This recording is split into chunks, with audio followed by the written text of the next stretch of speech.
disavow.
Welcome to another episode of the Confluence Hour. I don't know what to call it. I don't have a name for my own show. That's okay. It doesn't need one, okay? It doesn't need one.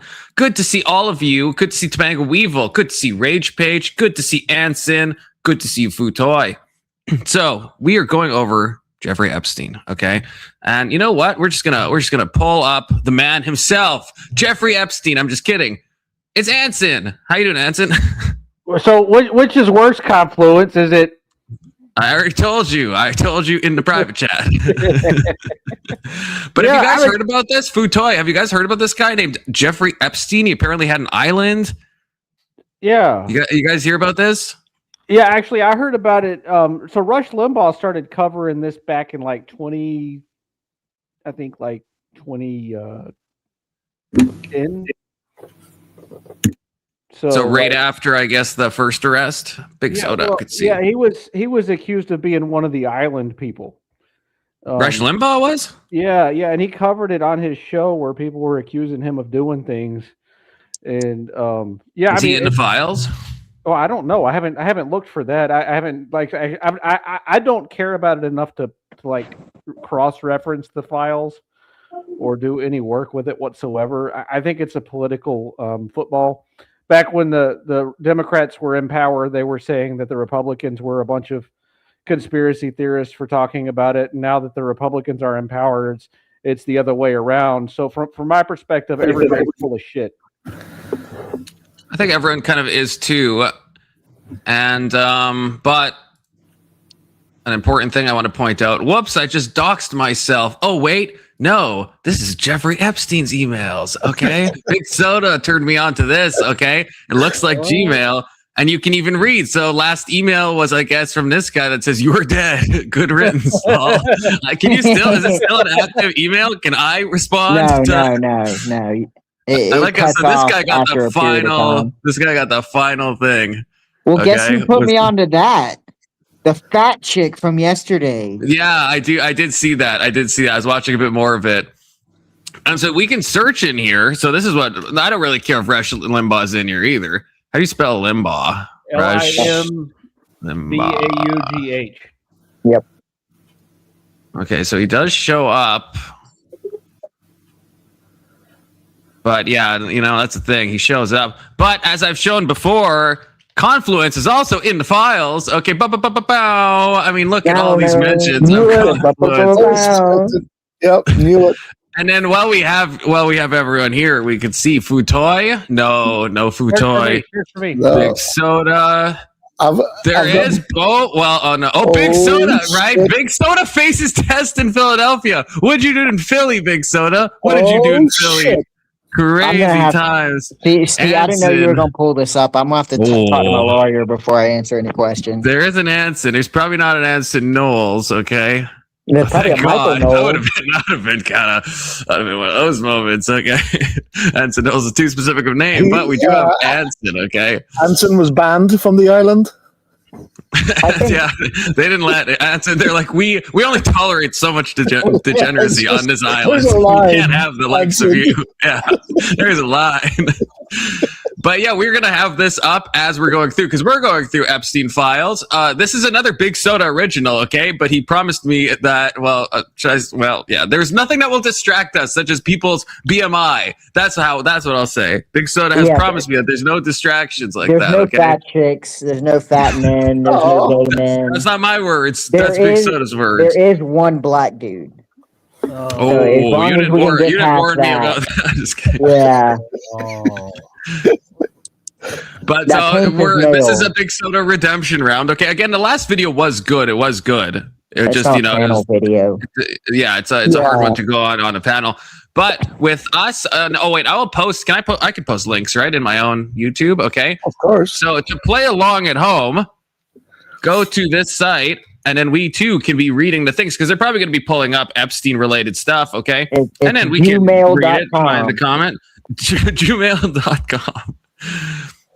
So this is it. This is it in the back chat. So pull that up, follow along at home, and you too can see if you're in the files. First of all, always a good thing to check. Always, you just try to get on top of the situation, right? Just for PR reasons. It makes sense. And then as things get brought up, we can fact check it, look at the context, see if there is context, etc. Do our own, dare I say, boots on the ground journalism? Yeah, I will say that. That's what we are right now, okay? That's not all of his files, though. No, it's not.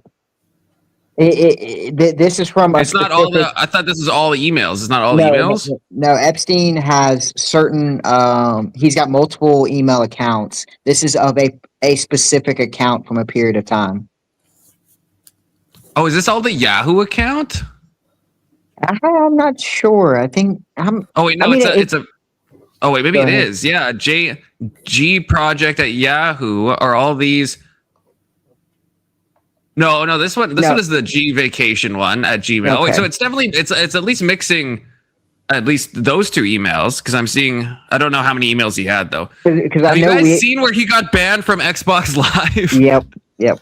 Why? Does it say why? For harassment and bullying, I think. Right, Big Soda? I'm going to assume he probably said the N-word. I'm thinking he was probably one of those types, Which word did he say? I'm not familiar with the word. No, non-consent. Yeah, I think he said that. Yeah. Oh, here we go. Oh, wait, no, this is a different one. Wait, is this real? Okay, now see this is going to be a fun. This is going to be not having fun. Okay, I'm having fun already. Okay, so this one says, "Dear X," but is this right? I mean, I don't know. It says, I guess everything's redacted, but it says this message is to notify you that Xbox Live is permanently suspended. The Xbox Live account associated with this email. This action is based on the New York Attorney General's partnership with Microsoft and other online gaming companies to remove New York registered sex offenders from online gaming services. Wow. Is this a real thing? If you're a sex offender in New York, do they kick your ass off of Xbox Live? This must have came later. He was originally suspended off the Little St. Jeff 1, and they deleted that name from their database, and then someone else reclaimed that. So people have been claiming that he's been active on Xbox, but in reality, someone now has changed their name to that. But his original account was that a recent one? Oh, I don't think that was. It's got to be. This is the original, I think. Okay, yeah. So this is in 2013. Notice of permanent enforcement. And. Yeah, harassment, threats, and/or abuse. What happened? This email is to notify you that your privileges have been suspended.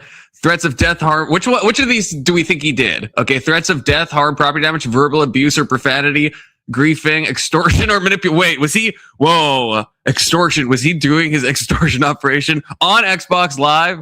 That would be crazy. I wouldn't put it past him. But yeah, brother, I saw. Have Did you guys say seen the his thing username? Oh yeah, that's a good question. I don't think it does.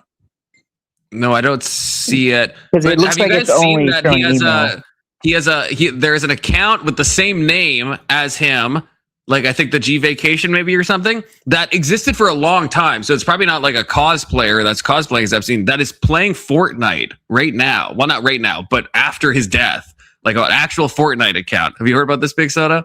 We'll see. Okay, well, maybe I've got my story confused. I heard that, okay, so he played Rocket League, and then I think 3 months ago that account was active, and people were claiming that it was him, but from what I've seen, it's just someone changing their username from the Little Saint James, or Little, I don't forget now.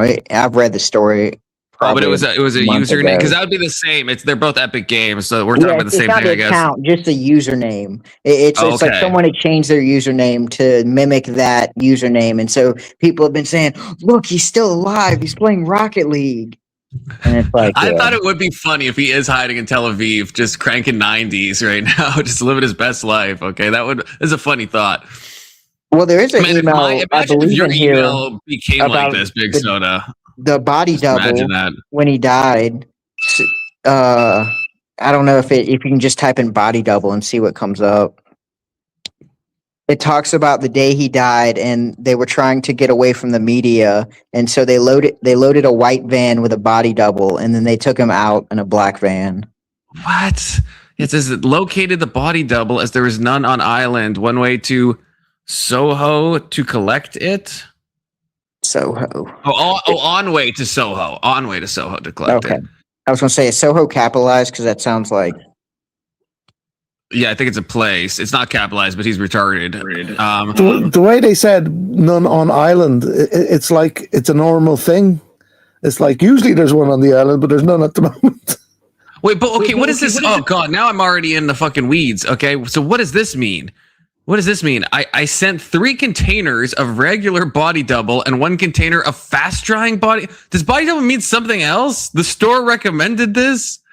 Does body double have a different meaning than body double? Because what's fast drying body double? I mean, it dries fast. It's fast dry body double. Like I don't like. Is he trying to say something else? I actually don't know. We'll see. There's a lot of quotes. There's a lot of code. You can tell just by the way they're conversating and words sticking out. There's obviously some code. I have the body double, and I bought nitrile gloves. See, is this a real thing? Nitrile gloves? It is. Okay, that is a real thing.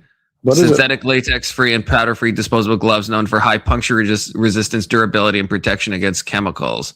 You are not allowed to use latex, and all containers you mixed in must be very clean.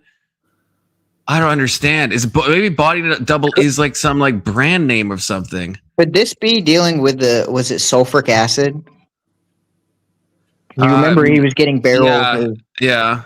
But someone... I read there is some like legitimate uses for that on the island that he was on. It's for there's I forget what the term is. So like when you siphon water and then have it I guess you take the salt water out and then you throw the salt back into the water. There's a term for that, and I forget what it's called. California does that all the time, and it destroys the ecosystem. And so a lot of people were saying that this helps with that process in which when it throws that salt back out there, the salt doesn't destroy the environment. So he's not destroying, I guess, the beautiness of his island. I've heard that rumor. Okay, this is confusing because we thought it stopped at a certain time, but look, this is from April 2025. This one. Ooh. Which is confusing because when you go here, the latest it seems to stop at 2019. Like this, you know what I mean? Like this is the last emails, but I just found this by searching that this one. I mean, is you know, what is external email or whatever? Like go to the top. External email.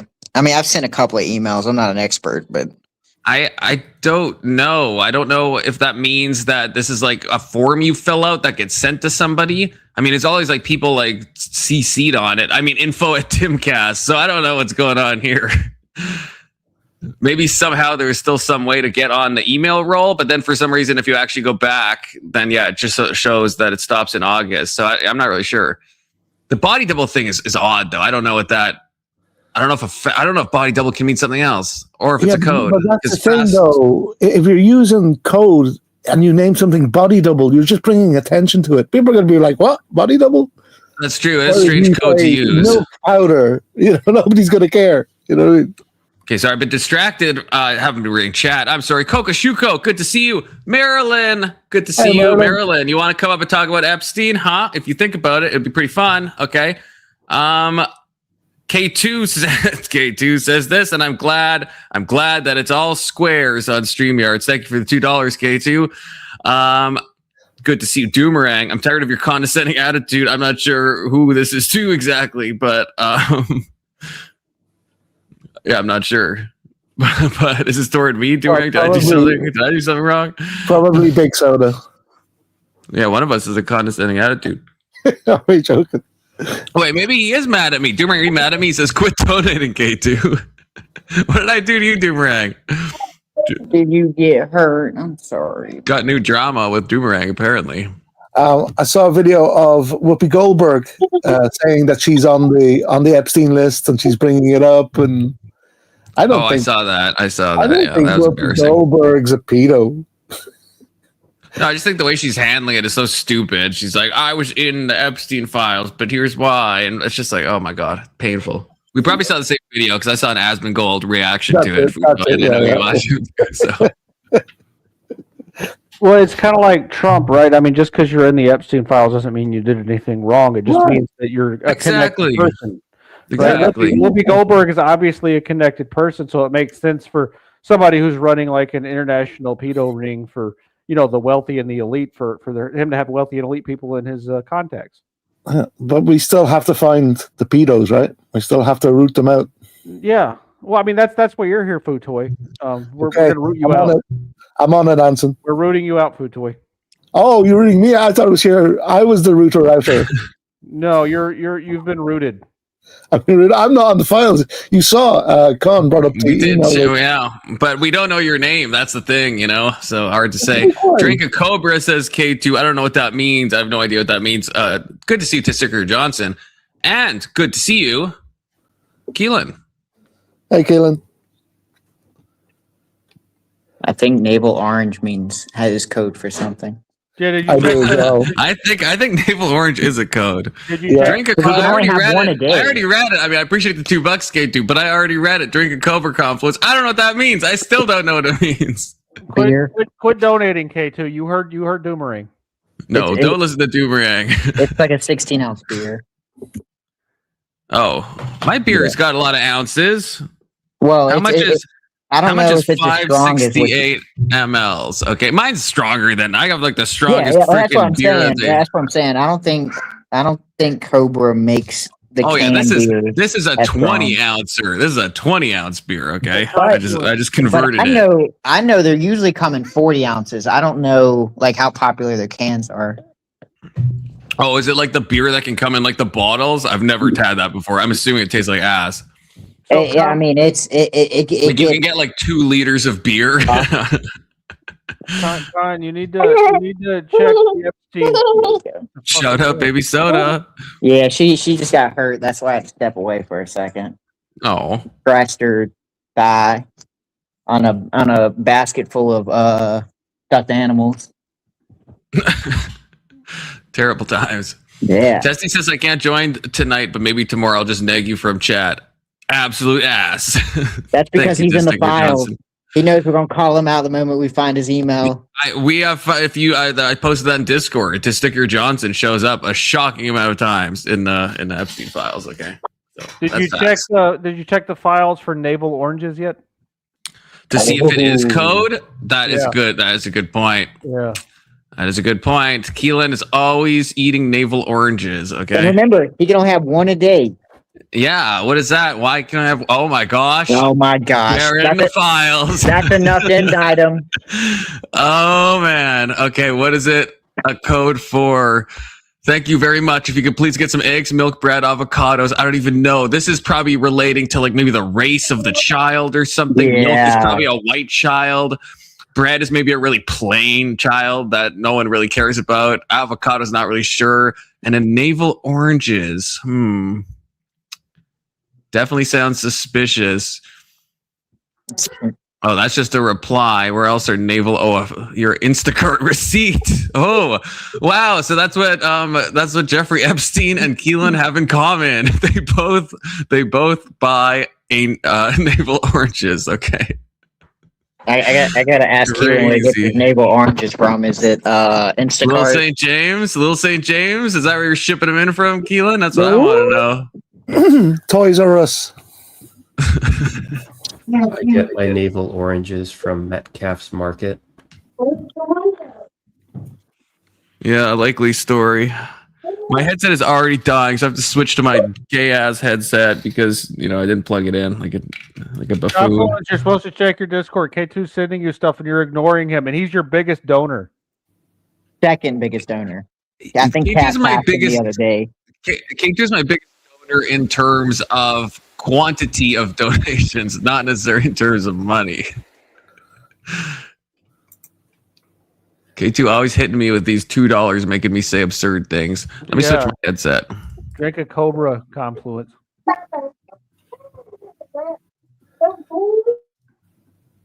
Okay, testing. It's good. Test.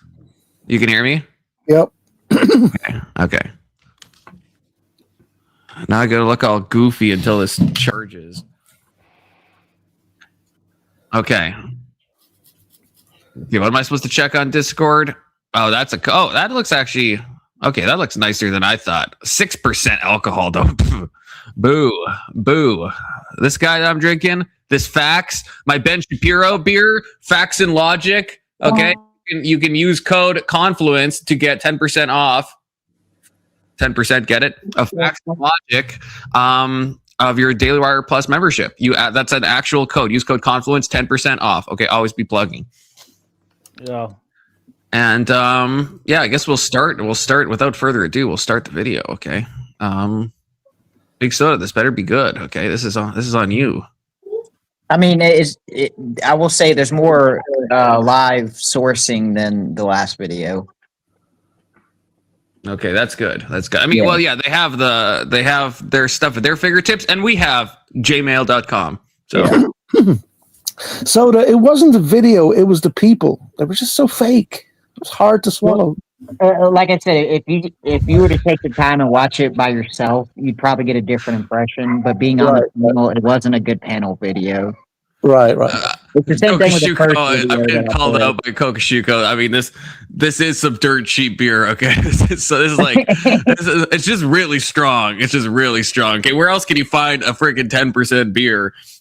That's like 10 ounces or 20 ounces or whatever. Okay, it's hard to find. Fair, so is Cobra. Yeah, Cobra is probably, and that's 6%. Okay, this is where else can I get? If I can find a different 10% beer, I'll switch to that. Okay, I like a little pep in my step, Kokoshuko. You can probably go artisan What's beer. up, everybody? Whoa. Okay, he's coming in strong. Welcome to Flagrant. Boy Shultz. I'm here with Alex Media, Marky Gags, and we have an illustrious guest with us. Okay. Now, Pam Bondi recently said that there's no more files that are going to come out, and obviously this is a huge hoax. Wait, did she say that? Because this came out today. To be clear, did she say there's? I thought there's millions more files. There is. She's a fucking liar. She didn't say this. She didn't say this today. She said this like. Yeah. Why did I'm sorry, I know I'm pausing in like 2 seconds, but why did the DOJ, because the DOJ even tricked Alex Jones, if you follow Alex Jones on Twitter, they said the DOJ made an announcement saying they've released all the files and they've sent all these like 3 million more files, and Alex Jones was like sent this big glazing thing about how goated the Trump administration was, and then he had to walk it back, and he was like, I misunderstood. Apparently there is no new files out at all. I don't understand why you all or anyone believes what the government, especially the Trump government, says. Well, why especially the Trump government? I mean, both administrations, Democrat or Republican, are a bunch of fucking liars. This isn't new. Yeah, Anson, you can't be so dense that you think that the Trump administration hasn't engaged in more lying than every other administration. Yeah, no, I really think that it's about on par or possibly less than. No, see, I hate to side with Keelan, but I kind of do agree with Keelan. No, it's just Anson. fucking bad at lying that you can just see that they're lying right away.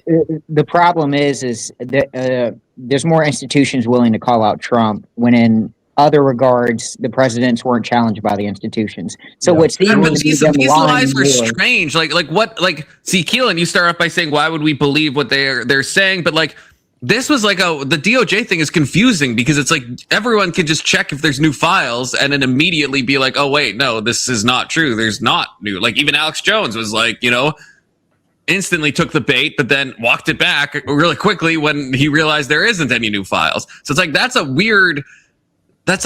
lie that seems confusing because it's like a lie that's instantly provably wrong. I mean that's fair, and most times like you would see like under Obama or under Trump's first term or under Bush, most of these lies would just go unchallenged. Yeah, and Keelan, if you think that the Republican administration that we're in is less honest than the prior Democrat administrations, I think it's more of a sign of your bias. I trust them just equally. Yeah, right. They're not one's that's not. That's a different thing. If you like what you trust them for. Like I think we're talking past each other. There is a time when like government resources were at least a little bit factual. We're past that time now. Wait, can you name a time? Well, okay, wait. Both of you, Anson and Big Soda, like this example that we have that we're just talking about, right? What happened with the Obama where something is so like this? Just this one example, right? Of the DOJ saying, "Hey, all these new files have been released now," and anyone, it's not like it goes unchallenged. It's like I can check if there's new files released and figure out there's not. Like it's something so instantly fact checkable and is provably wrong. That's a weird thing that I feel like wasn't happening even under like the president's like. I mean, I can name a quick one: Benghazi. Yeah, it was. You could figure out fucking Benghazi. Benghazi is more. No. I'll tell you the lie. I'll tell you the lie. They specifically said the compound or the I guess not the ambassador, but the place in which the ambassador stays was the reason why they were reason why they were attacked was because of an online video.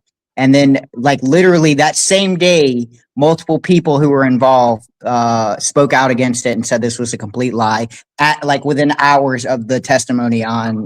Big Son, I'm going to push back. That's still not the same as every single American and Canadian and anyone else being able to instantly fact check it. Like, we don't, with that one, we have to hear from other people to know that's a lie. And so, they lied, but it's at least a lie they maybe in some world they could have gotten away with. But this is a lie that every single person on God's green earth with an internet connection can instantly see is wrong. Like, that's the confusing thing to me. Well, wait, what makes you think, or I guess, from your understanding, why do you think we found out that there were more files than Pam Bondi lied about all the files being released?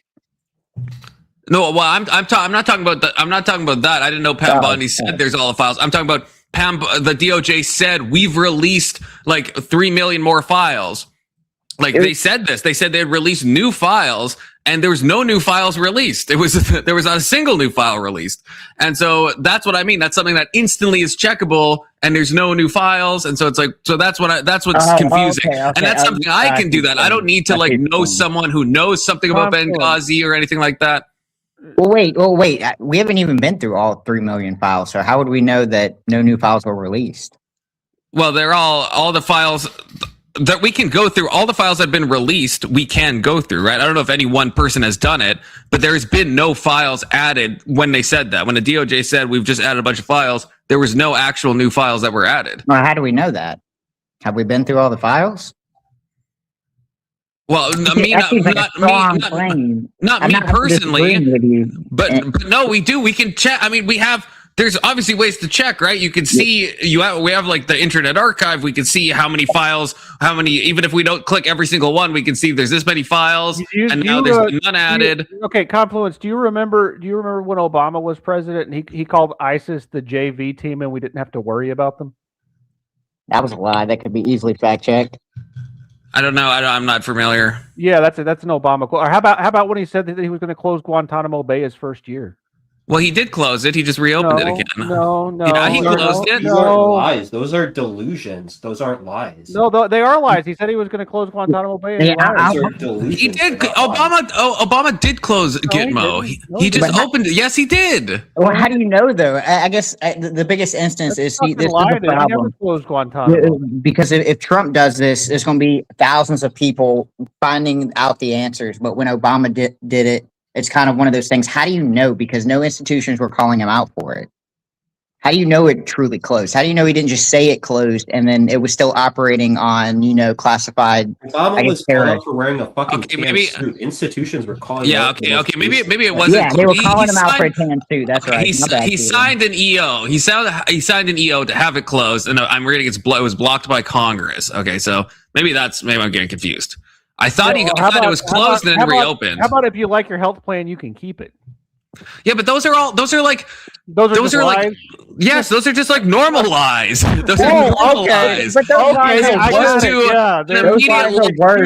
provably know is wrong. Oh yeah, okay. Okay, wait. Good to see you, Emmett. Good to see you, Alan. Why, K2? Why are you boycotting me? What the? Get off the boycott train. What did I do? I even looked at your little Discord message. Okay, I am a bit glowy sometimes. Okay, that is true. There's the additional part with the Trump administration of like government resources are no longer reliable. Like you cannot use government resources like on anything scientific anymore because you're just like, oh, they just BS this. How about wow, that's been going on for about 17 years now. How about when Obama said that the Fast and Furious operation began under the Bush administration? That was a fucking lie. Yes, but was that a lie that any single let me finish. Was that a lie that every single American could instantly within a few minutes figure out was a lie? That's a unique thing about this. If you listen to Rush Limbaugh, yeah, it was actually. If you trust different people and then you're okay. So you're saying that citizen journalism didn't exist back then, and that's the problem. Now it does on a much larger scale, and things are much more verifiable in a decentralized manner than it used to be. And that's why things are different, not necessarily that the administration is less truthful. And we're talking about small lies compared to like literally the government trying to hide the fact it's doing some really shady shit. Look, yeah, if we're talking about like the degree of the lies and the damage, yeah, I'm not going to fight that. But it's weird to me. You have to admit, the lies that have been coming out are strange because it's like they can instantly be provably wrong with anyone with an internet connection, not by trusting different authorities, by actually just like looking at, you've said there's new files and this is where the files are, right? Where we have access to the files, we can check, no new files, the tweet said files, no new, like it's so easy. It's so easy. And what do you mean Trump signed an EO about Gitmo? I don't know if I'm missing something. Yeah, we're talking about. Yeah, that's what you were talking about, compliments. So, but what how does this go? How am I retarded? How does this go against what I'm saying? Yeah, how about I'm talking about Obama signing an EO for Gitmo, which is true. So if you're saying Trump, are you saying Trump also did? That's cool. It doesn't go against what I'm saying, fucking dumbass. Okay. Oh. He's calling me a retard, and it's like, yeah, I don't. Maybe Trump signed one. I'm talking about Obama's EO. Or what about when Obama said he didn't raise taxes once? That was pretty funny. That was probably false in the moment. How do you answer the accusations that you're a Canadian glow agent, whatever that is? I did. So what you're saying, Confluence, is that, and I'll agree with this, that Pam Bondi is a fucking idiot and she doesn't know how to lie effectively. I would say at this point she's corrupt. She's just a fucking idiot. Pam Bondi should probably be in jail right now. Like, probably actually. Also a fucking idiot. Yes, I would agree with that. Kristi Noem's an idiot. Women should not be running government. They're just not cut out for it. Pam Bondi is like actually like I don't know if it's perjury because I don't know how that it's the contempt of Congress thing. Okay. Yeah. I mean, she's breaking laws. She's brazenly breaking laws. Okay. Guys, the GDP's past 50,000. What the fuck are we talking about? Oh, that's true. You know what? I did forget about numbers going up. I did. You know what? Yeah. Who cares? Why are we even talking about Epstein? If you think about it, why are we even talking about Epstein? I'll be honest. You should be arrested just for that statement alone. Well, she's a little old, but I can fix her. Like, You could. I you could could fix still Christy convince me. Nome. I could fix Christy Nome. Absolutely. I could fix them both at the same time. Anson, just because America hasn't had a strong female leader doesn't mean it's impossible. It's by definition impossible. Yeah, I point you to Confluence is reading all the Thatcher. chats, okay? Confluence is not going to sit here and be like a TTS and just like be like, Count Emmett says, look at your fucking chat. Count Emmett says, Trump signed an EO, stupid. I'm not going to do that. Okay, I'm not going to do that. You could still convince me that Donald Trump is president just to show how retarded the Republicans are so that nobody votes for them ever again. That's not going to happen. Well, I mean, Bush did. There's Margaret Thatcher. There's I don't know what you mean, Emmett. I don't know what you mean. Of New Zealand, she was awesome. I don't know what you're talking about. Like even George Bush talks circles around Donald Trump. That's insane. See, I would go as far as to say George this is why Democrats keep running terrible candidates because they want Donald Trump to win. I don't know about it's a big club. They and you're didn't not run a divided. terrible candidate in 2016. Yeah, Hillary Clinton, and then Joe Biden, and then Kamala. They ran an open socialist and a fucking idiot woman whose qualification was being the wife of a president. Okay, speaking of running, this is a bit of a tangent, but speaking of running terrible candidates from the Dems, have you guys seen this video of AOC at the Munich Security Conference? I hope they run her. This chick, she's going to change things. She is so dumb. Wait, I want to see this hot chick. I love this woman, man. She's got that fat ass. To defend Taiwan if China were to move. I think. Wait, first of all, I'm distracted by this. Okay, that's Trump didn't sign an executive order to release the files. Right, there was the Epstein Transparency Act that was passed, and Trump signed it. That wasn't an executive order, right? Unless I'm crazy, unless you're talking about something else, Emmett. But it was not EO. Yeah. That this is such a I think that this is a What was the question they asked her? People were talking to all of you. It was asked about. Okay, we'll play it again. Would and should the U.S. actually commit U.S. troops to defend Taiwan if China were to move? I think that this is such a. I think that this is a. This is, of course, a to all of you, and Congressman, I'll start with you. Would and should the U.S. actually commit U.S. troops to defend Taiwan if China were to move? I think that this is such a. I think that. What a fucking. That's painful. It's not a hard question, though. It's not. It's not a hard question. What are your guys' answer on that? It's the fact that she doesn't have it. If she doesn't have an answer, God, that's why it's so hard. So look. Can we listen to her answer? Can we just let's hear it. After she waffles, because I've only seen the waffling. Maybe she pulls it together, but I've never seen someone stun lock so hard before. Okay. A very long-standing policy of the United States. And I think what we are hoping for is that we want to make sure that we never get to that point. And we want to make sure that we are moving in all of our economic research and our global positions to avoid any such confrontation and for that question to even arise. Fair enough. Man, I don't know, Keelan. I feel like listening to the answer is worse than listening to the waffling. No, I get why she waffled. It's because if she's like really a socialist, she doesn't give a shit about Taiwan. Well, I think there's a bigger problem. See, I don't think it's she gave a decent answer. The problem is I don't think she had that answer ready. I don't think it's something she's thought about a lot. I think it's the fact that she's just going with what the party agrees with in American politics.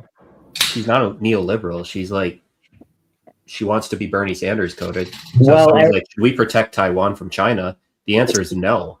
See, the problem with that is every time she has a chance to stick out in the progressive movement, she just instantly falls back in line with neoliberalism. Yeah, no. So I'm gonna actually take a different perspective from like someone who's done political stuff.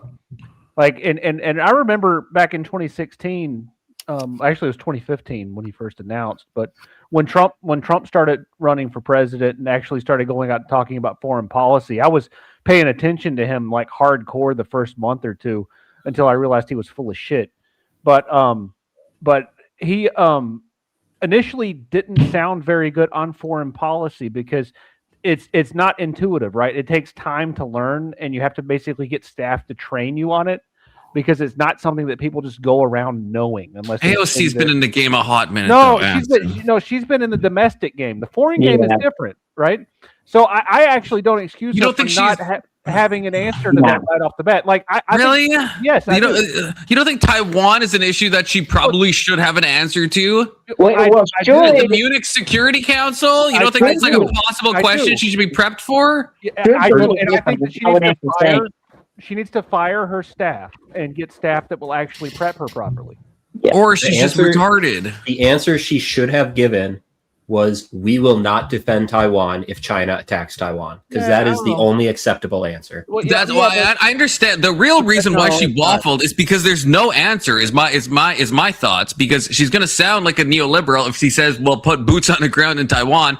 But a bunch of people are going to be pissed if she says, "Oh, we'll let China take Taiwan." So she doesn't want to answer because she doesn't want to. She's going to piss off. I think it's an unanswerable question for her. Our final answer was good. We want to do what we can to avoid that sort of conflict. That's such a politician answer. We want China to take Taiwan. We want the conflict to end. No, we don't. She is a politician, so of course political answers are going to be good, right? You realize the U.S. cannot defend Taiwan from China forever. I think you're assuming that. I don't think you. I know that's not going to happen. China's been increasing their military might for decades at this point, and they're way closer to Taiwan than we are. How do you compare that? So the U.S.'s footprint to the U.S.'s China's military might growing over the past decades. That's just a known fact. Not even remotely close to us. Big Soda. Yeah, the U.S. is going to put all of our resources into defending Taiwan from China when China is going to put all of their resources into taking Taiwan. Hey, Keelan, why do you think it is that China hasn't taken over Taiwan yet? The motive's there. Yeah, because they don't know what we do. What are you talking about? They don't need to. They want to. They're fucking booming over taking Taiwan. No, Ansel, let me at least give my reasoning why. Taiwan is the leading producer of semiconductor chips, and America is not going to let China take over that market. China's been they'll destroy the factories. That's the reason China doesn't take, because they'll destroy the factories. That's what they say. Yeah, they say they will fail safe. If China really wanted Taiwan right now, they could use it. If China really wanted Taiwan right now, they could take it, and the U.S. would not be able to do anything about it. Nah, not even close. And I think you have no data sanctions on them. We could put sanctions on them. Like I said, I don't think you have any data to prove that. So, Big Soda, you are wrong. All of the war games that the U.S. government has done related to Taiwan show us not being able to defend it because it is right beside China. And Can you provide an example? Yeah. Okay, I don't have all of the war games sitting in front of me, but the ones that I've seen that show that I can look up some and that's what I'm saying. I mean, if you have evidence, like I said, I'd like to see that too, because I think that I don't think that makes sense. I want to be clear. I'm not saying that China is as powerful or even close to as powerful as the U.S. militarily. I'm just saying that with their position at Taiwan, there's no way the U.S. is going to defend Taiwan from China. And see, I disagree with that. But it's not even just an issue of defending. It's an issue of, does China want to possibly end up in a hot war with the United States? They have to be thinking about this, right? And the answer is probably no. So yes, would we be able to physically stop them? No. But what are the military consequences going to be if we do decide to try? Right? That's the thing, right? It's the same with like Russia, right? It's like a lot of these things are deterrents because of what the possible military thing could be. So if Russia wanted to take over Poland, for example, they probably could. Right? They probably could, but it's like that would probably cause a total war between the U.S. and Russia, and I don't think they want to do that. And I think I view that as a different scenario because like Europe's right there. There's an actual legitimate way that the U.S. and Europe could defend Poland from Russia. I don't see a legitimate way that we could defend Taiwan from China. It'd be. I don't see why if China took Taiwan, we would continue a war with them over it. I think we destroy the factories and we move on. we have bases all set up through Japan, and it would be quite easy for us to defend Taiwan. And I don't think people realize how easy it would actually be. Like, I mean, ever since World War II, the end of World War II, right? We have a ton of bases in like Southeast Asia. Yep. There's no way just an arm of the U.S. military is as strong as the entirety of China's military. And we're so also talking about why is it one arm? Because we're all across the world. It's just a part of the military. It's not the thing. But we're also talking about Japan. We're also talking about other countries that are committed to, if China were to take this policy, it's not just going to be America versus China. It's going to be. If Japan increased their military, actually, in a couple years of Japan spending more on their military, maybe. But right now, I think China would just take Taiwan. I don't even think it's close. I mean, like I said, if Anson provides evidence that the simulated war games would be effective, but no, I think this would be. I think there's a reason why China's been playing the long game. Because they can. China has something that the United States doesn't have, and that is consistency in government, because they don't have to worry about democracy. Because they're tyrannical. Yeah, no, it's because our system of government is inferior. Tyrannical. They're murderers, in fact. No, boy, our system of government's inferior. We have to worry about every 4 years changing the government up because the people, are manipulated. You also realize that China's a technocracy too, right? Like they have engineers running shit. Guys, can I give Testicular Johnson a voice for just a couple of things he said, because they seem pretty relevant. The U.S. is obligated to intervene according to their current agreement, but the U.S. does recognize the one China policy officially. I feel like that's a bit misleading, though. That's a bit misleading. We do. Yeah, but we never endorse it, and we're always like dealing with Taiwan on an unofficial basis, right? Most polling in Taiwan supports the status quo. Look when Nancy Pelosi flew to Taiwan, and China said that they would blow up her jet if she did, and she went, and China didn't blow up her jet. Why are we going to Taiwan? That would be an actual reason for the U.S. to go to war with China, is if they killed one of our representatives. Well, right, but I'm saying the point is Nancy Pelosi did still go to Taiwan. Why? Right? China's saying no. So I'm saying, on paper, it's like, we recognize that Beijing is running the show, but we're still doing all this stuff with Taiwan in an unofficial capacity, right? The U.S. is preparing for China to take Taiwan anyway, because we're trying to recreate the semiconductor factories in the U.S. Well, the CHIPS Act, the one good thing that Biden did. There's some truth to that. We are trying to make sure that if it does come to this and we have to go to all-out war, that we're somehow protected. Because we're talking about chips that go in anything from cars to rockets to any type of electronics. So we are trying to hedge our bets, but that doesn't mean we wouldn't get involved.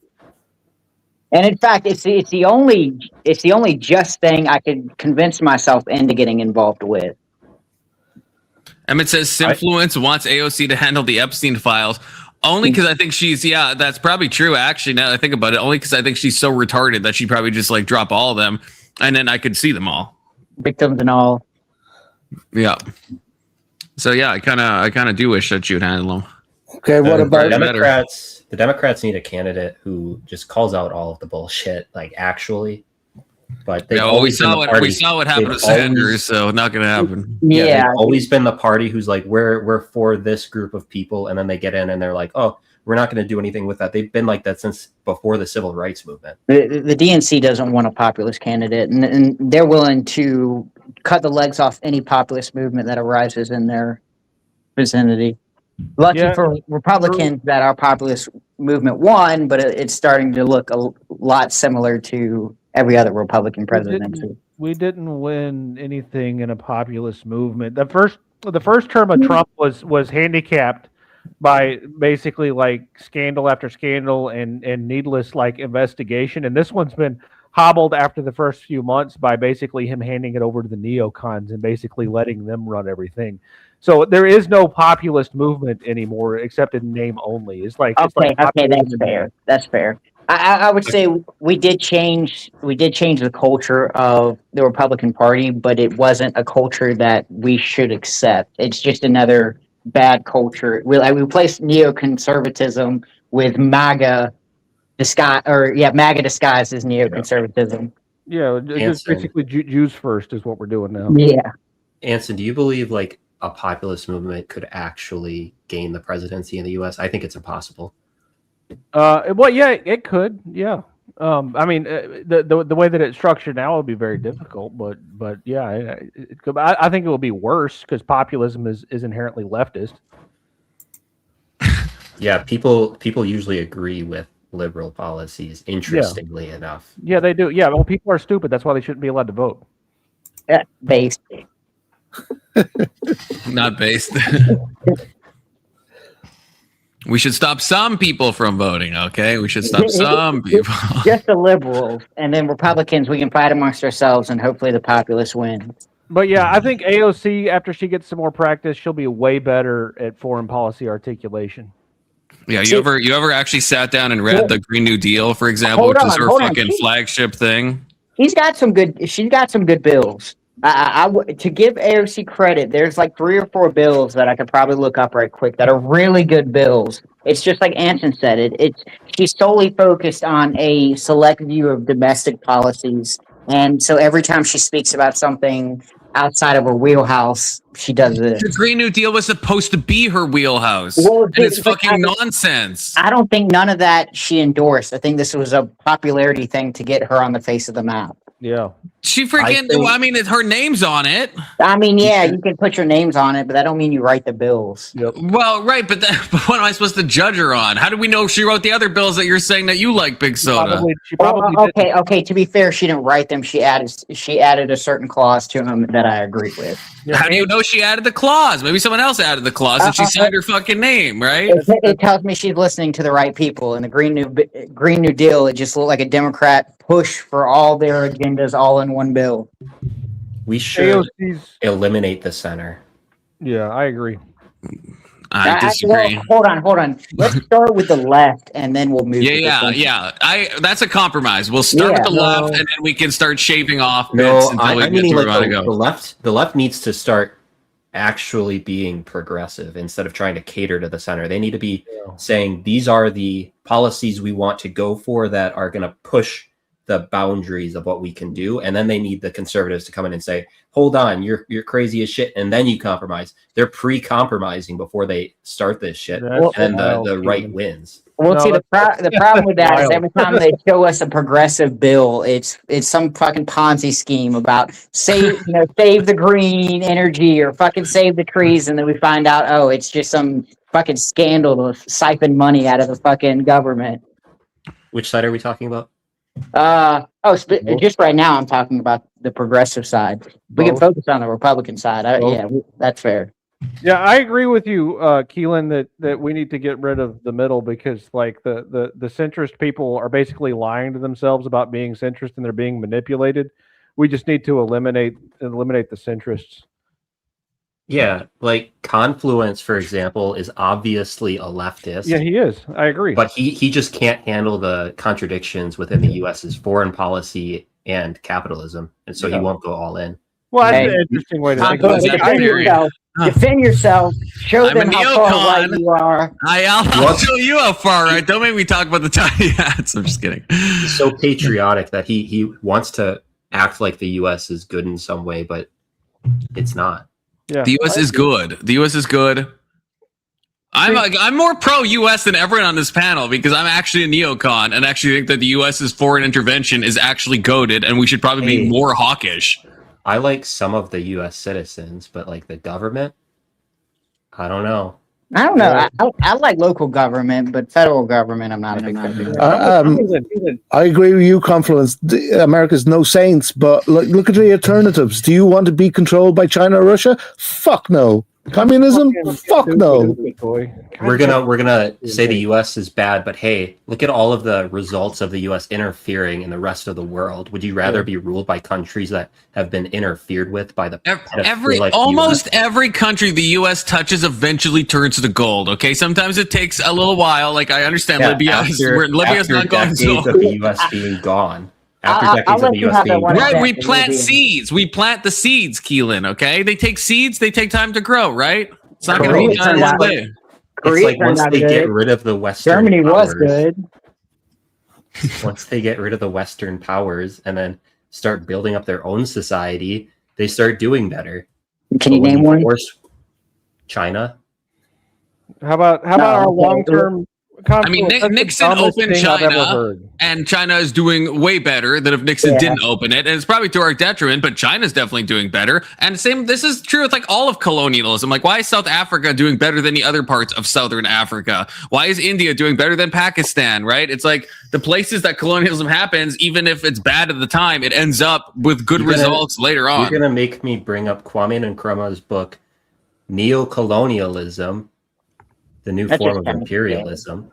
I kind of disagree with you with India. At Confluence, it was a really, really rich cultural place before the English. They were burning their lives alive. When you land, people are complaining. When you land in India, the smell just fucking makes you dizzy of shit.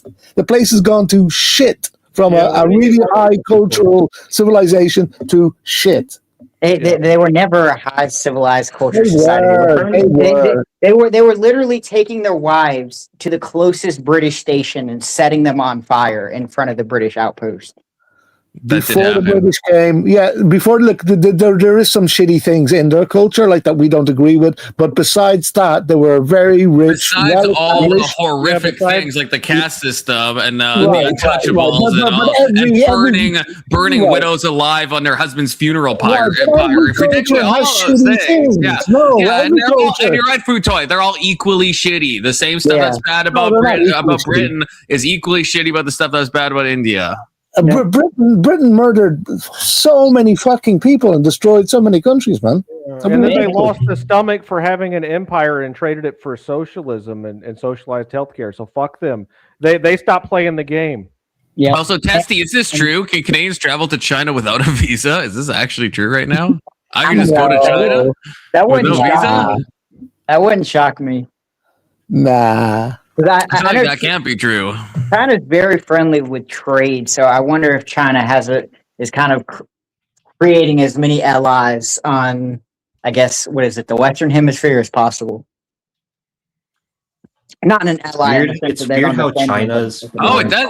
Testy's right. As of literally yesterday, holy shit! As of yesterday, Canadian passport holders will now be able to travel to China without a visa for stays up to 30 days. I don't know. I don't know how to feel about that. I mean, I guess I don't.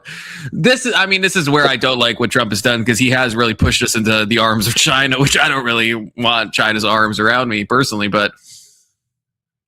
It is what it is, I guess. You just need a good beat, and that's all. You'll come back. What if they built high-speed rail in Canada? I bought some merch. That'd be great. I bought the merch from America recently. It was just a T-shirt, and I had to pay customs of $12.50, and the T-shirt was like $21. And I had to pay $12.50 custom fucking charges on a T-shirt from America. I'm like, is that Trump? Man, I can't understand. I think that's Ludwig. You're a fucking idiot, Food Toy. Whatever the treasury guy is. Apparently his son, a lot of his two sons are involved in a lot of the tariff stuff.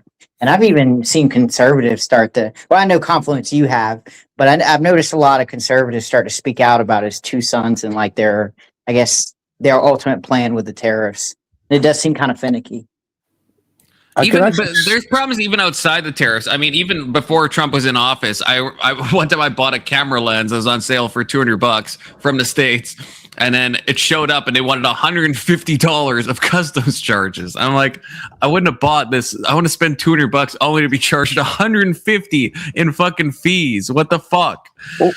So that's not even. That's just how they're. Which is crazy. I don't know why the U.S. and Canada have shit relations like that. And this is before Trump, so this has just always been a thing.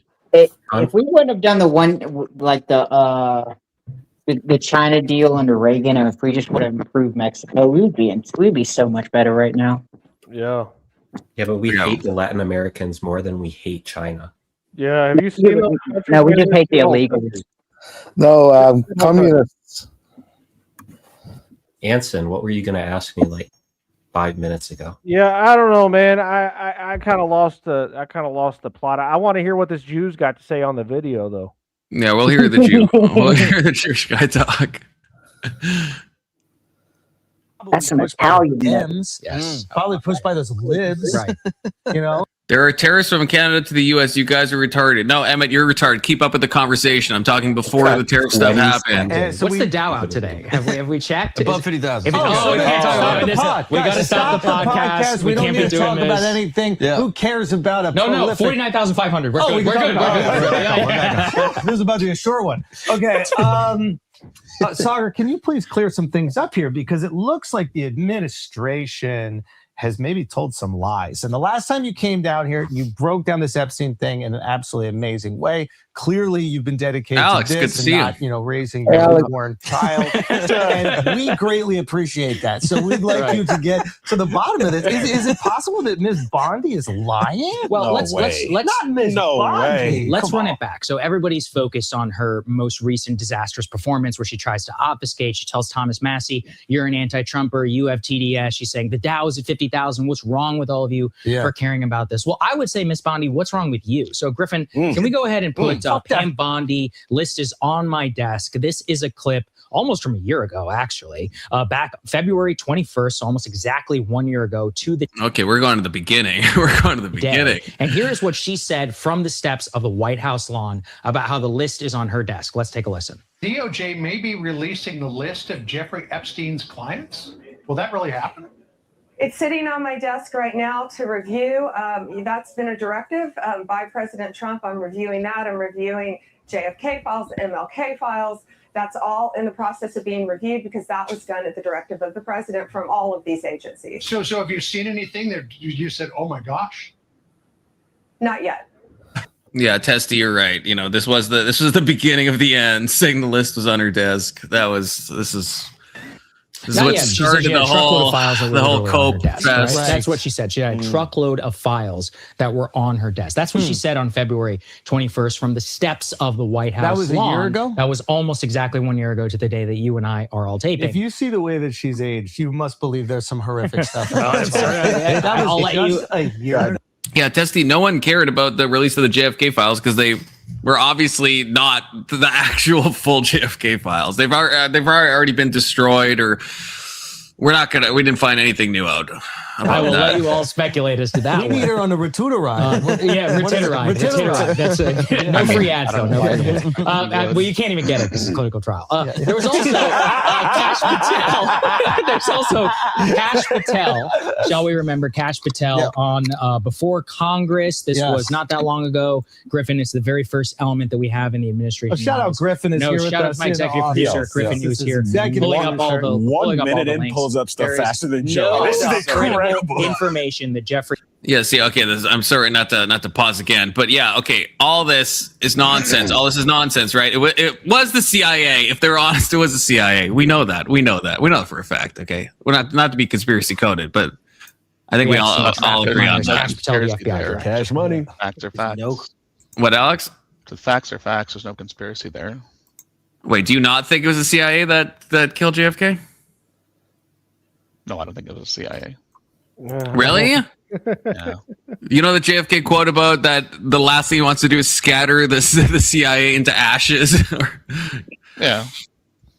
And you think with all the chicanery that happened, you think that's just everything's on the up and up? You don't believe that, Alex. You don't believe that. I do. You are a KGB agent. You are actually a KGB agent.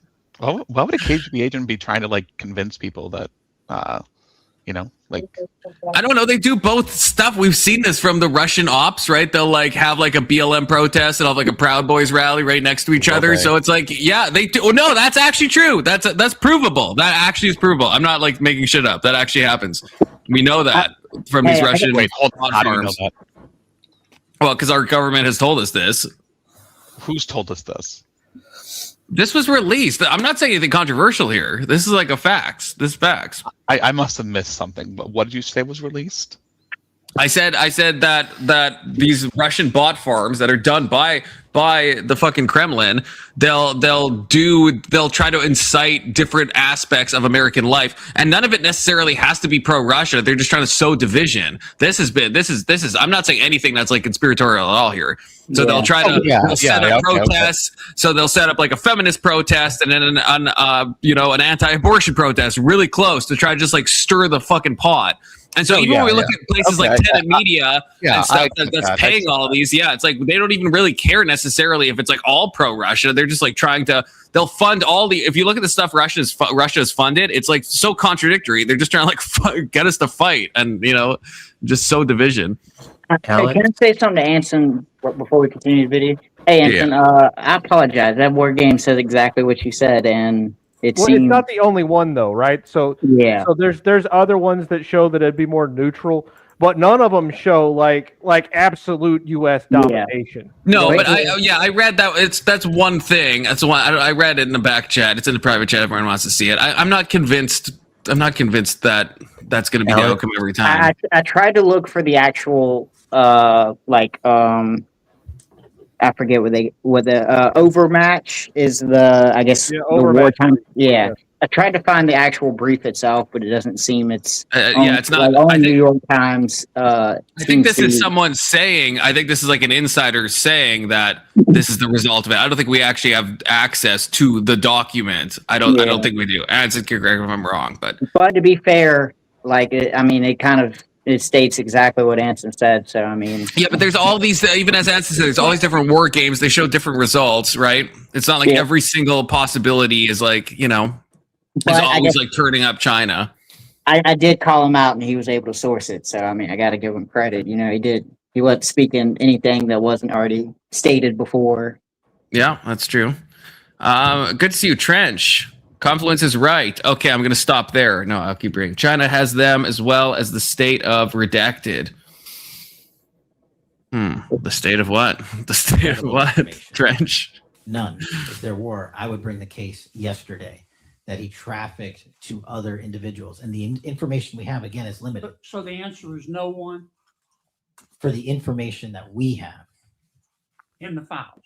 In the case file. So that was Cash Patel. There's no credible information that Jeffrey Epstein trafficked minors. And I can say unequivocally that is just like not true. Now, you can try to parse the language around the word of trafficking, but if we stick specifically with the question of abuse from everything that we've learned. So the body of information that I'm working from today is all of the 3 million files that were released by the Department of Justice. As a reminder, there are 3 million more files. In fact, Channel 4 News in the UK just did an expose saying that, in fact, there might be only 2% of the files that have been released right now. So some 98% of the information hasn't been, but we can say, empirically based on these files, as well as a hacked trove of emails I had access to through my colleagues and friends over at Dropsite News, 40,000 emails. We can say that that's not true.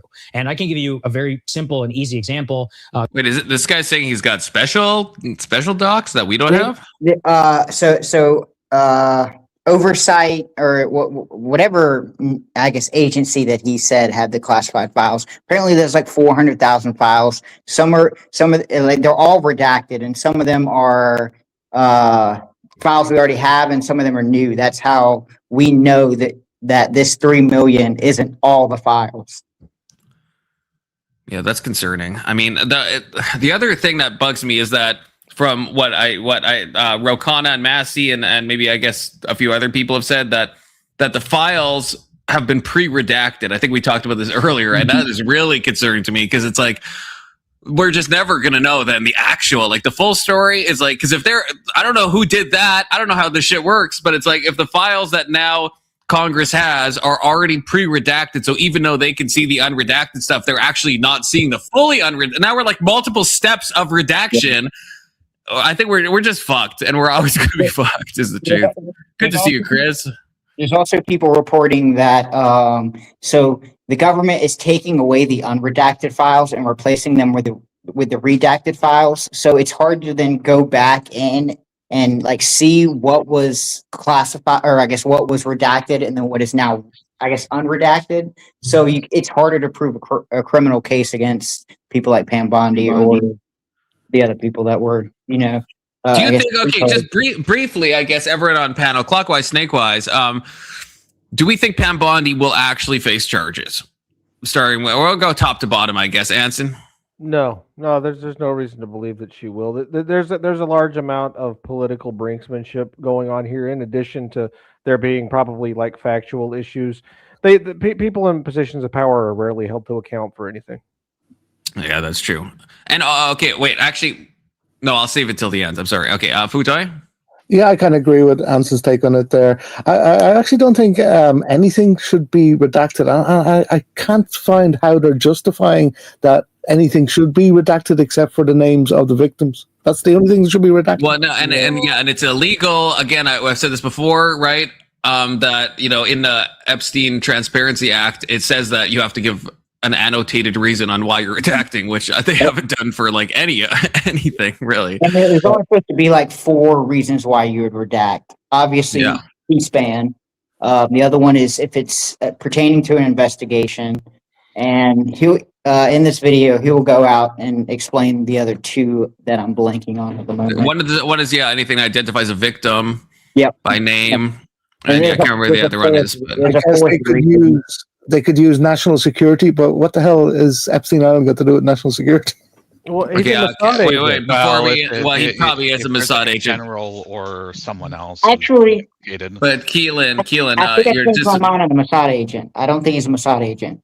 Really? See, I'm pro-Israel. I think he's probably a Mossad agent. I think he's working with Mossad, and I think there's a difference. Okay. I think Mossad are his handlers, in fact.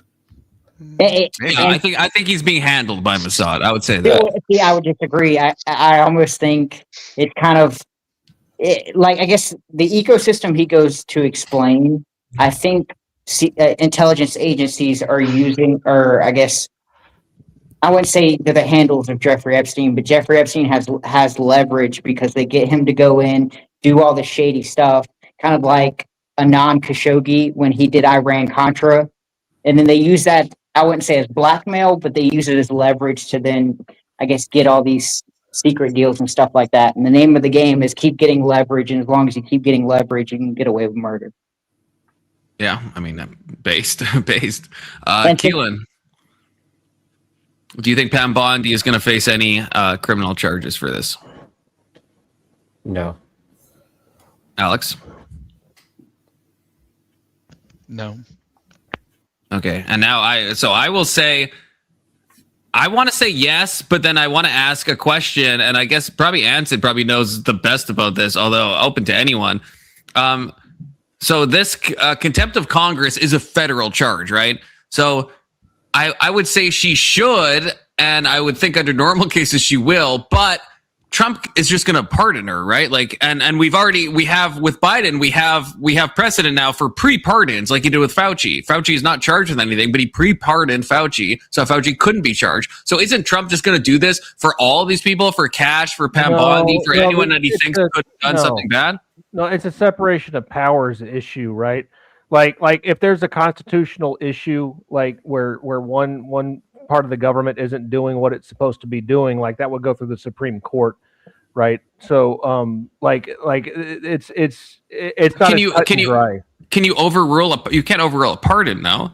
No. Wait, why would you be able to overrule a pardon? That's like the only beneficial power that a president has. That's like no, but that's what I'm saying. So when Trump is going to leave office, my theory is he's just gonna pardon a blanket pardon like Pam Bondi. Yeah, well, he should. Yeah. But that's what I'm saying. So contempt of Congress is a federal, because you can't pardon state charges, but contempt of Congress, to my understanding, is a federal charge. Yeah. So she's not going to get charged with anything. But she's basically like what is that? She's working in an official capacity for the executive branch of the government, And so holding the Congress basically trying to put a member of the executive branch in jail for defying them is a separation of powers issue, and they're not going to do that. I think that's kind of a good answer. I guess I'm saying even if they do, Trump is just going to pardon her anyway because it's a federal charge. Yeah, but even if they do, I think the Supreme Court will step in and prevent it from happening. Right. So there's multiple layers of protection, I guess, is what we're coming on. That we think that SCOTUS is going to stop it, but even if SCOTUS doesn't, Trump is just going to pardon her, and so nothing will happen from any of this, which is it's a bit blackpilling. It's a bit blackpilling, not going to lie. But it is what it is, though. The question is, should she be charged? We have Mo. How's it going, Mo? And I would say she should be charged. Hey, Mo. I have questions. I have so many questions. I heard some of this. So you're saying you're asking the question if she should be charged. What is she being charged for? Contempt of Congress. For what? For openly defying the Epstein Transparency Act. How is she openly defying the Transparency Act? Because the redactions that she's allowing are not. First of all, the date, right? The date it was a set date. It wasn't. They have to be released by this date unless you can't do it. That's not what was signed off on. And also, every redaction has to be annotated and explaining why it was redacted. And also, we have seen redactions because they failed to properly redact things. So we've been able to unredact some of it, and we can see that it doesn't fit any of the criteria that is allowable for redactions. So those are three easy things that have been broken. Is she in charge of what is released and what's not? Yeah, she's a fucking AG. No, she's an AG. Yeah, but the U.S. Department of Justice and the Federal Bureau of Investigation has say over like what's released, right? So why is she the one holding the bag? Charge of all that. Yeah, she's the AG. She's not Carolyn Levitt. She's not like someone who's just like supposed to be like a figurehead and just say stuff. She is the AG. She is accountable. She's like third in charge. Yeah, they put a woman in charge. So she's third. So she's third in charge. So she's not the one necessarily saying this is what is being released and redacted, and this is what's not. Yeah, and that was my point. Trump gives the order, and she does the action. So she's in charge of the action of the releasing of files. Yeah. Well, the action, but the one. But I'm asking the question of who or what entity is in charge of actually saying no, this is releasable, this is not. Is she herself making that decision line by line? Oh, well, it would be Trump. Like, I guess if you're talking about the authority would fall to Trump. Yeah, which was my point about that being. Yeah, I think. Well, also, I think the authority would also fall to the U.S. Department of Justice, right? Like to some degree. But she's above that. She's the Attorney General, Mo. Right, but if you have ongoing cases where this is sensitive stuff, that other departments will have say over what's released, would they not? No, she's in charge of those departments. The buck stops with her. Okay, like she gives the timeline and they meet it. Yeah. So if anyone's but going down, I guess it's going to be her. Right, but I guess my point is like she's not the one. It's not like she has free rule over what's released and what's not. She does. So she has the documents. Like she's going through them and saying, "I'm going to redact these, and I'm not going to redact these." Is that? Well, she's not. It's like you got. It's obviously there's a hierarchy where she is not the one. She's not the one personally going through. But yeah, the buck stops with her. She is the one in charge of the stuff, right? She is the one who's taking ownership over all of this, right? That's how the position works. Yeah, you could say that. I'm not saying she's personally going over over 3 million files by herself, but she's in charge of this, right? Right. It's like charging a CEO for fraud, right? Did the CEO directly do it, or was it his company that did it? Responsibility and guilt are kind of different, right? Like, let's say you're a manager of a corporation or a business or something, and you have a bunch of employees that do certain things and are in charge of certain sections of that company, and then one of them, he fucks up royally. And then, you're responsible for it, but you're not necessarily the person that's doing the act. So in your hypothetical, Mo, then people in the Department of Justice should be brought up on charges, but not Pam Bondi, and we'll be seeing that soon. I'm not saying that's what should happen. I'm just asking the question of, like, is she the one that is all-encompassing guilt on this? If it is the case that she's, has some sort of responsibility or something that's gone wrong. right? Criminally, yes. Like maybe morally, maybe there's like more nuance there. There was no in this free the Epstein documents bill that you keep referencing. There was no like penalty for not following the law. So like you don't need to wait, pause. You don't need to specify what the penalty is in a bill that you're signing. You do. No, because we go back to the whole flag. There's a flag law, and it's a ceremonial law of how to treat the flag, and there's no criminal punishment for not following it. So there are laws. There are laws that don't come with. There are laws that don't come with punishment. No, that doesn't even make sense. That's such a different thing. It's a law in the book. It's a law in the book. That's not how this works. That's not how this works. We're talking a law is separate from. You can have a law that says no, there's no penalty for it. You should just do it, like the flag law. The reason why this is different is because Congress signed the bill, or I guess Congress voted on the bill. Trump signed it, and so if they don't do this act of Congress, then they're held in contempt of Congress. Yes, and then what happens next, right? So can the congressional branch compel the executive branch to do things, right? And then it'll go to the Supreme Court. I bet you I agree with that answer. Unconstitutional law. I do agree that it would ultimately go to the Supreme Court, and the Supreme Court would, I guess, rule on whether this applies for contempt of Congress. Yeah, and whether they have the ability to do this. But we do know Congress can arrest people because they did so with the Trump administration. Right.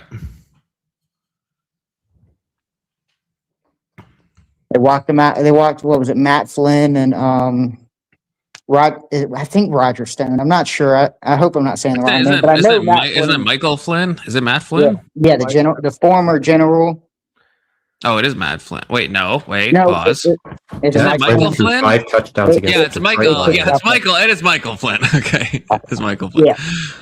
And so we know they have, I guess, the president to then go and do that.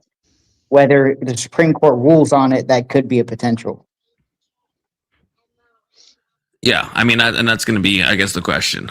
But, and like I said, I don't know if you were hearing this, Mo, but in some ways, I don't think it matters because there's so many barriers of protection. Because even if it goes to SCOTUS, that's one protection. But then the second one is just Trump pardoning because it's a federal crime. And Trump would definitely pardon Pam. So in some ways, none of this matters, which is he'll have to. If he doesn't, depressing. No one else will do the things he wants them to do.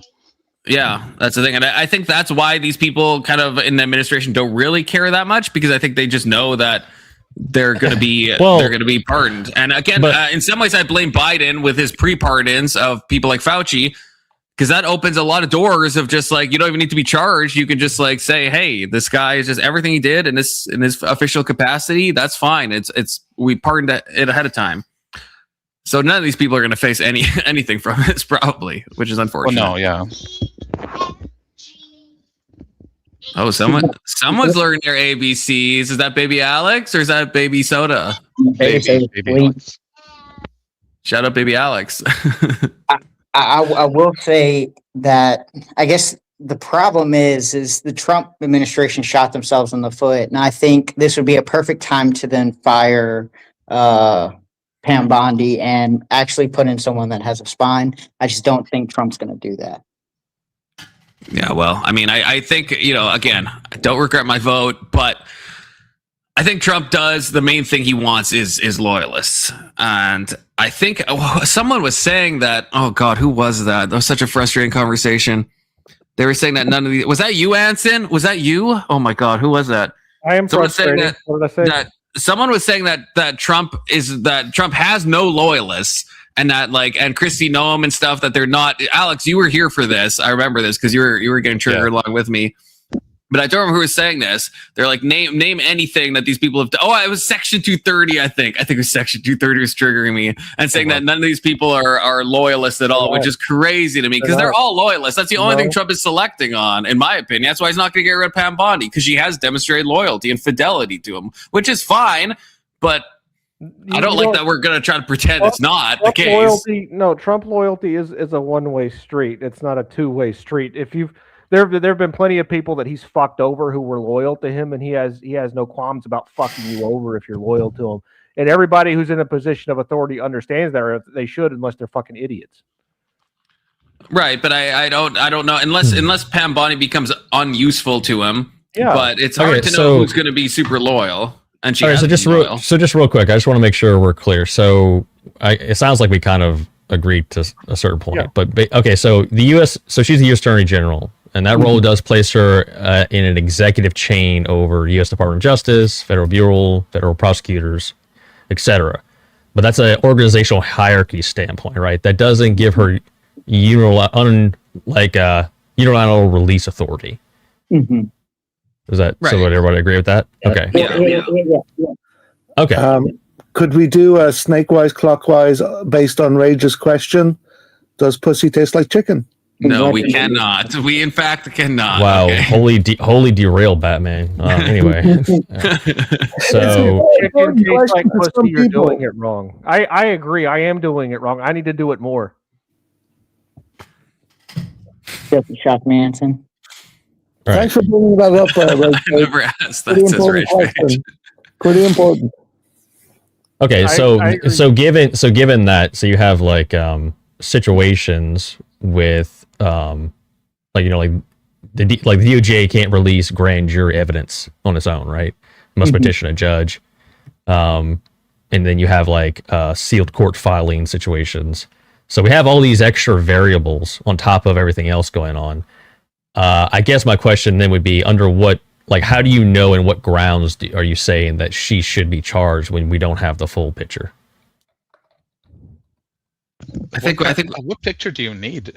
Like, how much more do you need to? Do you know everything? Do you know everything's sealed in court filings? Yeah, he's right about that. Yeah, how do you know it's not a part of an investigation? I'm sorry.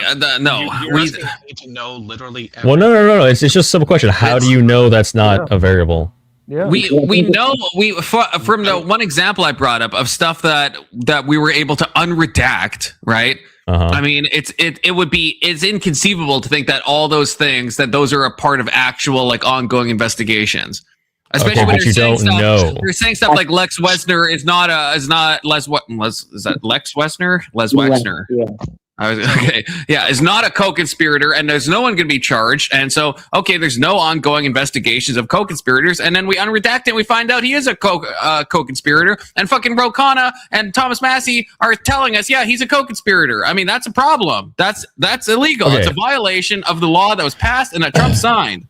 So look, I don't know the granular detail, everything you just listed there. I can just grant that and say fine, but I'm saying from a logical standpoint, how do you say you can 100% know that there's not sealed filings or ongoing cases or a few other, any other variables that would keep them from releasing these files right now? How can you be confident in saying that and then go into we should charge her? Because so that issue would be they have to release all the files. They could be redacted, but there's still files they have that they're not releasing.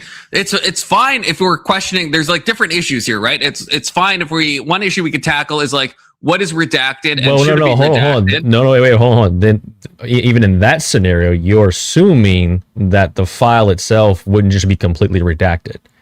You still have to release it. I mean, they've done that. If you've seen you just want them to release. So you just want them to release like entire blank pages, and you'll be like, yes, I'm satisfied now. I want them to follow the law, which they're not doing. And again, every redaction has to be annotated. So if it's fine, if Les Wexner is a part of an ongoing investigation, then they have to say we've redacted this name because it's a part of an ongoing investigation. Say that. They haven't said that. That's what's in the Transparency Act. No, actually, if you look at the act in there, I think it does specify unless it's part of ongoing investigations. No, that's one reason. That's one reason you can redact, Mo, but you have to specify why you're redacting. That's what I'm saying. If you specify the why, are you not giving away context of the case? Because it's redacted. Mo, I gotta know. Okay, so if I create a law that says that you have to release all the information on, let's say, the JFK assassination, right? Okay, and that'd be cool. The only things you can redact are like specifically agent names, right? but somehow you redacted like 10% of the document, of all the documents, and most of it doesn't seem to be agent names. And the reason we know that is because the part of the redaction was just black highlighter, and it was quite clear that it wasn't names being redacted, but okay. Well, I'll live inside your scenario with the agents, right? What if it's just like they're redacting the name, but then like there's details about the agent, his background, what department he works for, all that would be identifying. The details we find are not of the agent; it's about suspects. Yeah. Well, how do you know you're fine if they're redacted? Well, because we've been able to decide to put highlighter instead of yes, actually redacting. because well, no. Well, okay. Well, I was living inside your example. Wait, I was answering your hypothetical. So are we talking about the hypothetical or what is now? Well, we're talking about both. My hypothetical is basically included in the what is. I'm just trying to take away the current context so that we don't have to fight over. Yeah, and I gave you an example of how you would redact more than just a single name in those cases with JFK. But then part of the law is that you have to put maybe something like related to agent identity or related to concealed matters, whatever it is. You don't have to put something super detailed. Just something. Tell me, this is this is the name of a victim or whatever. You could tell me something, anything, right? Anything. It wouldn't give it anything away, right? Related to victim, related to victim, related to victim. It could be anything. It could be an address, social security number. It could be anything, and we would just know that it's related to a victim. But instead, there's a bunch of redactions all across it. None of it seems material to the people that they're supposed to be protecting, and there's Alex, no information on. Well, keep in mind when I came in here to discuss this, I was just running the question of exactly what grounds are we charging Pam Bondi on and why, right?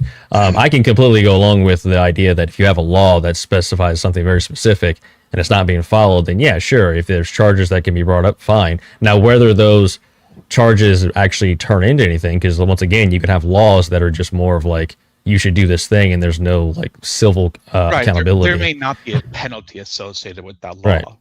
Yeah. Okay. So I mean, if that's the case, then it kind of begs the question. Then what's the point of doing it then? Just to be, I mean, do you accept that there's something obviously not right with doing it that way? Like something is obviously wrong. Well, no, Congress made the stupid law the wrong way. Congress is responsible for making a shitty law. It's not the executive branch's fault that Congress doesn't know what the fuck they're doing. The executive branch signed off on the shitty law, though. Okay, so what? Congress is the one that wrote the shitty law. So then why would the executive branch sign on the shitty law? Without reading it? I know, but they signed it. Then don't sign it. Theater confluence. Okay, but hold on. Bondi should get omnifucked because wait. Even the scenario you guys just pointed out, right? Like, okay, so we agree. Let's say we just agree. Okay, they're supposed to make some sort of annotation. They didn't. Maybe there's no penalty against it. Etc. Then the question becomes, why are you guys so caught up on this one thing if nothing's really going to come from it anyway? Wouldn't you care more about getting the files released themselves, not necessarily like this one? Oh, she didn't annotate it. Like, what is they release are not being released appropriately. So what the fuck are we supposed to do? Bro, okay, but wait. How do you know they're not being released appropriately? Once again, we just went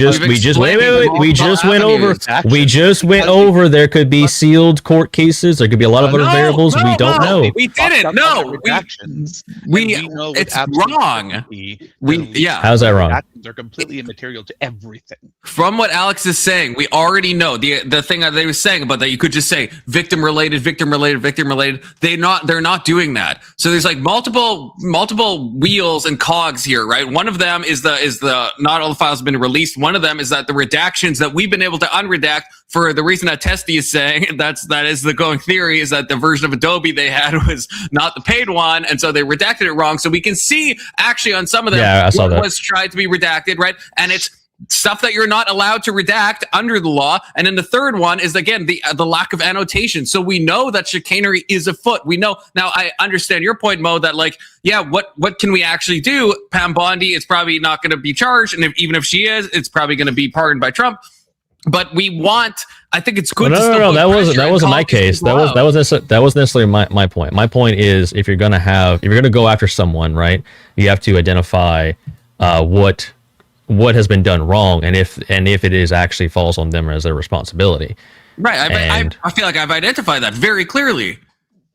Right, the redactions alone, the lack of annotations. Well, and no, alone we've established illegal. that she is in a hierarchy in an organizational from an overseer standpoint that doesn't give her the full authority to release everything. It means that if this is criminal, if that she would face the charges. That's what that means. What charges? The charges of not contempt of Congress. Confluence. Can I verify with you? Is she the ultimate authority about what gets released, or is there something down the chain that she can't control that could inhibit her from doing She's the ultimate authority. She's not the ultimate authority. She's over these organizations. That doesn't give her ultimate authority over everything. She's the ultimate authority. This is how this works, Mo. Release everything tomorrow. Would they be able to just do it? If there's an active investigation, if there's what is that, grand jury indictments that are currently ongoing, like you can't release information related to grand jury activity. But that's no one is blaming her for that. Evidence related to grand jury stuff, then there'd be like they would not legally be allowed to release. Yes, no one is blaming her for that though. But how do you know you're not blaming her for it? Yeah. Because of the annotations. And I'd have to say we can't get this information or it's redacted for this, but there's no annotations. That alone makes this illegal. So you don't know then. You don't have the annotations, so you don't. You just said you don't have the annotations, so how do you know? It's illegal to not have the annotations. So the fact that there's not annotated, that on its face is illegal. That okay, right but you're only proving with that she might have not documented why it was redacted, not that the thing that is keeping her from releasing it is the real issue. Sure. You haven't proven that. That alone is illegal. So that's a separate thing. It's not a separate thing. I've said multiple times. Is. There's a lot of cogs to this machine. That is an illegal thing that she is doing. That is an AG. The buck stops with her for that, even if we just look at the lack of annotations. So even if we only focus on that. My mind. I'm actually on your side now, Mo. There's enough reasonable doubt here and basically such a shitty law written by Congress for me. I would say I would agree that's shitty law. Why is the law shitty? Because there's no teeth to it. Well, the attempt of Congress is the teeth, and the attempt of Congress is already spelled out. Right? No, it's a contempt of Congress, and we've already established that that's like a 2 to 5 year charge. Well, yeah, I know, but if they actually tried to enforce that, like it would be really fucking hard to do it. Now, my only problem is against Trump. My only problem is that the pretty much the congressman that I trust the most is saying that things are being left out. From my perspective, Thomas Massie is the most trustworthy member of Congress, and so if he's saying that there are things that are being intentionally withheld, if he's saying, which he is, that they're lying, then I'm actually like very, very much, duty bound, because I've been following him for well over a decade, probably like 15 years. I'm a huge Thomas Massie fan because I think that he has integrity. So then how are you switching to Mo's side on this? Well, it sounds like you're more on my side. Because it can be a little bit of both, right? It can be both true that there's a shitty law, and it can also be true that people are covering shit up at the same time. It is his law. So hold on. I think the amount of like grace we give to this, knowing without a doubt for a fact that the documents they've released aren't properly redacted. They're redacting too much. They're not labeling what they redact. They have delayed the releasing of documents for way past whatever time frame they were given. They dropped them fucking randomly for no reason. And we also know that every single senator is saying that there's stuff not being released that should have been released. Knowing all of that, we still give benefit of doubt. No, it's not necessarily a benefit of doubt. It's a situation of you don't have all the information yet. That's just a fact that you can say like we ought to do this, but we have to deal with the is. The is we don't have the whole picture. So yeah, sure, we ought to have all these files, and I'm with you. I want to know as much as possible, but I also don't want to cause any issues with ongoing cases that could let some of these dirtbags off in the future. Yeah. Yeah, especially if they can't get a fair trial because all of their information has basically been out there and everybody knows, hey, this person's being investigated right now. It would be really hard, like on appeal, for them to not get off. Yeah, you think about law and prosecution, how slippery and complex it can be, and especially at that level where they have all got like 20 fucking lawyers. Like, you want to have it airtight as much as possible because the smallest thing they can leverage in a legal sense to try to like weasel out of things. Oh yeah, and I agree, but then just say that they are. They have not. Who said they that? have said that? They've said they said what was redacted is specifically to ongoing cases. Yeah, that was one of the reports that I read too. That was listed as one of the reasons. No, that's one of the reasons they can redact things. Yeah, what I'm saying is it has to be annotated. And again, Les Wexner is still free. They've had, this isn't just Trump. This is multiple administrations should have put Les Wexner in jail. There's more than enough evidence. You can't convince me that we're still just working on that case, trying to get him. That's ridiculous. Well, how long did the O.J. Simpson trial go on for? Not 20 years. Okay, but it went on for a very long time for just one guy, right? But there was a trial. But there was a trial. But there was one guy. Yeah, but he was now imagine you have like this Jeffrey Epstein guy that apparently knows fucking everyone. Apparently, I'm waiting for like Bob Ross to show up on the fucking list at this point. It's more of a question of who this guy didn't talk to. This guy got around like crazy. So I'm talking about people though that then the files are listed as co-conspirators. And to be fair, OJ was charged in the first month of the actual incident happened. Right, but my point is the trial takes forever. Mute yourself, or I don't know. Yeah, it wouldn't let me put FUK. Why wouldn't it let me put FUK? I've never seen someone pay to mute themselves before, but yeah, bastard, mute them. Mute them. Alrighty. What are you talking? Wow. Asking you will receive. He's not going to respect the and a kick him confluence. I've never seen someone do that before. But I got that statement, Anson. This guy probably pays someone to like dress up in spandex and beat him or something. That's how. Yeah, are you getting off to this, Futoy? Futoy's gonna pay to he likes being humiliated. He's gonna drop the 75 to kick himself. Train on me more, Daddy. Hey, you're muted. Someone paid good money. Someone paid good money for you to be muted, Futoy. Okay, we respect them. We respect the mutes. True. Okay, let's get back. Let's get back to this video, unless we have more to say. But there's a lot to go through here. Quick, like they've had these cases forever. They've already said that there was no one else to arrest multiple times. Yeah, that's a troubling thing. The reason Les Wexner, we know is because there were no more suspects because they thought that no one else was guilty or should be arrested, or they couldn't prove it, whatever it was. But that's the reason why they said they were going to release this in the first place. They changed that, obviously, but unless they suddenly found information they didn't have before and they decided they're going to start charging people, it doesn't make much sense that they're holding on to it because they're waiting for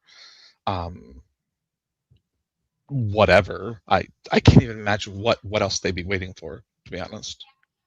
And to be fair, Mo, I guess the reason why I guess I want something done is because I want Trump to see that Pam Bondi is not someone he wants in his corner. I think Pam Bondi opened her big mouth. I think she stated a bunch of stuff that then Trump had to abide by, and then it left him in a bad spot.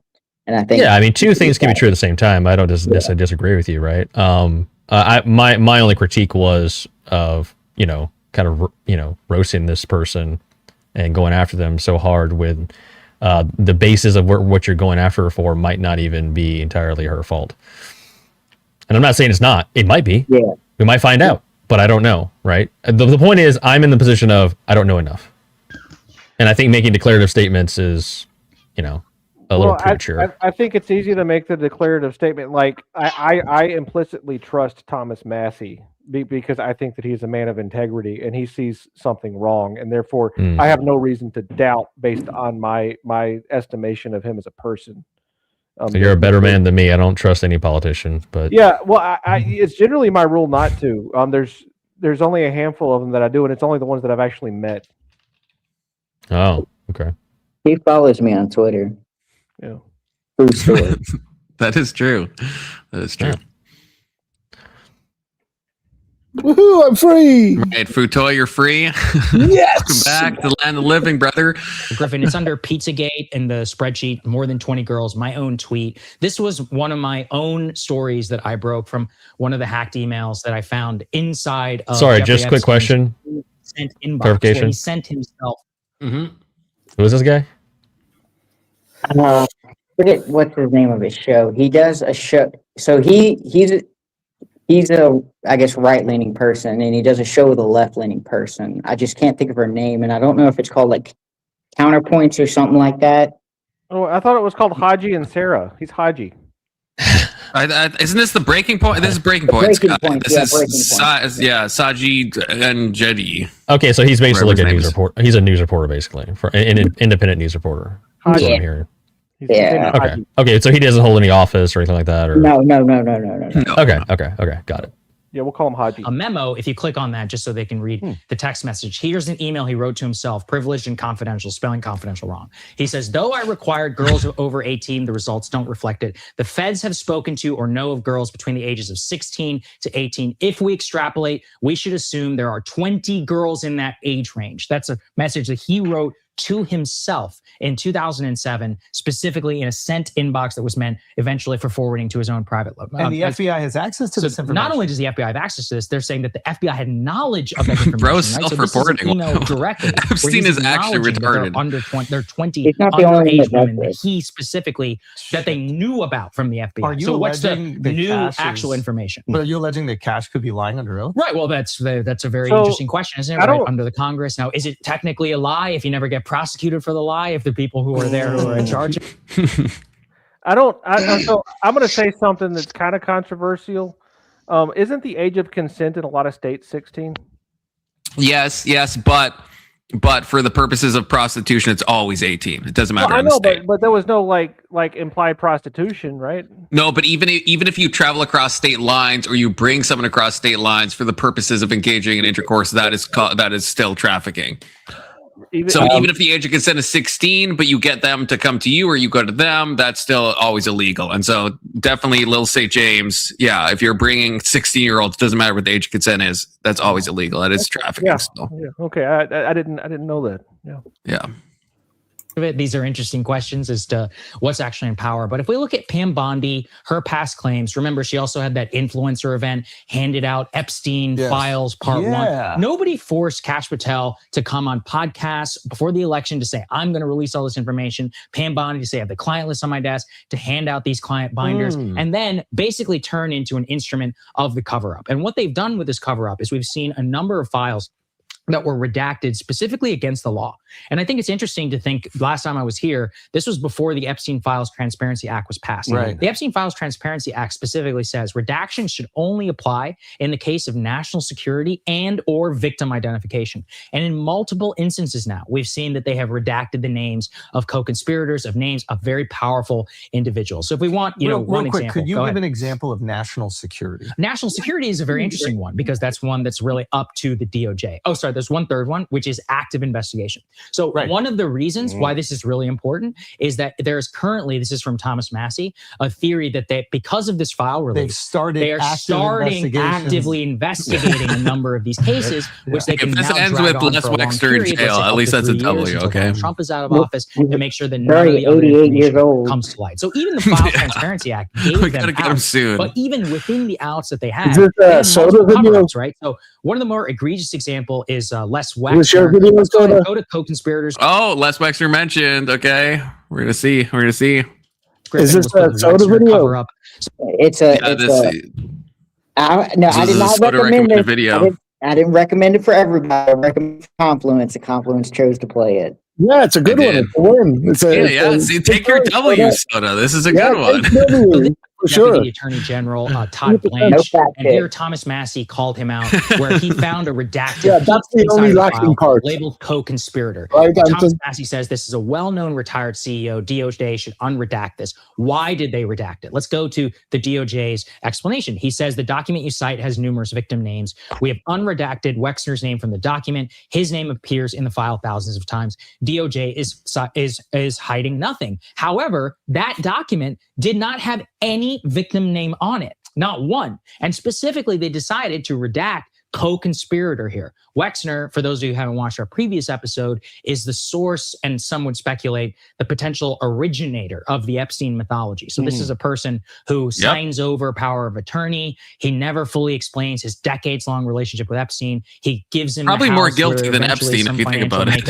Right here in New York City, the infamous Epstein townhouse for tens of millions of dollars, the largest townhome literally in the entire city. The home is frequented by all these. The home is frequented by Israeli prime ministers and all of these other individuals for meetings and financiers and Prince Andrew, and people are staying. I mean, it's a real destination for the Epstein class. Yeah, for all of these, multi-billionaires. Yes.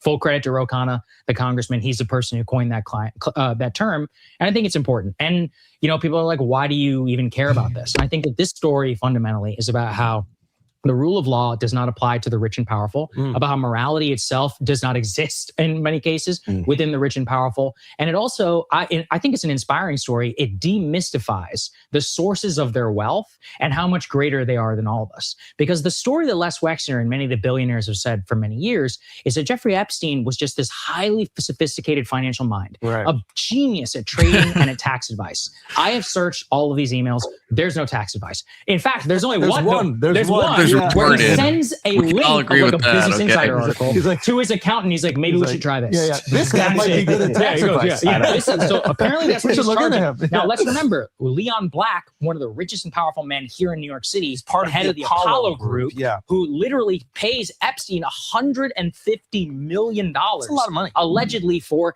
tax advice. And I explained this last time. He has access to the private wealth houses of every major bank in New York, not Jeffrey Epstein, who is not licensed, not a trader, not a tax accountant, has no specialty. There's 3 million emails. I've got hacked emails. There's no tax advice. Can I ask you just a question? And I'm a complete novice here, right? Is it possible that the tax advice is actually Epstein's proximity to people in power in our government, and that they can get sweetheart deals for each other and allow people to evade taxes while the rest of us are paying full clip? There's tax evasion. There's money laundering. There's all kinds of a specialty book that Epstein had. You're saying the rich keep getting richer. The rich keep getting richer. The rest of us are suckers for and they're not doing it by hard work. And they're not doing it by pulling up their bootstraps. That's the funniest thing. The only indication that we got to Epstein's source of his wealth was Lord Mandelson, who is, by the way, was the UK ambassador to the United States until the Epstein files came out, where he shows he is tipping off Jeffrey Epstein about an upcoming bailout in the UK for insider trading purposes. And by the way, Prince Andrew, explain how that would work really quickly. So he knows that there's going to be a government bailout. He sends Jeffrey Epstein an email giving him an update that this bailout is coming. And that would allow this is publicly announced. And thus, what are we able to see? Lord Mandelson, he goes specifically, Peter Mandelson secretly advising the CEO also on how to fight the labor's 2009 banker's bonus tax, even after suggesting he, quote, mildly threatened the chancellor. Mandelson was then the business secretary. So there's two specific things here. He's brokering JP Morgan, pressuring the current UK administration of the time, and tipping him off for insider trading purposes as to what's happening. But the tip-off, for example, is if you knew this bailout was coming, you could, take some positions that would be advantageous to you and your cronies in the stock market that the rest of us would not know about. So the rest of us are sitting there and be like, oh, is the UK going to bail him out or not? I mean, I have no idea. It's not public information. Now, this is information coming directly into his inbox. This is the clearest picture that we have about outright criminality. But you know who's really doing insider trading? What? The girl that cooks with Snoop Dogg. Right. Yeah, exactly. Like, what is her name? Martha Stewart. And the girl that will design your house. That's the insider trading. This is a classic example of what we're saying, is that these people get away with all of the things that lower level people will be prosecuted for. There's a famous statistic, like if you make less than $25,000, you're 10 times more likely to get indicted by the IRS than somebody who makes over $2 million. It's like, exactly, right? And so like, why? Because they're easy cases. Is that true? Does anyone know? Is that true? I mean, but you got to think like sheer number of how many people like make $25,000, and then imagine how many people actually make $2 million. No, well, I thought he was talking like per capita. Oh, I didn't. Okay, I did not hear that. Yeah, but it's even if that statistic is true, you have variables that you have to like look into. Like someone who has lower wages like that, they're not hiring like a CPA, right? Yeah. So they're more prone. Yeah. They're more prone to like just I'll just send this off. It looks right to me, and then get in trouble, right? Well, no. If you're rich, they're going to be like, hey, you can't do that. No, not even just that, because a big part of it is the more resources you have, the harder the audit is. It takes longer, right? So they have to put in a lot more effort and a lot more work to figure out if you've screwed up somewhere than they do. Yeah, but the payoff's a lot bigger, right? Can I just? Yeah, but they're gonna hire lawyers, and they're gonna go to trial for like 10 years. Successfully, if you don't find some way to wiggle out of it, like there's 1,000 ways that people can get out of this with good enough lawyers. So right? Yeah, my point is whenever we look at any statistics, right, we have to be careful because numbers can be used in different ways to like skew the narrative you're trying to put forth. Right, and that's across the board. So unless you like look at like the metadata and understand exactly what's going on here. There's lies, damn lies, and statistics. So as the only person on the panel who has professionally prepared thousands of tax returns, I can answer. That's true. You're an accountant, Anson. Go ahead. So the earned income tax credit is one of the highest areas of fraud, and it's predominantly poor people that get that. And so that's why like that sort of outlier exists. It's because poor people are generally poor because they have low time preference thinking and they're more dishonest than rich people. I don't know about that, but maybe. Is that a per capita stat? Are you sure about that, Anson? Yeah, I am actually. Yeah, I think there's some. He's standing on that hill. First-hand experience sounds like. You send them a letter, you take their money. If you want to battle somebody with like 2, 5, 10, 15, you're 25 million, for decades. you're in court for decades, right? They have an army of attorneys. And that's why the inversion of the law allows this permission structure for the entire American and global elite, where they get away with financial crimes, they get away with money laundering, but they also get away with some of the most heinous crimes that I think as a society we have decided, which is the abuse and the traffic of women. Now, notice, I'm saying women. There are underage girls that are involved here, but I also think it's really disgusting to obscure the role that these men played in abusing a lot of these, especially Eastern European women. That's true, at the time. Tens of millions of dollars of wire transfers from multiple banks, JP Morgan, Deutsche Bank, right here in New York City.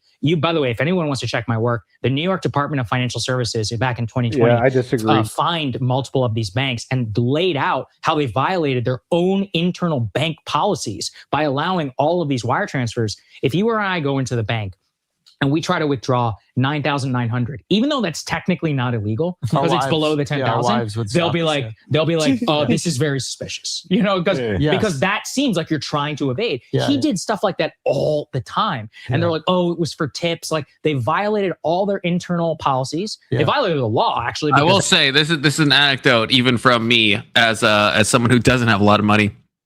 But going between Canada and the US, I've been my shit has been frozen so many times, so many fucking times. It's ridiculous.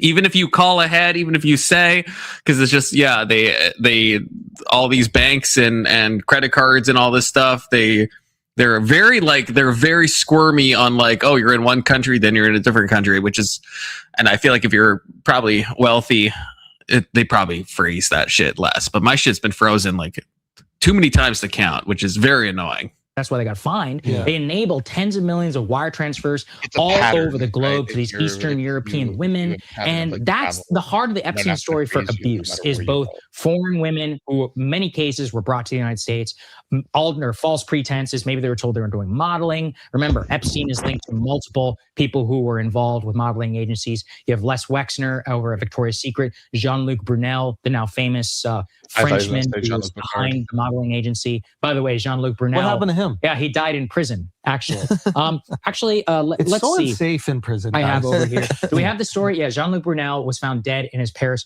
prison cell. I think it's in foreign reaction. Griffin, can you go to France Open's investigation in the document? So they actually just yesterday announced that do we know who this guy is? Big Soda? The Luke John, John Luke Brunel. Never heard of him. I mean, other than what he's described as a fashion guy, he had some relationship to Epstein, but I don't think it was as close as the Victoria's Secret guy. And he mysteriously died in prison. Oh no, I didn't. I mean, everyone mysteriously died. No, that's what they said. That's what they said. It could be, he just died of old age. Says he's a French modeling agent. Oh yeah, French modeling agent, close associate, so blurry, of the late U.S. financier, founder of NC2 Model Management, longtime associate of Jeffrey Epstein.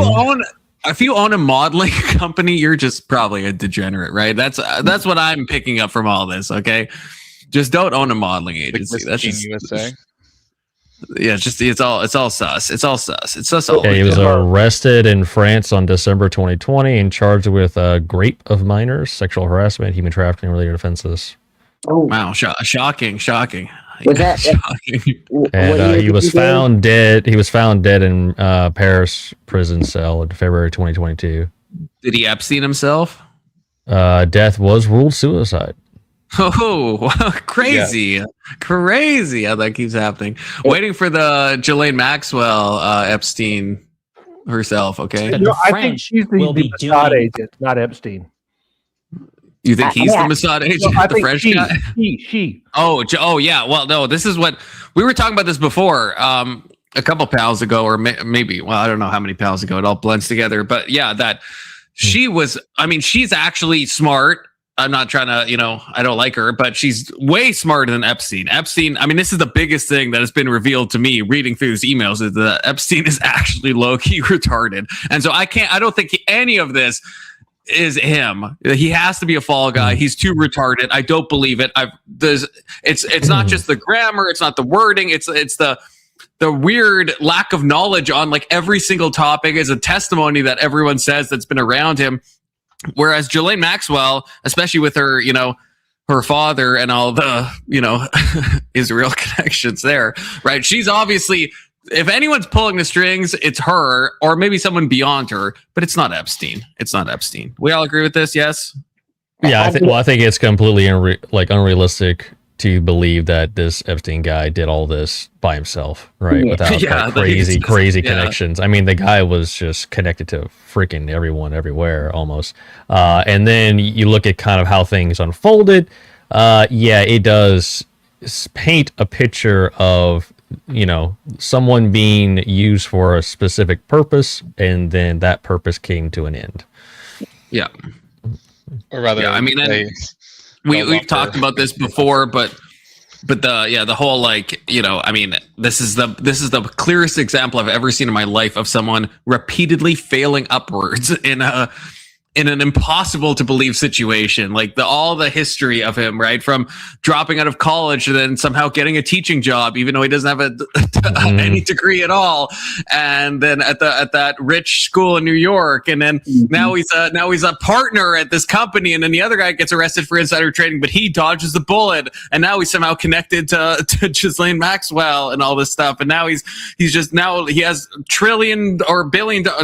billionaire clients, right? That's the only people he accepts into his wealth management company and everything, all these Ponzi schemes, but he always just keeps going up. Every time he fails, he keeps ascending higher until he's freaking just associating with all these famous people and rich people and everything. It's all a little too much to believe, I think. I would say I agree with most of it. She seems like, I guess, the one that's closely tied to intelligence. But then I can't lie, they kind of all do. Yeah, like I don't know if I put more, like, because it could be Les Wexner. That's like the main puppeteer. It could be Maxwell.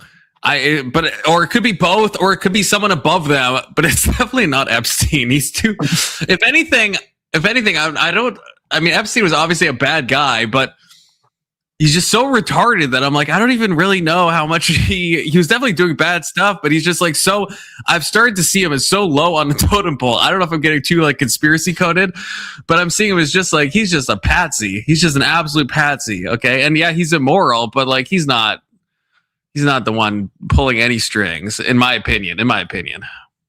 A raid into an Epstein-linked associate who at the time was a major figure in the French government and was part of this thing now called the Arab World Institute. But what's even more interesting is that on the Brunel investigation, they're reopening the case. And I think that's another thing I want to emphasize to the audience. Yeah, Our play government stupid games, is the win only stupid government prizes, where right? there's Age, not I mean, a serious investigation. The UK. Why is that? Yeah, the UK stripped Lord Mandelson of He his deserved to ambassadorship. pay a lot more Now than he's under criminal investigation by Yeah. Scotland Yard. The Prime Minister, That's the thing, Keir yeah. Because Starmer, to be clear, I mean, he's still evil.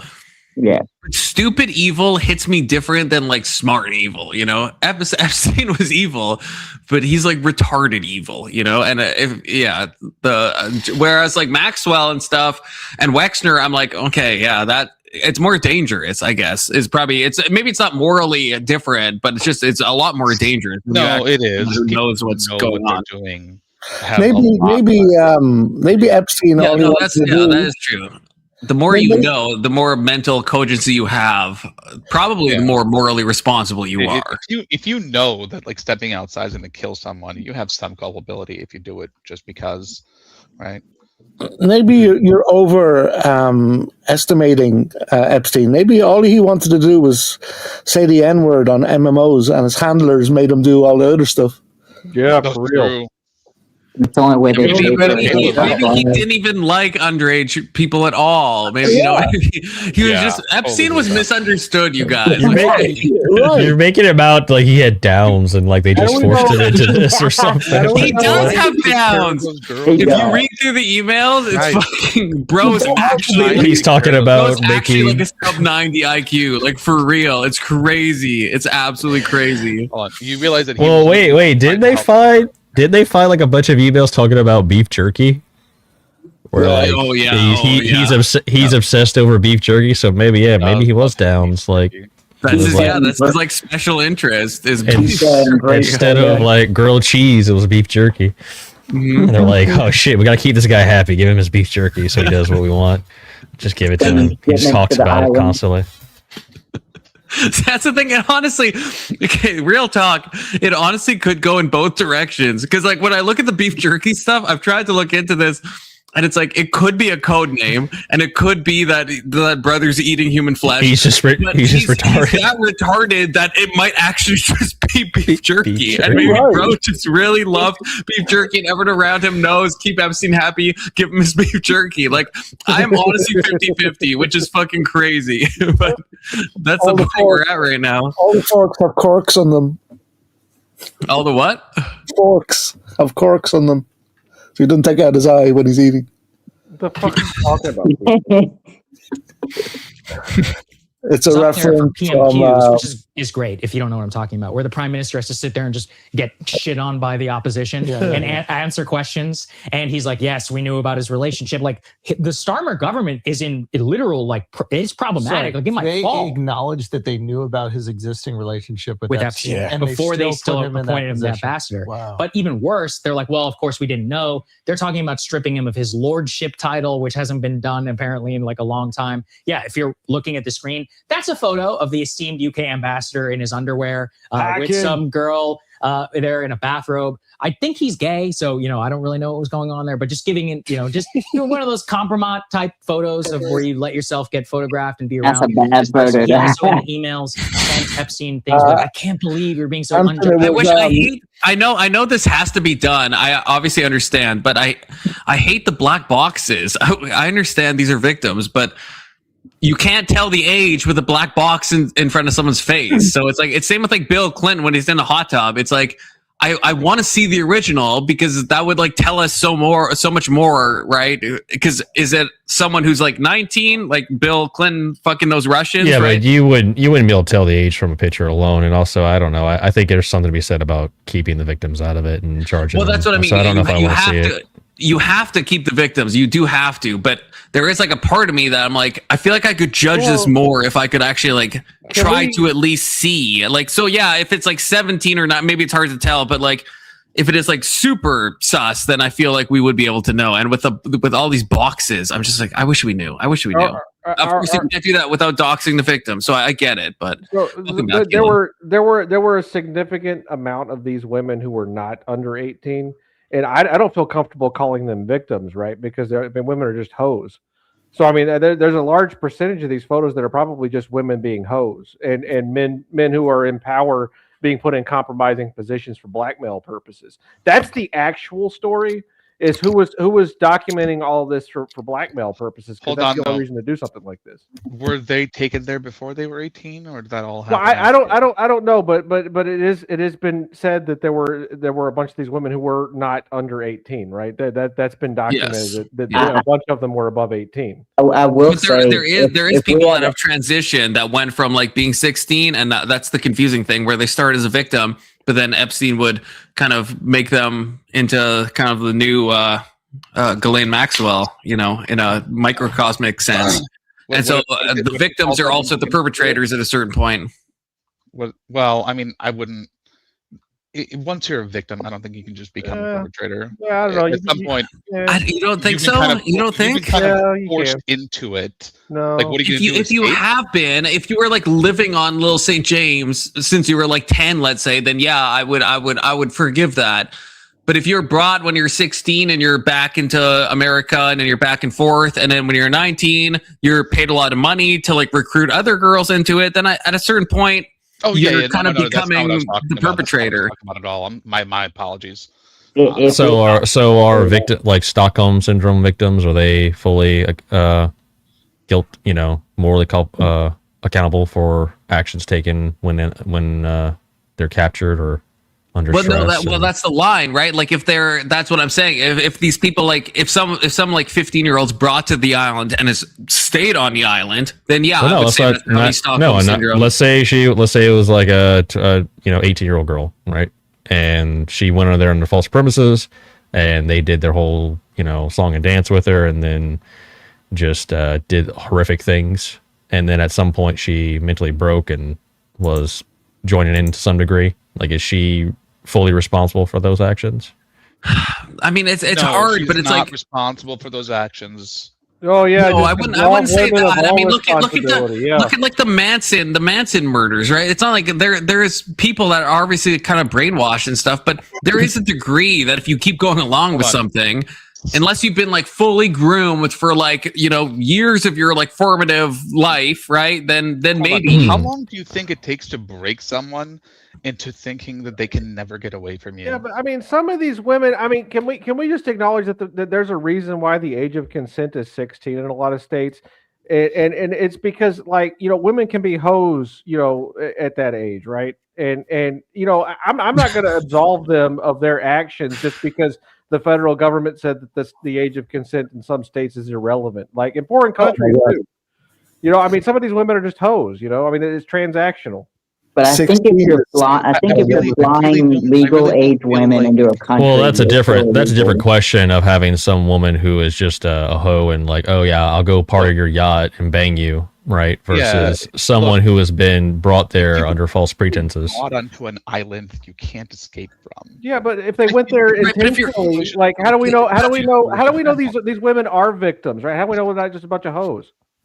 Okay, if they're brought there under the age of 18, then yeah, I think there's like some obviously reduced culpability. But if you go to Epstein's island when you're 18, I feel like if you're just being a dumb broad does not mean you're not a sex pest, right? If you're like recruiting other people, right? If you're over the age of 18, I mean, I would still personally give them.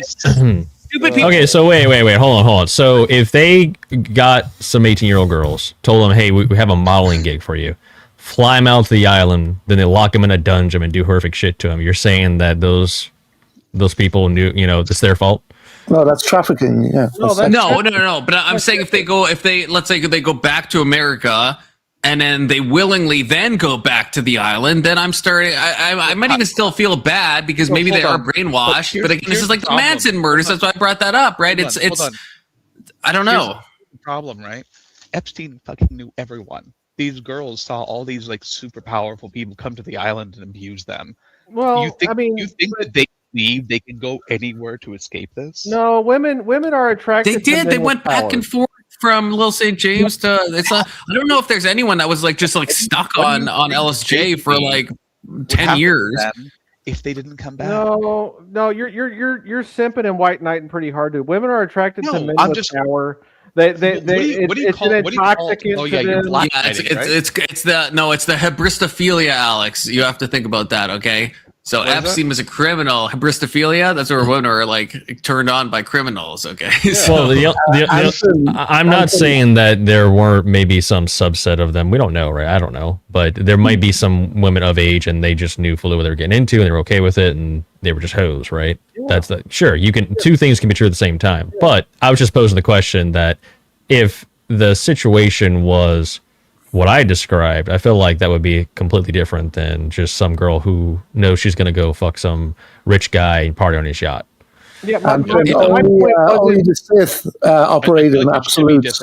You don't admit. You can't say all women are this or all women are that. Sorry, one second. Not all women, Futoy. Wait, 1 second. Anson, you asked me what I was talking about when I was talking about the cork. Have you ever seen the movie Dirty Rotten Scoundrels? Michael Caine and Steve Martin? Nope. Well, there's the cork and the fork. So Steve Martin is playing somebody, a slow-minded person.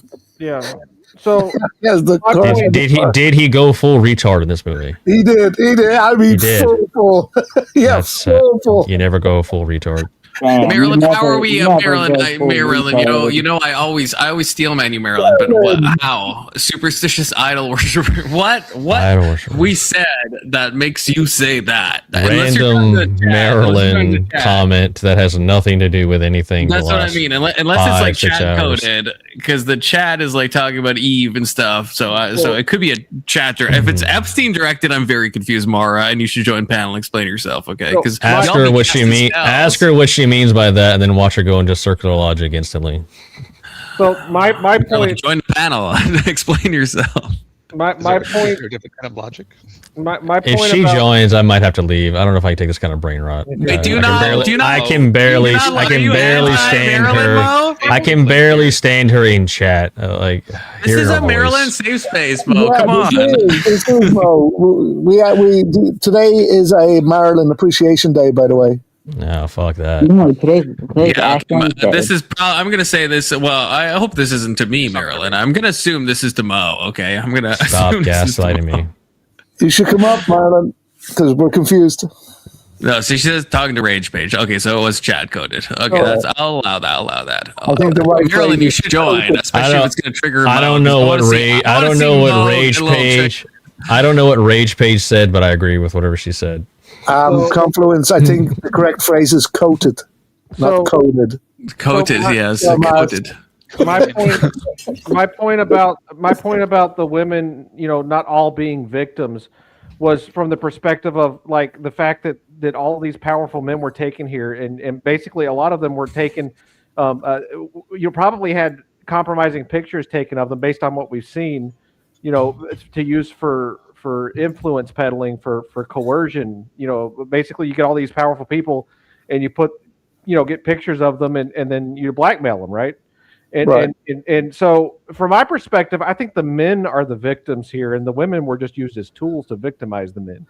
They could have been both victims. Yeah, that's true. Bill Clinton definitely was a victim if you think about it. Think about it, he definitely was. Yeah, that's what I think. Like it's obvious that like there's some other evil force here at work that was victimizing these men and using the women to do it. The interdimensional dreaming. True. I think it was what do you call that when you think that like kudos, but still victims as well? Does that make no? What is that called? That makes sense, doesn't it? It's dying, so I can hear y'all first. Is always at fault. Say again? Was it victim blaming? No, not just blaming. Like you always white knighting is you're always protecting women. What do you think what is it called when you like always blame women for everything. I'm sure that some of them were being Anson. I think it's referred to the Anson mahogany, misogyny, mahogany. Mahogany, correct. It is mahogany. Internalized mahogany. That's if women weren't hosed, then it wouldn't be so hard to blame them. Well, you don't know they're hoes. That's no. I've met women. I'm pretty sure I do. I've met women. I've met a few hoes in my time. Met as a hoe. We do have a epidemic of hoedom currently. But aren't Anson, is every woman you've aren't ever men met more hoes than women? No, my second wife wasn't a hoe. I'm hoping my third wife won't be a hoe either. Maybe my fourth. So some women might not be hoes. Yeah, I said some of these women were probably victims. I didn't say all of, but my point was that the men were also victims too. It appears that men were taken advantage of, basically using their lack of virtue against them to manipulate them, and getting pictures taken of them so that they could be coerced for some end. That's exactly what happened. I mean, I feel like if you're the one who, and that's not being reported on. Innocent that's victims. The actual story. They're not innocent victims. I really can't see you as a victim if you decided to have sex with I would like to address this comment real quick here. Just really quick. Address it well. Just really quick. Yes. Okay. I too. Yeah. So this just goes to show Marilyn's psychological profile. What she means by attention is one time I threw an insult her way and roasted her, and apparently that is me vying for some sort of attention from her. So this is like this really, I don't know, like she just enjoys being humiliated and talked down to. It's really weird, bizarre, and kind of Marilyn, sad. are you gonna take that, Marilyn? Or you're gonna join the panel? Are you gonna join the panel, Marilyn? Alex, you can still be a scumbag, dirty pedo, and be a victim of something, right? So if a dirty scumbag pedo is walking down the street and somebody gets hold on, let me finish, Alex. Somebody jumps out and takes his wallet on gunpoint. He's still a victim of a crime. No, he's not. He's not a victim. So wait. Hold on. Let's put this into an analogy and see if it holds this logic. Okay, you go in front of a bank and you put a mask on the floor, you put a gun on the floor, and then someone passes by and their morals are like, oh, I can use that to rob the bank, and then they rob the bank. Are they a victim or are they the perpetrator? In that scenario, they're the perpetrator, but in the scenario being mugged, they're the victim. I really have to say, once you've molested an underage girl, I think you are never a victim again, no matter what happens to you. Well, I agree with wait, say again. Wait, Alex, say again. I'll be back. Hold on a second. That's a lack of imagination, Alex. Alex, say again. I said once you've done something like that to a little girl, you are never a victim, no matter what happens to you. I sure, rah, anti that stuff, but I feel but in a real sense, no. Really? No, but I get the philosophy. Somebody who does a crime like that should get their rights stripped. Which is that doesn't mean that's too far. Can't be victimized by other people. Was it not too far on the child? What victim you do think they would be then? People with low morals are constantly in danger, especially if they're in positions of power, of being blackmailed for people finding out that they're engaging in behavior they shouldn't be. Right? And that's what these people were. People who commit crimes. Yeah, are people in danger of being. But so Alex, I think Big Soda disagrees with me on this. I think, or maybe it's just more nuanced. But Matt Gaetz, right? I think Matt Gaetz did some untoward things, right? But that doesn't mean I think that if Matt Gaetz was tortured and unalived, that I'd be like, he's not a victim. I mean, two things can be true at the same time, right? This is what Mo was saying, and I mean, it is true, right? Like, you can. Who is this guy? Matt Gaetz? Is this the guy that we talked about at one point? Yeah. He's the man from Florida, or the previous congressman from Florida. Yeah, and he had all he had some sex crime allegations. But it was, it's not been proven, and they were dropped and stuff. Yeah, I personally think he probably ditched up a couple of underage people. I believe he did, but again, if he was tortured, I would say, well, now he's a victim of torture. Just because someone has been a perpetrator doesn't mean they can't then be a victim. Right, exactly, and that's what Anson was saying. Alex, if you disagree, that's like an emotional response. That's an emotional response. But it's a normal emotional response. It's a normal one. It's normal. A bunch of so many bad takes are valid from makes sense kind of way, but things that remove from you your humanity. No. Once that happens, you are no longer human, and anyone can do whatever they want to you. No, I don't. Yeah, I think that's a very emotive take, Alex. I think it's a very emotive take, especially if we're talking like someone like Matt Gaetz, where it's like. Yeah, where do you draw the line, Alex? I think it's reactionary. I think it's a reactionary thing. Did I say Matt Gaetz? Well, that's the example I gave.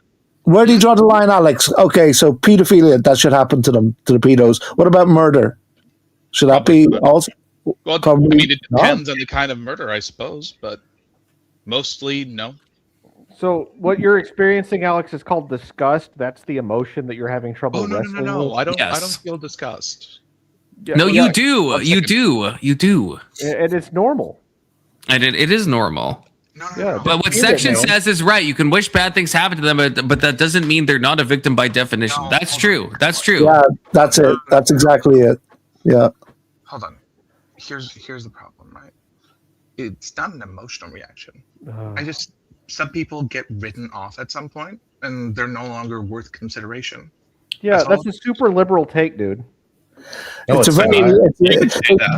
They also share that view in prison. So if a pedo goes to prison, they're going to try to kill him, right? Wait, Anson, am I a liberal or a leftist if I think like nobody should get the death penalty and everyone has the ability liberals to? Mostly anti-death penalty? I feel like they are.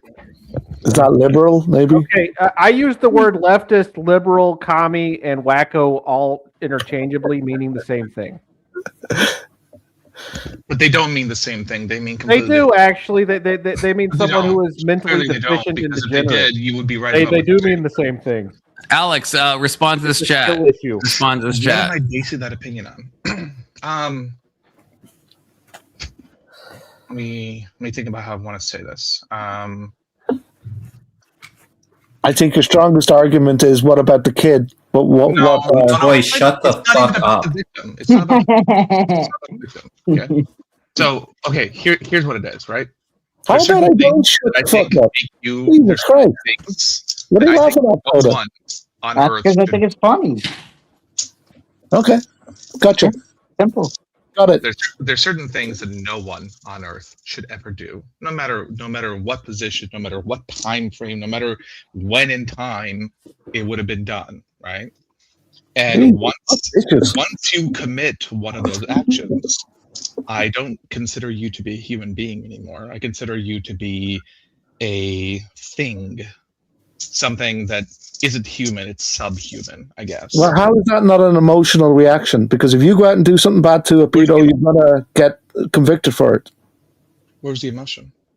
Because if you go out and do something bad to a pedo, you're going to get convicted for it, right? Alex, you didn't explain what you're basing it on. I mean, I think I did, didn't I? No, you didn't. You said people do things, and then I said there's certain things that no human being would ever do. Yeah, what are those things, and what do you base that on? Well, for the most part, it'd be probably pedophilia, right? And I don't mean like the 16-year-old stuff. I'm talking about. But why do you think that's so bad that these aren't people anymore? Because every human being has some inherent feeling of protection towards kids. And if you don't have that, then I don't consider you to be human. Well, I don't know. That's definitionally emotional, though, isn't it? Well, I mean, I agree. I agree that those are obviously heinous things, but you're still making an emotional appeal. This is a logical line to draw. Based on what? What is the logic based on? Because anyone who does that cannot be a productive member of society. That's can never be true. trusted to be in society again. That's not true. Look, my grandmother was 16 when she got married to my grandfather. I said 16 is fine. I was talking about underage.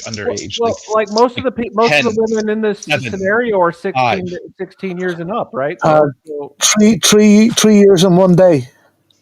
Yeah. 3 years.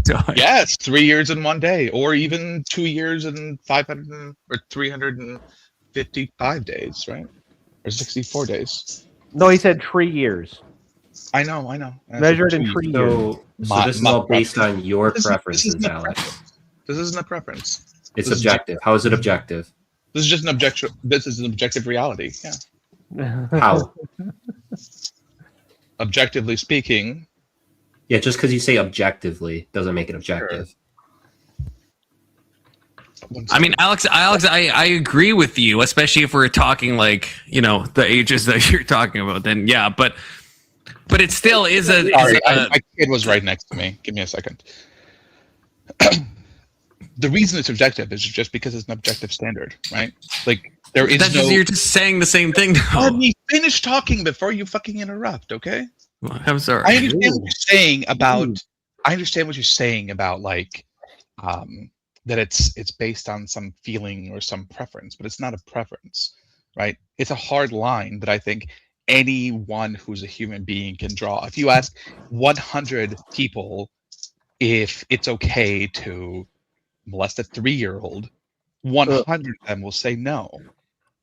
Right? You're arguing it's objective because people agree with you. That doesn't make it objective. No, I'm saying objective because 99.9% of humanity agrees with it. It's an appeal to the majority fallacy. That doesn't make it objective. That is.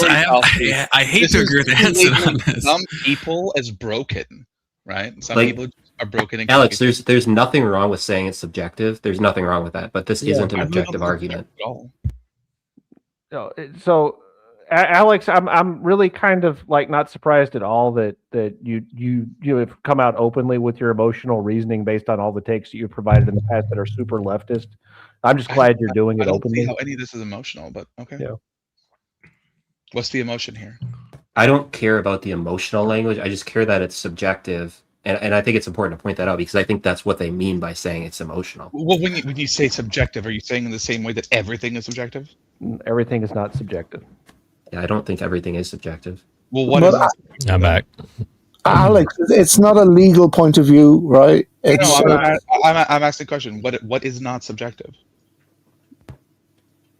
Well, I'm agnostic, so I'd say I don't know.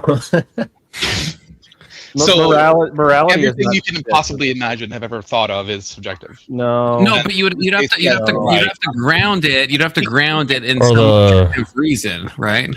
All right. So if it's not emotional, what is it? So it's not a legal point of view because legally it's not like that, right? So it's not like that. And you're saying Alex, it's not emotional. So what is it then? Alex, I was totally open to you like making an objective argument, but I don't think you did that. Well, as someone who's not religious or anything, I don't really have that concept of objective truth. There is no such thing as objective. Damn postmodern bullshit. Fine, whatever. What is subjective? No, you're right. My preference. I got you, bro. What's objective? Go ahead. No, my preference. I'm right there. I'm down with the struggle. My preference. Give me something objective. Come on. No, my preference is that there is something objective. Objective. Where is it? No, that is my preference. My preference is that objective exists. Okay. Well then, what do you? Well, prefer? You can't argue against that because of my preference. What do you prefer as objective? No, it doesn't matter. It's my preference that it exists. You have nothing that you can think. You're right. Just like you have nothing. Your preference being that. No, you have nothing, and therefore that's fine. I'm comfortable. My preference. That's done. So you're speaking out of your ass. Good to know. Yeah, just like you are, bro. I'm not speaking out of my ass. I think the line for objectivity or subjectivity is simply whether there's some natural component to it. And I think most of nature, when it comes to human beings, is that we protect kids. And I think people who don't fall underneath that line not only do not protect. Well, I think most of nature engages in that behavior. If you think about it, and you must. And you must. That actually is true. Well, there's certain species that eat their young, right? Right. Yeah, that's. And there's a lot of species that leave their young right after they're born. It's even worse. They make it. They don't. Right. So you're saying it's a rational opinion then, if it's not emotional. I would say it's rational. Yeah. So you're saying that because they've done that act, I don't know if it's rational. So what's the logic behind it then? Well, so it's one of those things where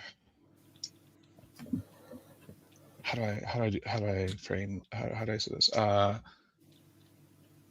If you look at the fuck is this? 1 second. If you look at it from the perspective of, can you be trusted to exist within the species? I feel like there's certain things that you can do that removes you from that category, right?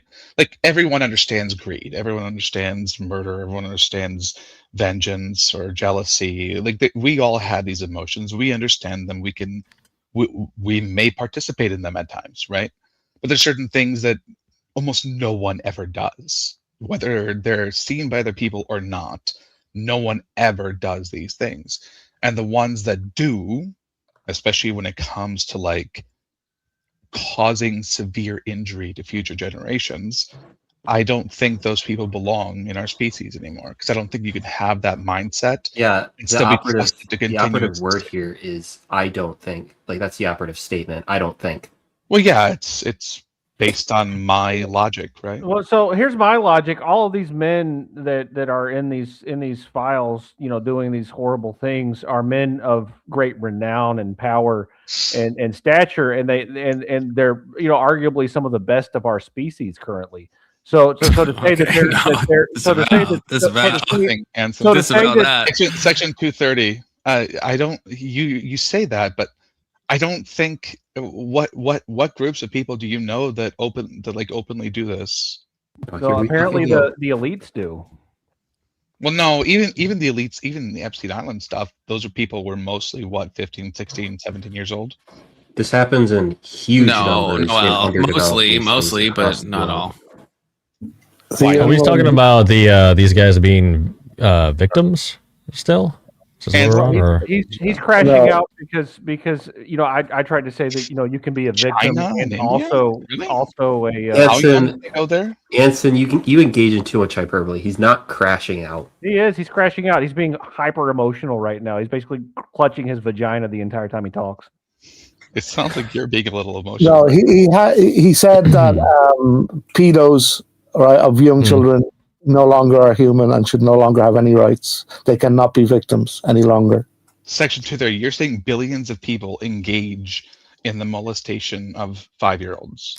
Well, your rights can. Depending on your actions, your rights can be taken away. We do this all the time with justice, with judicial system. It was an emotional. It was an emotional thought, and he's saying no, it's not an emotional thought. It's irrational idea. What's irrational? A rational idea. His proposal. It's a rational idea to remove someone's rights. That they are no longer considered human. You can do what you want to them. Lines people can cross that don't deserve rights anymore because I don't consider them to be a part of our species. That's kind of crazy. Depends on what rights you're talking about, but all of them. I think all of them.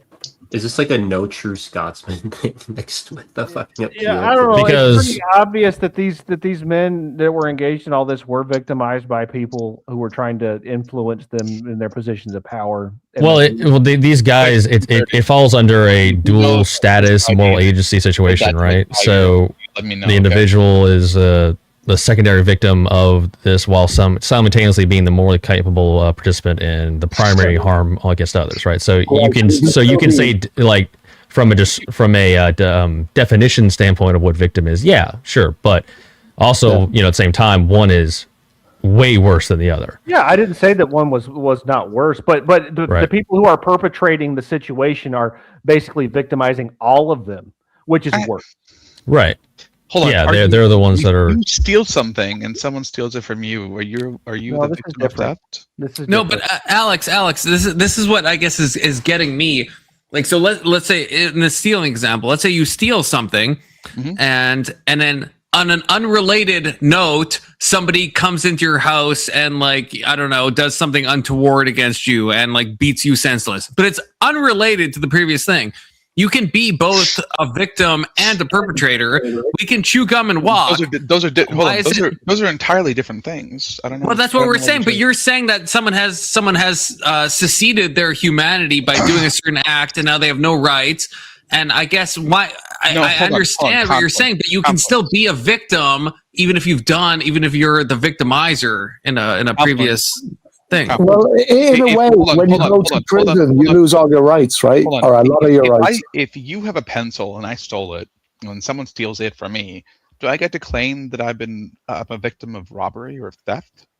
No, but that's what I mean. You're keeping it. Why not? Why can't? Because that's the same. It's the same bubble, right? No, why can't I claim that?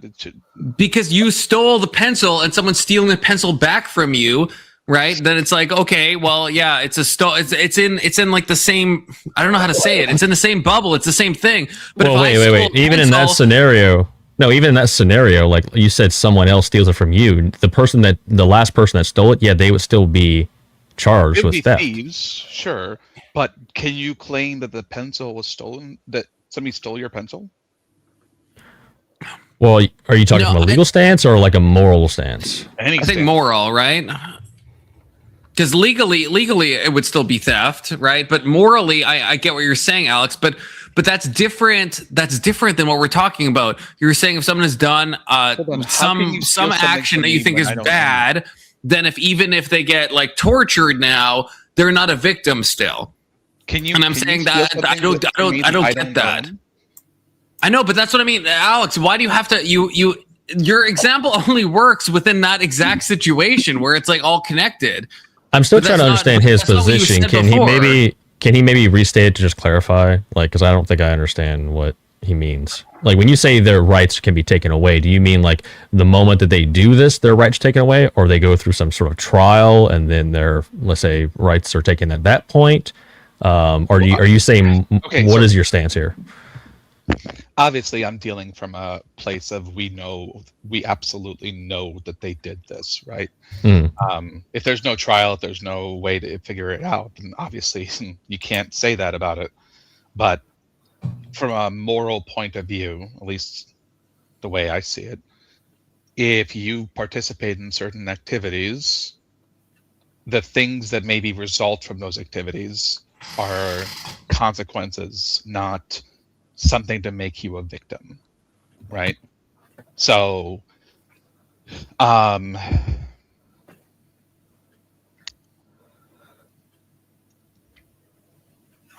God. So late, I can't think of this right now. My original point was people who like molest little kids, and I'm using the word molest to represent something different. I don't consider them to be a part of the human race, and I don't think they have any rights at that point. I agree, but obviously, from an emotional point of view, you would have to know for a fact that they did it, right? And at that point, if somebody chooses to kill them, beat them, torture them, I don't think it really matters. Even if they're killed or tortured for an unrelated reason. So let's say someone has done something, and let's say it's not they've done that thing, but someone else breaks into their house, tortures them for a totally different reason. You're saying they're still not a victim? Because again, why can't we chew gum and walk? I know it's morally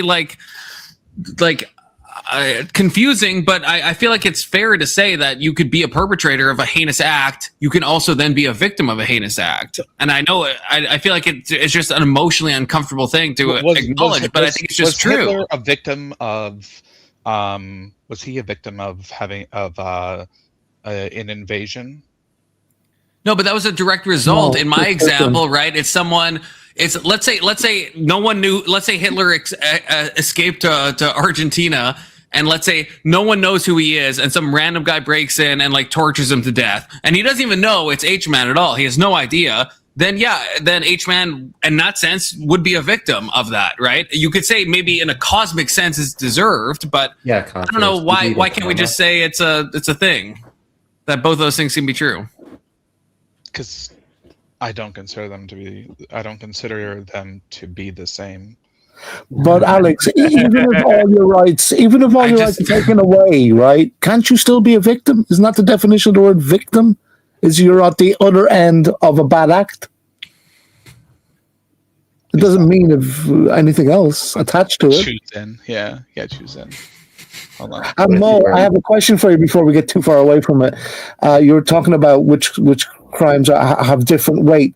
So if you get a child, you put a child in a room with a pedo, and you leave them there, and you allow the pedo to do what he's going to do and film it so you can use it on the pedo. Are you less of a crime than the pedo? Would you say? Sorry. No. If you, No. you'd actually. I think you'd be more culpable than the actual person. Yeah, because you're actually the initiator of the act itself too. Yeah. You facilitated the act's existence. Right. I must have misunderstood you when you said there's different weights in the crime, right? No, I didn't. No, what I was saying is, in the case of what we were talking about, you have what's I guess you could call a dual status moral agency situation, right? So you have one person who is being the victim of blackmail, right? And then you have the worst victim, who is the one that's being taken advantage of by the guy, and also the people who set it up. So two things can be the blackmailer and the participator. Right? Yeah, so and the people who set it up are the same people, right? I would say, I would say in that scenario, the people who set it up would be, if you want to give a moral hierarchy to it, I would say they're more morally right, and that's the Epstein situation. Responsible. Yeah. Already done, Keelan. Already done. Thank you for the help. There is no more Stacey. Already done. Rip Stacey for real. Well, actually, not Rip. We don't like Stacey. I guess I'll never know why he got so triggered over the cousin fucking thing. It'll be a mystery forever. Mo, you don't even know. Stacey's gone forever because of. No, I know. I know. You told me. You told me. But my point is, now I'll never know. I'll never get resolution to this question because of why he freaked out that day, right? That's true. Now we won't know. It isn't a known thing. Yeah, Mo, it could be when you tell somebody they can't have something they really want, they lash out. Yeah, maybe he had it set up. He was looking at, he was at a family reunion. He was like, man, this ain't too bad. And then I came on and I just crushed his dreams and talked about IQ and sent him off. Yeah, Stacey is perma-gone. I don't know if you know. I can't remember. I after the Stacey thing, okay, I was stressed. I was drinking a lot, so I don't exactly remember who was here after that. I'm not gonna lie to you guys, but yeah, on a related topic, I got a picture I want to show y'all. Please no. We will ask why you have that picture. Know that. Keep that in mind. That's the weirdest thing about last night is that Stacey lives with his mom and has a photo of that. I understand. But yes, any Stacey alt gets perma banned. Okay. Sorry, Alex. What? I said I understand you guys don't agree with me, but I think maybe. Well, I agree with you in some senses, right? I wouldn't go as far as say it removes their humanity, because in a Christian, that kind of goes against what I believe. Yeah. But as far as someone through their actions are no longer deserving of certain rights, 100%. And we do this all the time with we already do this. We do this for theft. We do this for yeah. We do this for. But we don't peel away their humanity. That I think I am coded on this one. There's nothing anyone can do that would ever. You would consider them to be. No, they still have dignity. Because I am Alex. Well, no. I don't think it's dignity. I don't even think it's dignity for them necessarily. It becomes a situation of what you're doing, right? You're like indulging in this act, right? It becomes like you should just prosecute them, give them what they deserve, but at the same time to give in to some sort of I don't know, extended torture or inhumane things that would be kind of damaging to the soul. You don't want to become a monster, right? Yes. You don't want the monster to make you the monster. This is exactly what Mo said. 100%. because that's the thing. It makes us worse if we do that type of thing, right? So I'm fine with the death penalty on certain cases, right? I'm pro death penalty, but I don't think that means someone abnegates their right to be a human. And if we go into that, first of all, we might be doing something untoward, but also we're damaging our own psyche, our own soul, by giving into sadism and a bunch of that stuff and justifying it because they're subhuman. Am I advocating that we go and torture the person to death, or even? Wait, but Alex, we agree. You're saying that they're subhuman, so that if they were, they're not a victim. If they were tortured to death, you're saying they're not a victim. But here's actually another. Let me just add something real quick. This also. I've been trying to say this for 2 minutes here. Just let me say. Sorry, go ahead. Alex, we do. Thank you. We do agree with you, but emotionally only, right? On an emotional level, yes. I don't know why it would be emotional. I don't agree with everything he's saying. Okay, so here's an example, right, where I think this logic breaks down, right? Because if you take that logic where you can say, depending on a certain criteria, we're going to remove this person's humanity. Well, then that also gives way to certain groups identifying other groups of, we believe what they're doing is so horrific, we're going to remove their humanity to justify anything we want to do to them. And we've seen situations like this in history unfold. Yeah, like so. But groups already do this. Well, okay, just because they're good doesn't mean it's right. It's a bad. Aztecs used to open up people's chests on a temple, but it doesn't mean it's right. Using to do that. Because Alex, you know what image it brings in my head is when they used to put people on horses, tie their hands behind their back, and put a sack over their head, and send the horse on its way into the desert. You know what I mean? Which mightn't be a bad solution, but Confluence Futoy's volume is super loud compared to everybody else's, and the chat was complaining about that earlier. It's not. That's BS. That's BS. You don't it got louder again after you reduced it. I saw it, but then Keelan also said my volume should be reduced, and I was like, "Fuck that gay shit." Well, sometimes you yell. Yeah, it's BS. Come on. Sometimes I yell, Keelan. Sometimes I do. Okay. But Mo is louder than everyone, but he's so soft spoken. I can handle it. His mic's really good. What's your triggering you, Keelan? Look at how big the gray bar around your image 07's Oxy, and you'll see how loud you are compared to everyone else. Like no, and 07 Sally. Let's test it, Alex. Yours is just really low, though, Alex. But let's test everybody else. Alex talks quiet is his problem. Alex is always soft spoken. Yeah, I don't feel the need to yell. Yeah, well, you don't really have anything important to say, so it's good.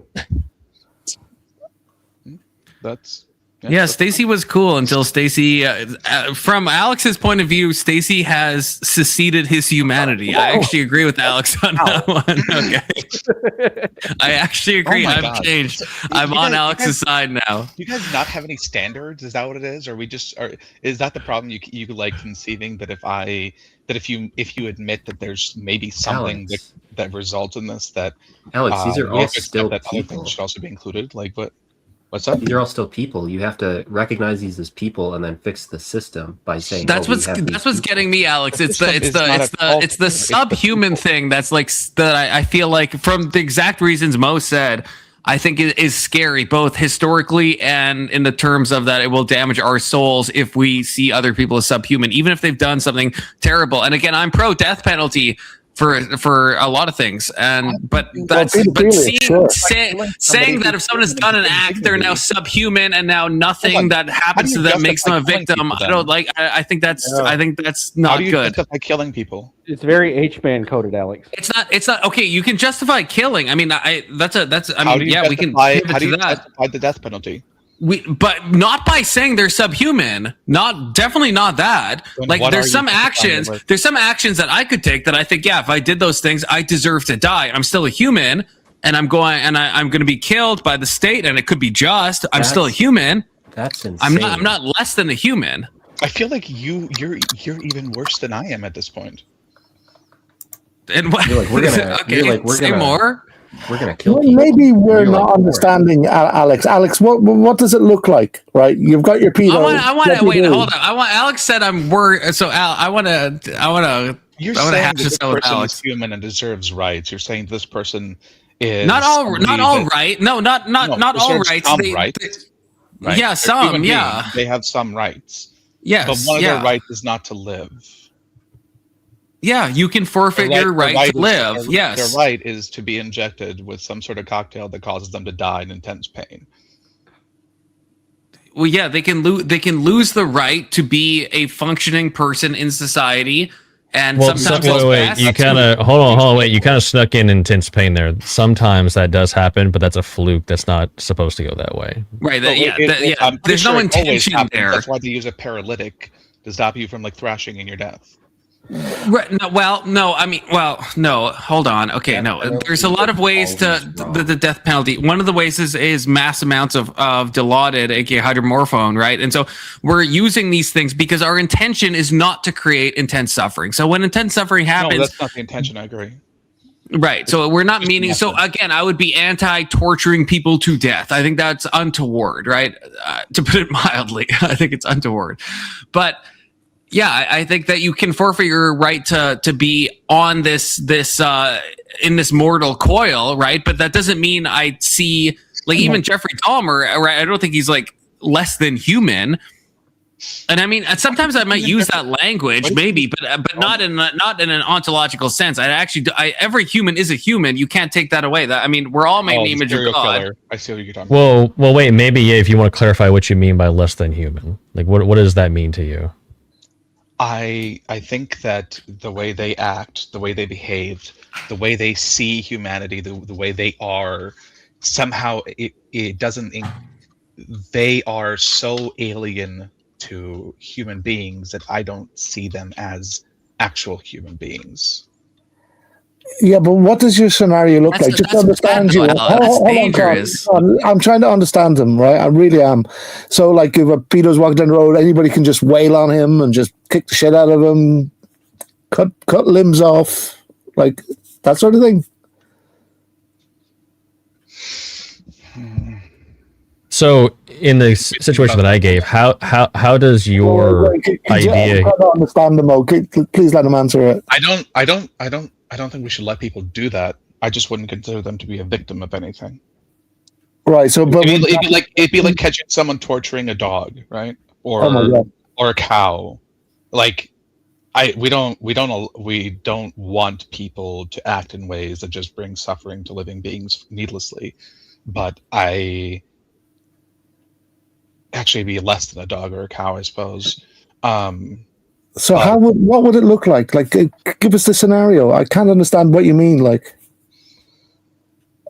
You take away their rights. What does that mean? If somebody were to kill them, I don't think they should be charged with anything. They didn't commit a crime. All right. But somebody can torture them. Alex, that's insane. That's insane. So would you, just to clarify though, would you admit, I guess, that this is a subjective thing that you believe? If we're speaking of subjectivity as in everything in existence is subjective because we're all subjective beings, then sure, yes. No, I mean subjective as in what subjective and objective means. Objective would be real or independent of a person's mind. So subjective would be things that you are. It's your subjective feeling on the matter. I'll admit that I'm probably one of the only people that feel this way, apparently, but I don't know what you mean by subjective in this case. I mean, okay, well, by most standards, everything is subjective. Well, subjective would be based on personal feelings, tastes, or opinions, right? You would agree with that? Personal tastes, feelings, or opinions. I mean, it is my opinion, so I guess sure. Okay, so I do think there's objective categories, right? Well, yeah, I'm not denying that there's not objective things. I'm just asking this particular case you're making is essentially a subjective opinion.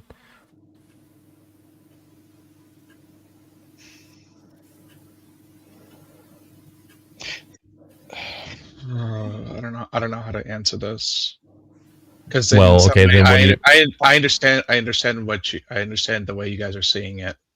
Now that I've thought about it a bit more, but I don't think it's actually subjective in the manner people typically look at it. I'm not saying, oh, this is just my opinion of how we should do things. I really think this is how things actually are. It's just we don't like to admit it or consider it to be that way. Okay, well, we can come back to that. I'll just go down the train of thought real quick. So if it is subjective, then that does open the door, and you probably already guessed where I'm going with this. If it is subjective, then there's nothing stopping another group subjectively saying, well, we don't like these people because based on our subjective feelings, they have done things that have removed them from humanity, so we're going to genocide all of them, right?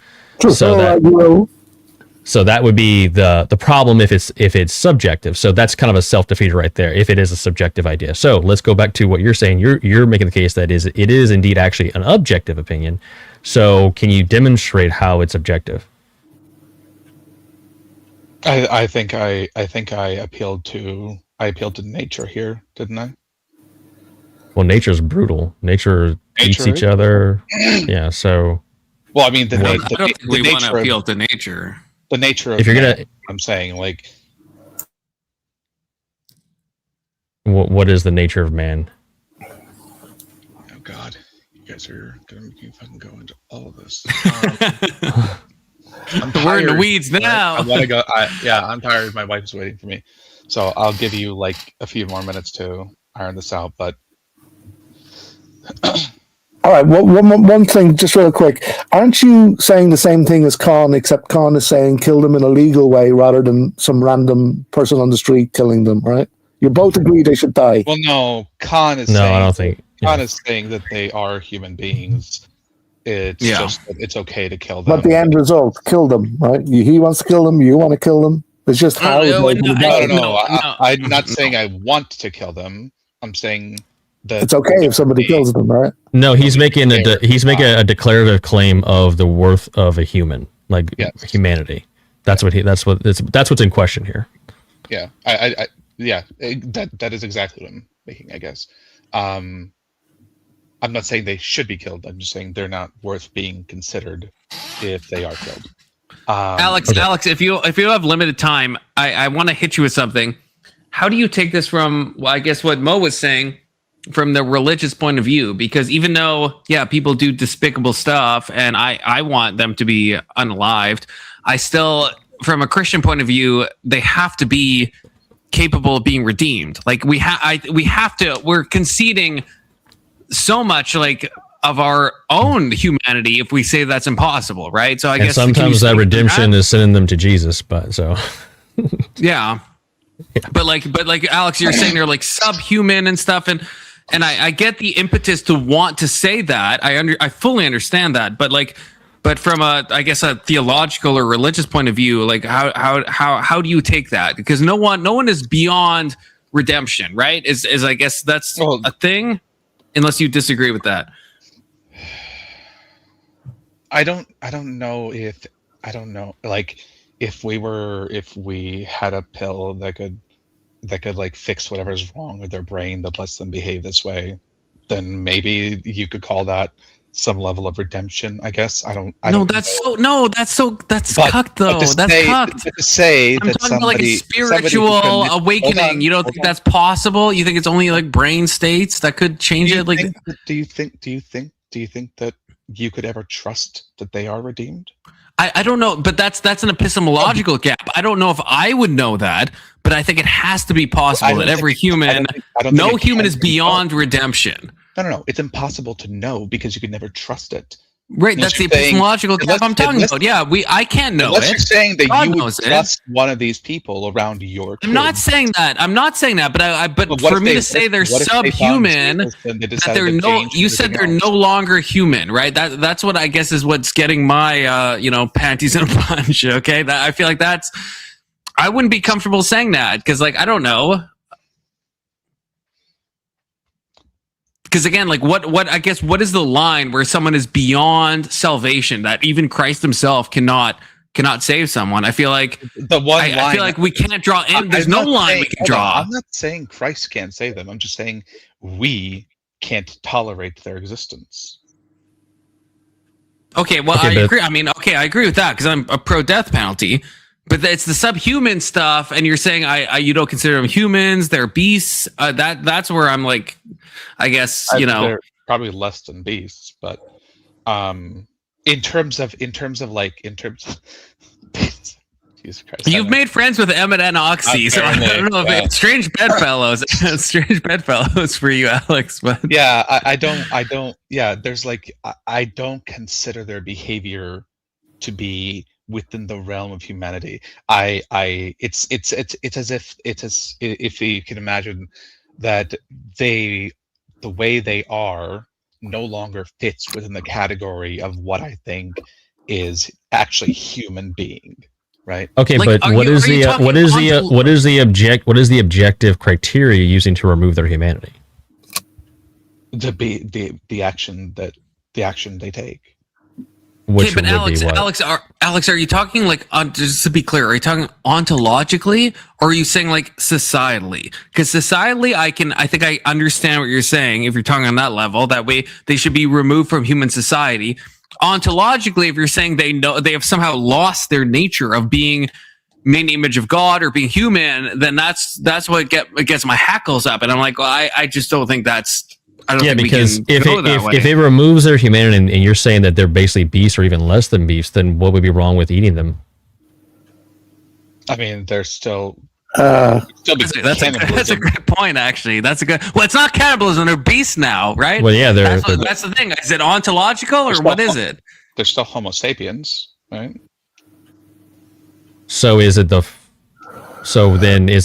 type of flesh, the type of speech? I see what you're saying. What? Yeah.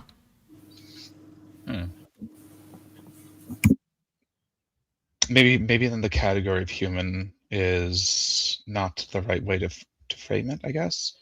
Okay.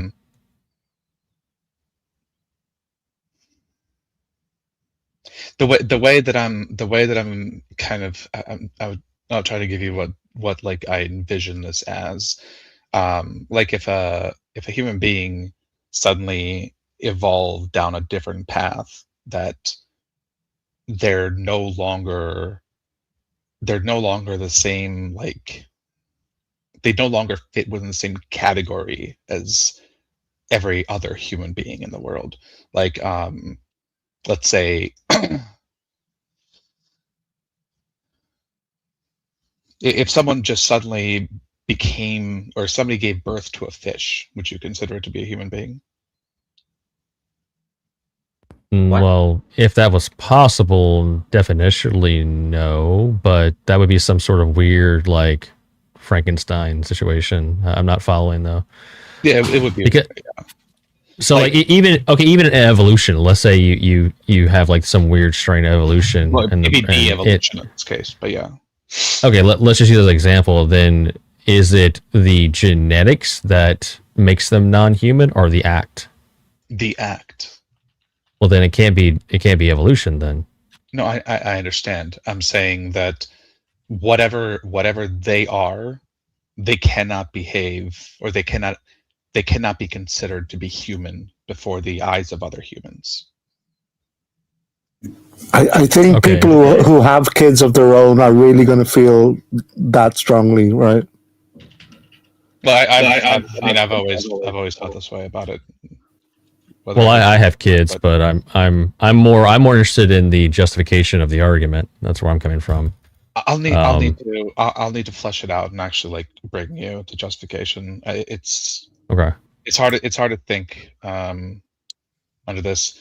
I see what you're saying about the category itself. I'm trying to find a word that fits within this, but I just can't seem to think of it. I don't think the argument that other people might use this as justification. We already have people who justify others being inhuman for many different reasons, whether they believe in God or not. So it's not like this is. Well, why wouldn't it just be something like their moral framework removes them from their rights? Well, do they have a moral framework? Alan, give me one of these. Okay, thank you. Like, you can count down. I guess. Do you think? Sorry, I was distracted by Colin's waving. What was the question? Sorry. Do you think that they have like a moral framework to operate within. Well, yeah, evil people have a moral framework. It's just a corrupt one. It's not a good one. It's not based on anything. Well, I'm saying, do you think they actually think they're moral in their actions? Is that Jeremy Renner? A lot of people, a lot of people who've done horrific things in history believe what they're doing is right for whatever mental gymnastics they go through. Sure, but molesting a 5-year-old, probably not, right? No one has ever tried to justify that, as far as I'm aware. Well, I don't have access to the person who would even, I don't have access to someone's brain that how they're thinking. No one. We've had panelists that have justified that. Okay, shout out Jose. Panelists, shout out Jose that have tried to justify that. Who is? Yeah, so Aisha. That's true. Yeah, he did say that it was a. Yep. Yeah, Muhammad justified it if you think about it. Okay. That is. But trying to base, I guess, like standards on people's internal dialogue and what they're actually thinking, I think is a kind of a losing cause, because we have no way to affirm it. It's an unfalsifiable claim. Right. We can't confirm. We can't deny it. It's just a question of that's why it's a question of action, right? There's certain actions I think are irredeemable in this world, so we send them to the next and let God figure it out from there. Right, but that's different categorically from saying they're not human anymore. Yes, that's the sticking point, Alex. Oh, that's the sticking point. When I'm saying they're not human, I'm not saying that they're physically not human. I'm saying that no, but ontologically, like, are you using it in a hyperbolic sense? I'm saying that they aren't. They don't have. Who's echoing? Are you echoing? Sounds like a little bit. Jeremy, one of you. Is it me? Also, hi, nice to meet you, boys. For the record, I'm just letting Alex. I'm letting you guys finish. Yeah. So here's another possible problem too with this. If they are non-human, then how can we hold them to human standards of morality? We don't. We just kill them. Also, Alex, what about the humanity of us? Right? What about our humanity? Right. So we already kill people all the time. What humanity? Yeah, well, I don't kill people. I don't. Who's the you're talking about? I don't kill people. You allow your government to?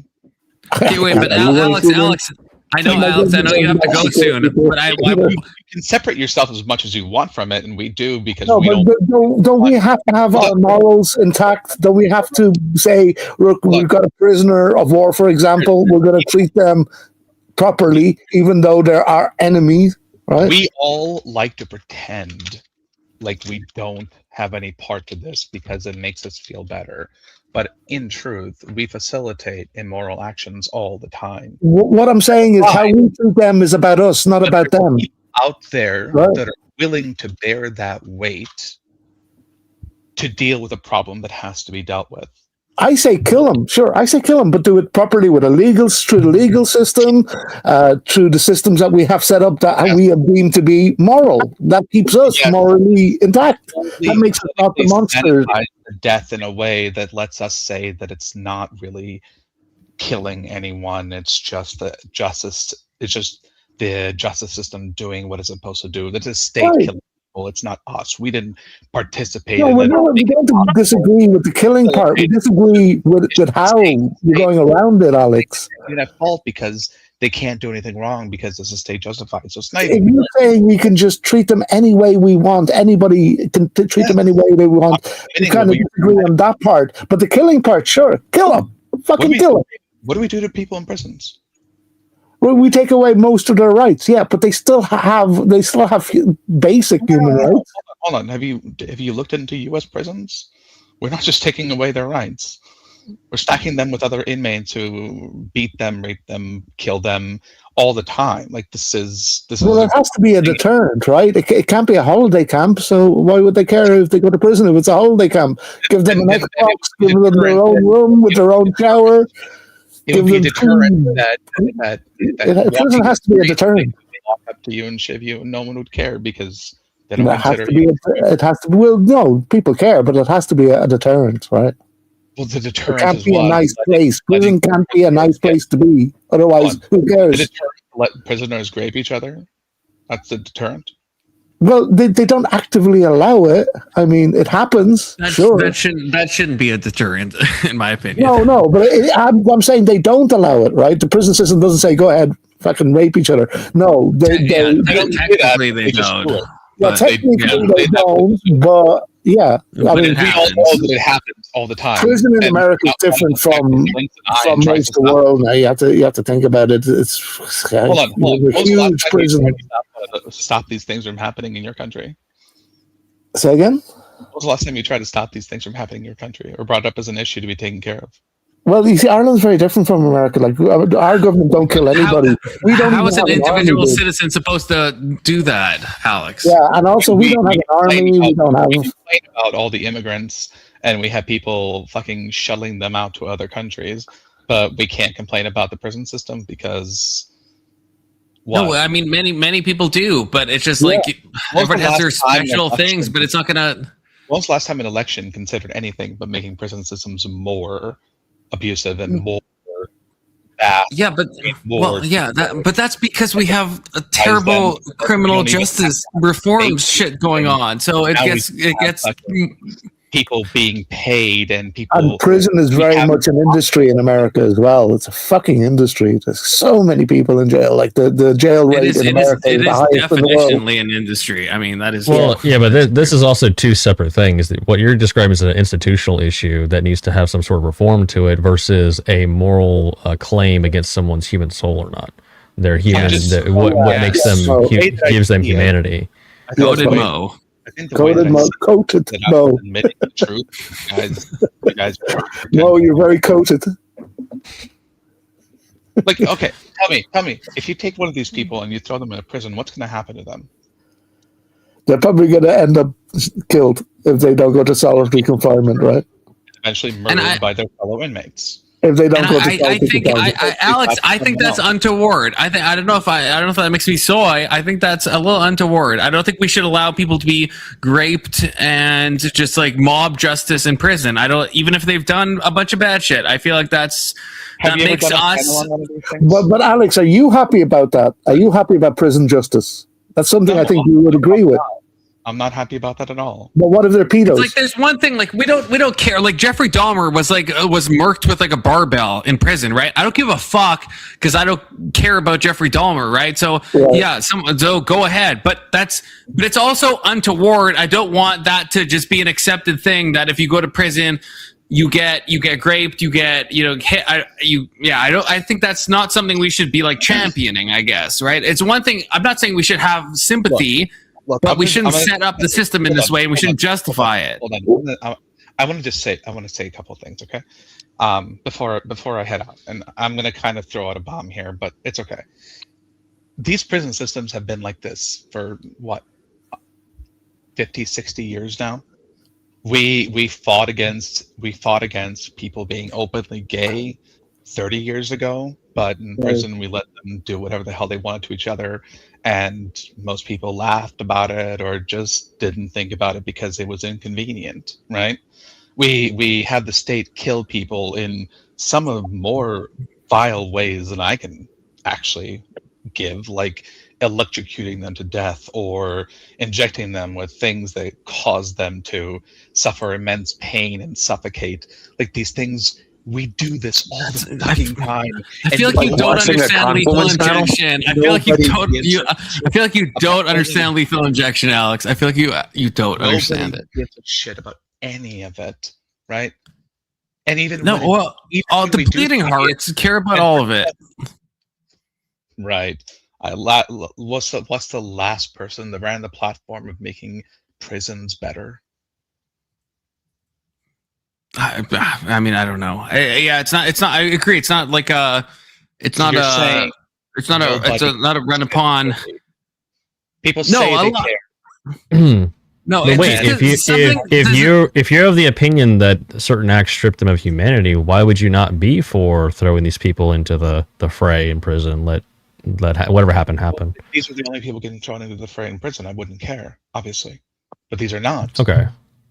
We're facilitating a system where we take a bunch of convicts, people who have committed crimes, we put them in prisons where they get molested and attacked, and then they turn into the same attackers and molesters as the ones that did it to them, and then we throw in these people to be dealt with the same way because they did it to someone else. Like, this is Alex, I feel like you're speaking out of both sides of your mouth. You're right now, it sounds like you're saying that stuff is bad. Yes, it is bad. These people haven't lost their humanity. Yeah, I agree with Alex. But the people who have, the people who have, then it's free game under Then your how do you determine arbitrary subjectivist framework. Then it's free game and it's just open season. Confluence in an objectivist framework, we should just grant them the mercy of death so they don't have to suffer. Sure. And they can I am pro death penalty. I'm not pro taking away people's humanity because from a Christian point of view, I don't think that's okay. I mean, I don't know what you're watching, but the statement was basically having some sort of criteria to remove humanity from someone. The way anything we do against them is justified. Yeah, wait, do you mind if We're not taking humanity away from them because we're enacting justice.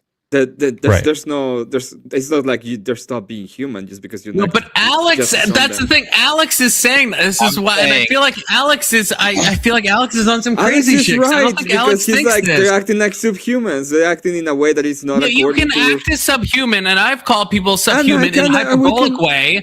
But they're not. No human is actually subhuman, right? Like that's from a Christian point of view, right? That's insane. That's anathema, right? Yes. Well, Emmett, also, I don't understand. I think the idea that sorry, Emmett, just to catch you up, we can kill them, but we can also maintain our own morality. We can do it in a way that doesn't make us also monsters, right? Yes. Yeah, we can. We can just give them in the head, and there will be no problem. There's no moral problem there. Here's my vision. I agree with Emmett. Here's my vision. Okay, these people end up committing these horrific fucking crimes. Like a human. What's that? They act like a human, right? They're not acting like an animal. They're acting like a fish. They're acting like a human. They're acting worse than animals. They're acting worse than no. Yeah, a fish would, worse than animals. Example, I said the worst of humanity. Wait. A shark will be born, and if there is a brother shark there, it will eat it. Is it acting in a way that is not in accordance to a shark? No, it's acting in accordance to a shark.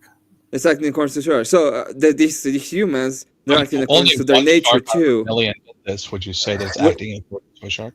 Yeah, but we should act to our nature and deal with it in a moral way. Yes, bring justice, but do it in we're bringing morality here. How do we get to the moral That's action? the difference between us and the pedo. Morality, right? Yeah, how do we get to the moral? Jump in, gentlemen. You killed him. Alan had been here a while ago. Yeah. Let's hear from I've been Jeremy really Renner. enjoying the conversation. All right, boys. For the record, no, I've been subbed for a while. I like listening to your conversation. I've never joined before. And I was just kind of I was trying to get to the end of that argument, but I don't think that you guys are ever going to settle that one. Well, probably not. So I'm just going to jump in. Confluence. This is no disrespect intended. How are you for the death penalty in this situation? Because that is kind of humans deciding. I mean, like, you put someone, obviously we don't kill them on the spot. They get tried, they get convicted. We say, yeah, you're destined for lethal injection. We put them in a category saying, yeah, well, like, you could redeem yourself, but like, too bad, right? Like, so we are kind of putting them in a separate category of no matter what you do, we're still going to kill you. So good luck. I feel like you should be against the death penalty if you're against what Alex is saying. Well, it's not the death penalty for everything. Okay, wait. Okay, I want to answer this. The way the U.S. does the death penalty, I think it's overambitious, right? My common punt example is Japan. Japan uses the death penalty, but in almost all cases I've read, it's like beyond any doubt. So there's no mistakes happening. It's always like the most heinous of actions, and that says nothing to me about soteriology or about what they actually are, if they're human or not. That it says nothing about that.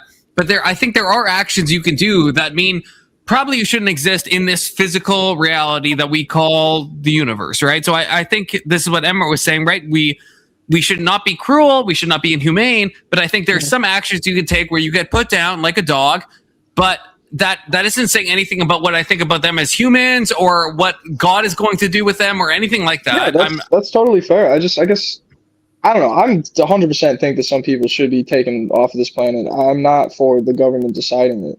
Like, I think that, I think a lot of people in this world have done things completely deserving of them. Okay. Down. So you're just talking about the methodology that we decide this, which I think I would agree. It's not even deciding. It's more so like we say, we like to preach like, oh, anyone can be redeemed, anyone can be redeemed, right? But like we actively, like Alex was saying with prisons, I think that he was being a bit hyperbolic with the way that the prison system works. I mean, like, to an extent, when a judge puts a person in max security, he's, at least a little where some bad shit's probably going to happen to that guy, right? So, like, he's a little morally culpable for what happens. But we do it because we think that we need a deterrent to bad things, right? But, like, when it comes to the death penalty, we decide that no matter what you do, you're still fucked. And the government decides that. I'm not a big fan of that. And I just feel like I don't really understand why anyone's still a fan of that. I understand. I think that some people should be killed. Wait. Who should decide? I just think that if you're worried about people, judging like the level of humanity of other people, I feel like also we should just be like, I don't care. Yeah, maybe we don't let arbitrary rules. Who should decide it? Yeah, who should decide if people die? The Holocaust, it was the government. That's what I'm saying. I think that we're a little too trusting in that manner. I think a lot of the people that get executed I think we are, but I need to answer the question: who should decide who lives or dies in a society? I don't think really anybody at that point. I think that society. So you're against the death penalty. People die. People get killed. So you're against the death penalty. You don't do anything. I'm not. Alan, you said you agree with me. Other people deserve to die. I don't think Alan is prescribing who should do it. I think he's just saying. No, I don't think I do not think that anyone should be able to sit and say, yeah, that guy deserves to die right now. I think that a lot of people should be able to say, I think that guy deserves to die. I don't think that they need to feel bad if he does die, but I don't think that there should be like a framework of this guy gets to decide if you die. I think that if a pedophile gets put in prison and I hear that he got shanked, I'm going to be like, nice. Doesn't mean that I got to decide that. Doesn't mean I'm a fan of the guy that killed him. Just means that I'm like, who decides if he goes to prison? Society. Who should decide that? Society based on how do society? Wait. How do society gets to the point where they decide what is the correct punishment for? Yeah, we have to have laws and we have to have punishment. I understand that. I'm not saying that it should be. And who is the one that's going to do it? I don't think it should be pure anarchy. You're saying that the government shouldn't do it. So who is? I'm saying the government shouldn't decide if someone can die or not. I don't care if punish you outside the parameters set forth by the courts. Like there are minimums and mandatories. Like there's already a metric by which people can. Yeah, you have to decide them. But it is arbitrary. I mean, are we just going to ignore the way the law is written right now? Is it going to be 100% conjecture at this point? Is that what we're doing? Well, he's saying that the law is written right now is bad because at the moment we can't decide if this person has done something. I don't think all laws are bad. I think the U.S. that we have found to be horrific that we can delete. No, wait. I want to hear what he's saying. What did you say, Alex? Yeah, I don't really know what you want me to do here. What? I think that we're doing a pretty decent job when it comes to like the morality of our legal system. Like, I think that the prison system itself is like, could do a lot better than that. But I think that we have a pretty decent like. I have to disagree with you respectfully, and this is based off of the deferment program that is currently in San Francisco. The person right now that is in the ongoing case for my sister, he should not have been out on the street. Okay, he already had violent priors, and yet he was put on a deferment program. Every time I look into like what the guidelines are, there are no guidelines. It's at the discretion of the judge. And now if the judge makes a bad call, the judge he's protected because of qualified immunity. Yeah, I agree. So are you guys talking about the judge? That's not even what I'm arguing about. That's not even what I was talking about. No, but I'm saying that I didn't come here to argue, boys. I don't know why. I'm not arguing. I didn't really have an argument. I'm talking about let Sally's cooking. Let her finish. I just want to know if we're talking about the judge who was just suspended. We're having a discussion, Alan. Did you not see what they were doing with me? I understand that. I don't know. No, I was saying, and that's why I kind of wanted to. I was curious. Anyway, sorry, I didn't mean to cut you off. Please finish. No, you're good. I understand that not everybody is aware of like what's going on with me, but I'm speaking. I'm not. I'm I'm speaking like Yeah, it's nice to meet you. my thank you. Same. I'm speaking passionately. It's nothing against you, like personally. Yeah, I get you, dude. To just catch you up, like my sister was like, violently killed like in her home, and so right now we're going through the court cases, and I'm seeing how like the justice system failed. So I think like when we're talking about the prisons and stuff, I think that we need to extrapolate this further. Like, what is causing all of this stuff? Why was this person out on the street when he was held in contempt for being violent in court, and also for like elderly abuse, where it was intent to kill as well? It's like, how is this person out on the street, and then 3 months later, my sister's a victim now? Like, what is it going to take for all of these rules? Like, we can keep talking back and forth about all of these prison systems and how to treat these people, but we're not talking about the people that get away and how our court systems and our justice systems have failed us. And I think that it is a factor that definitely needs to be considered in this. And so I don't think that the system is doing a good job. I think that there is an overwhelming amount of there's a lot of issues, especially San Francisco being the cesspool that it is. It's because I very much agree, and I'm sorry to hear that. I really am sorry to hear that. I don't think anyone thinks the justice system in America is doing a good job. I'm not a fan. I'm not a fan of the way that we do things. I was mostly just saying that I think we have I agree with the majority of things that are illegal. Like I was just saying, I think that we have a pretty good framework of. I think the major problem is not the how to justice punish. system became political. So what's sorry? Well, I your think the party's the major one that problem- your party's the one that made it political, Alex. Alex is not a Democrat, okay? Yeah, wait, are you blaming this on Democrats? Yes, I'm blaming this on The Democrats. prison industrial complex on Democrats? No, that's not what you said, and please don't conflate or put words in my mouth. What I'm going to say is that when it became political, did anyone see the judge who just got suspended for not utilizing the minimum for the black kid who was found guilty? Did anyone see this? She basically said I was talking about that. Yeah. I came in late. That's what was my question. I didn't know if that's what people were referring to. So the reason I said Democrats are by doing bail reform in California. If you want to galvanize everybody, just it's Democrats are the one that politicized this. The reason you have the deferment program.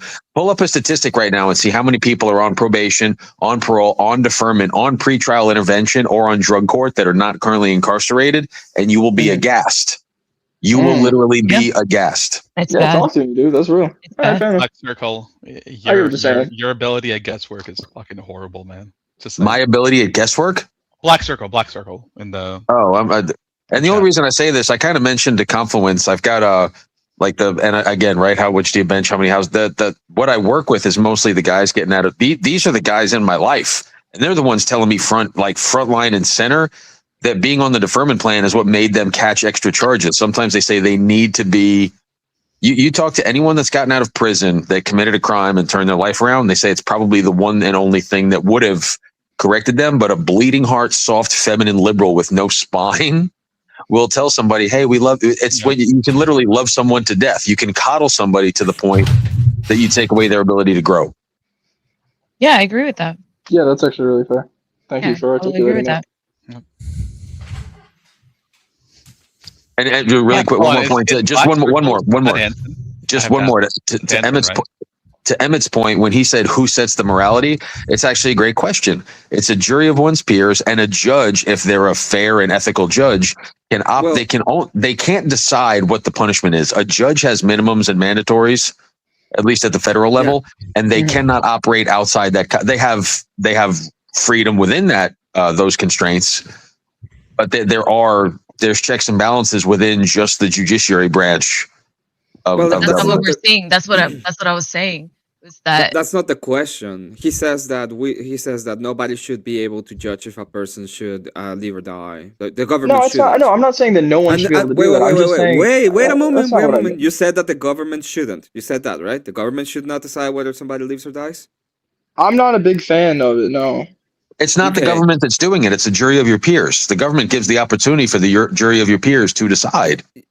Right. Yes. I think that is. government system. Yeah. Okay. I Alan, kind of get what you're saying. I'm kind of confused.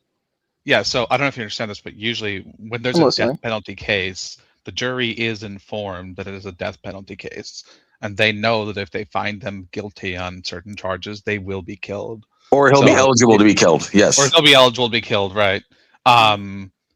It's one of the first. It's like it's something you know.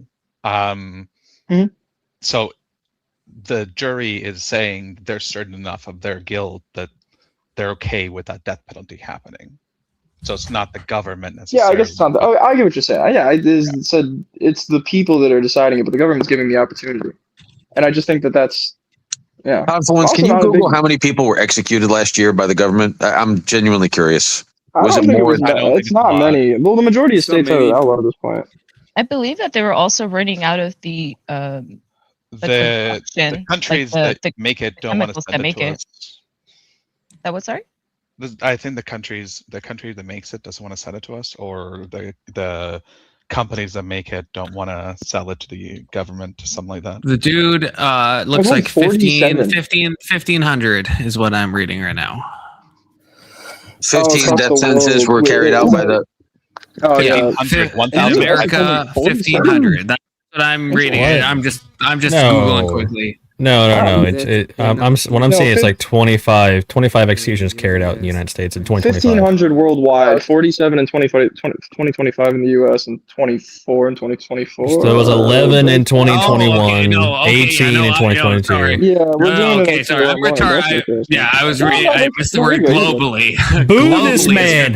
Boo this man! I was doing a quick Google. Okay, yeah, just about what I said. My argument is that I don't think that I just find it. Yes. Can we try to do one at a time? I did a super chat, but it wouldn't let me put Thailand. What the fuck is wrong with fucking super chat? Snake clock. What happens in Thai stays in Thai. I don't know what that means. First of all, it's clockwise, snakewise. It's not snake clock. It's not snake clock. Maybe because the island. Shit. Okay. Hold on. Can you super chat island, like Epstein Island? I'm fitting it in. Oh my god! $2 thing. There's a certain amount. Well, so you said there were 20 people. 20. This is 25. Very akin. 25. I apologize. Thank you. Wait. Let me explain. It's 47, and it was an uptick from 25. Yeah, it's actually relatively significant. I'm kind of curious. So that's less than one person per state. I'm kind of shocked that a lot of states allowed myself to think it was 1,500 in the U.S. because that would be crazy. That's a wild number. I was like, damn. But I'm also a little bit drunk, so that's going to be my excuse. Okay. I was going to guess it was somewhere in the neighborhood of 250. If you were going to ask me to guess, I would have said approximately 250. I would have probably said like 100 too. It's not even like I have much of a skin in this game. I was mostly just. Well, you also have to consider that the reason why it's so low is because of the way they do it. They get on death row for so long, then they have appeals. How many people die? Hold on. Quick question, Confluence. How many people die of natural causes on death row? That'll be a fun topic of conversation on the panel. That's actually for real. That's actually really good. How many people a year die of natural causes on death row? Well, that's the thing. Actually, I guess a question. Actually, I just had on the back of that question. I would actually say the way we do it is actually inhumane. It actually is. Yeah. Okay. Cool. Because we should if we know someone has done something untoward to the level that they deserve death, we should just end them. I think it actually is very inhuman to have someone on death row for like 30 years where they never know if they're. That's insane. That's like some psychological. So wait, are you ready for this? Are you ready for this? Most recent year, 2024, it was 20 to 25 death row prisoners died of natural causes. 25 on death row. Actually, 4% 25 sentenced to death in the U.S. die from natural causes, But yeah, confidence, and I'll get out of here. Like yearly typical ranges from 15 to 30. Damn. So we have more people die from natural causes than yeah, because they have all the appeals and everything else. But wait, I want someone to answer my question. Is that inhumane? I will answer that. That is some psychological torture, right? I would like to answer that question. So I don't know if it's necessarily inhumane on the same level of torture. I guess that's what I was saying. Like, if we want to pretend that everyone has a level, like a shot of redemption, that everyone can be redeemed, which I also disagree with. I think some people are too far gone. Like 100%. I think that some people do things that completely remove themselves. Even if they redeem themselves in their heart, that doesn't help the victims. I don't think it helps anybody for them to be able to walk around. I also don't think that means that it should give people an opportunity to be like, yeah, kill that motherfucker right there. Yeah, kill him. How can you possibly trust them to be redeemed? That's what I'm saying. I don't think I don't really. We can't know. That's I'm the not a very epistemological religious gap I was person, talking so I don't have about. much of We can't know Would that. anybody on this panel disagree with the fact that Tookie Williams redeemed his life? I don't know who that is. I have no idea who that is. Tookie Williams, I believe he was the founder of the Crenshaw Crips. He was on death row. He was executed, but he spent the last decade in jail trying to get people to walk away from gang life. I don't know if I'd say I don't know if I'd say he redeemed himself. I think that that's like a decent sentiment to end your life on, though. That's better than not doing anything. I think it's more redeemed than like O.J. Simpson. I have no doubt that he did, and I have no doubt that it was great for his soul to have paid for his crime. Yeah. Oh. I think I agree with that. Yeah. Too nuanced. I It's actually brain. thought that guy should have been spared, but no, I think that's an interesting take. No, that is. I like that take. I mean, I've grappled with this too, because I've heard of, and I'm sure you guys have too, of like the cases of like it's usually Christians forgiving like their loved one's killer or something. Yeah. And I genuinely don't know how to grapple with that. Yeah, I don't look at the Muslim man who hugged the man that killed his son. Sally, I hate when people do that. That's a trigger for me. I fucking hate that. I say that coming from like a personal like I am grappling with this at the moment. And does anyone remember the Muslim man who hugged the murderer of his son? No. Yeah, but do you think that absolves them? Do you think that absolves them of their crime, though? No, I don't think That's the thing. That's not it. I mean, It always you can't. I guess okay, Sally. So obviously you have actual thoughts. So I'm going to ask you because I don't have experience with this, but it always bugs me when I hear on these cases where someone's like, "Oh, I forgive you," but it's like the person who died. I mean. They're trying to speak on the dead person's behalf, and so I've seen this where like a kid is murdered and the parents are like, I forgive you, and it's like, well, does the kid forgive you? That's the thing I would care about. I don't give a fuck if someone else forgives on that person's behalf. You're wrong. Misunderstanding that the forgiveness is not for the guy.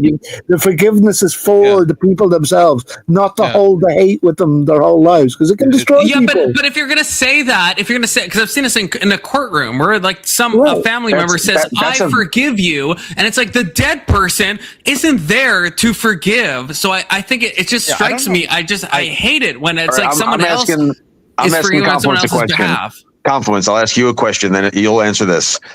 Are you close with your mom? Yeah. God forbid something happened to you, right? I genuinely enjoy our e-friendship. It's fun. God forbid something happened to you. Would you want your mom carrying around like the most vitriol, anger, and bitterness until she passed? Or would you want her to I hear you, the dude. No, wait, Fruitoy, wait, let me say my thing. Okay, so I want her to forgive in her heart. I don't want my mom to go on the stand and say, I forgive you to my killer. That's fucking me that died. It's me to forgive or not forgive. Yeah, may I please finish the question? Oh, I'm sorry. I thought it was done. What I was going to say is, and it's actually not on the behalf. It's called a victim impact statement. So the surviving people, hold on. And what I was going to say is that your mom taking that opportunity to say in that moment, there's a good opportunity she will never see, hear, or be able to write that person again. That is probably the first and last time. No, that's some gay shit. That's some gay shit. She should do that in her heart of hearts. If I died, I don't want someone else forgiving my killer on my behalf. I'm the victim. I'm the one who fucking died. I don't want anyone speaking on my behalf. I mean, I wouldn't say that I'm like trying to forgive this person out of the behalf of my own sister. Like I'm not. I don't actually see it that way. Nor, like I said, I'm still grappling with this myself, and I also think that we have to look at whether or not that person is genuine. And I mean, with this guy, like in my specific example, I think this guy is not all there. So even if he were to apologize, I wouldn't accept it because I know it's not genuine either. Yeah, but it's not about him, Sally. It's about freeing yourself from it. I'm free from it. That's fine. Yeah, I yeah. have no room for this dude. Like I don't think about this guy. I don't think like, oh, is he gonna? I don't. It's taking away from like my family and my sister and only causes more pain. And I'm not letting that person have any more. And I would give you, ma'am. I would give you.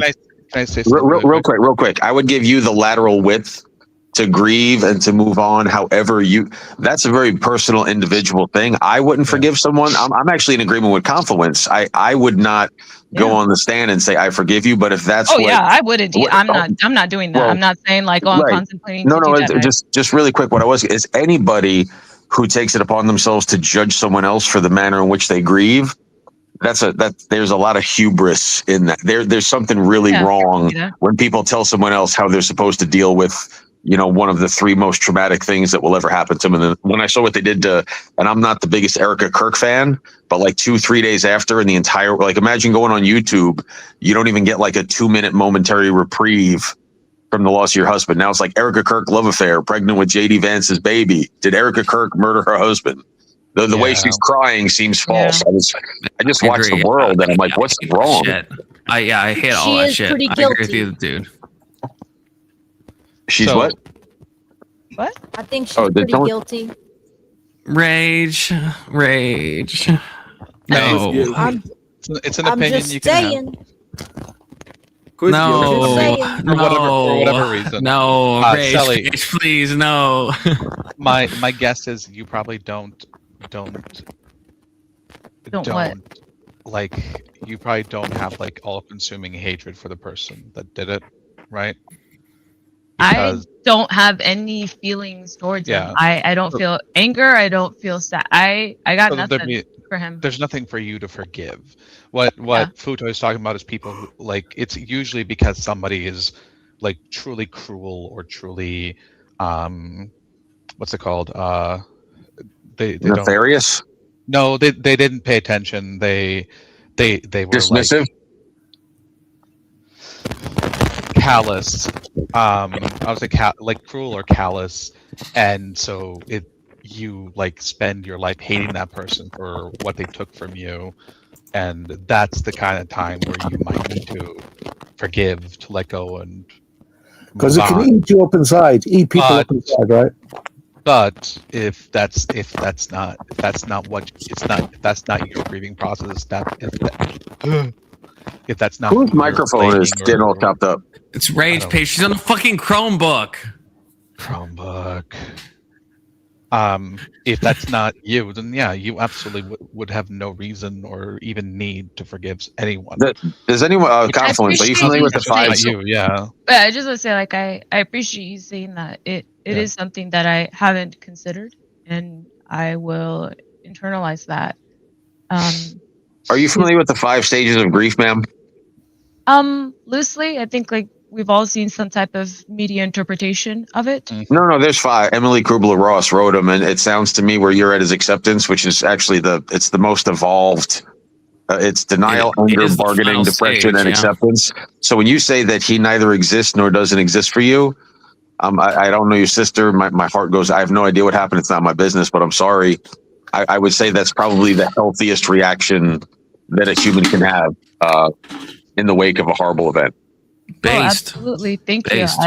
I could not have done this alone. This is all with God. It's been like this since I received the phone call and had to be the one to identify my sister. That's hard. That's some hard shit right there. And like just that in itself, I think is like a miracle. This is what I was talking about last time. It's like defining what the standards of miracles are, right? That to me is like subjective.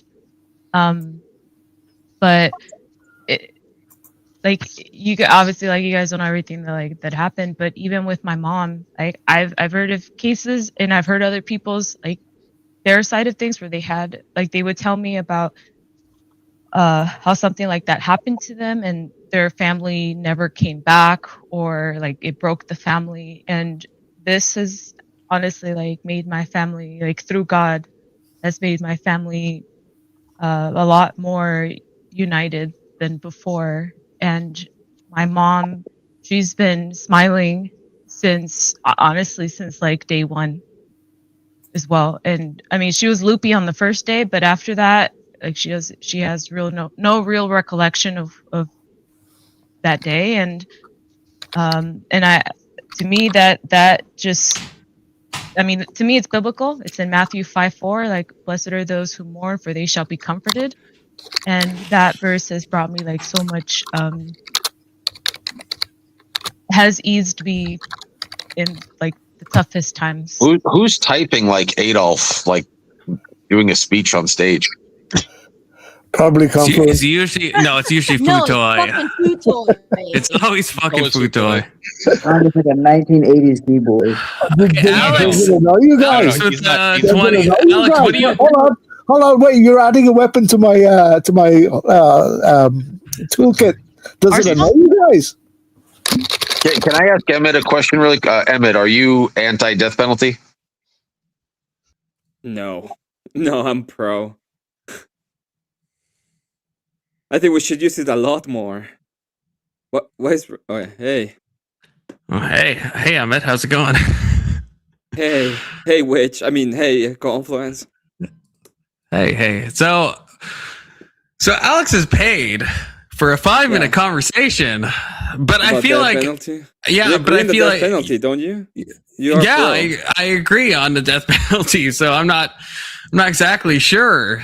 I mean, I guess what cases of the death penalty do we disagree on anything here? Well, I think he also says the island. So if we do agree, we go to the island. But well, we can go to the island in a second. I think we should use it a lot more than what we're using it right now. I think we are using it too sparingly. Okay. I do disagree that. I do disagree with that. I would say again, I always punt to Japan, because I think the death penalty should be in obvious cases where there has been kind of no remorse, heinous actions, etc. And I think the U.S. probably used it too liberally. How about having 25 felonies and counting? No, I don't care. No, I don't. You don't care? No. Not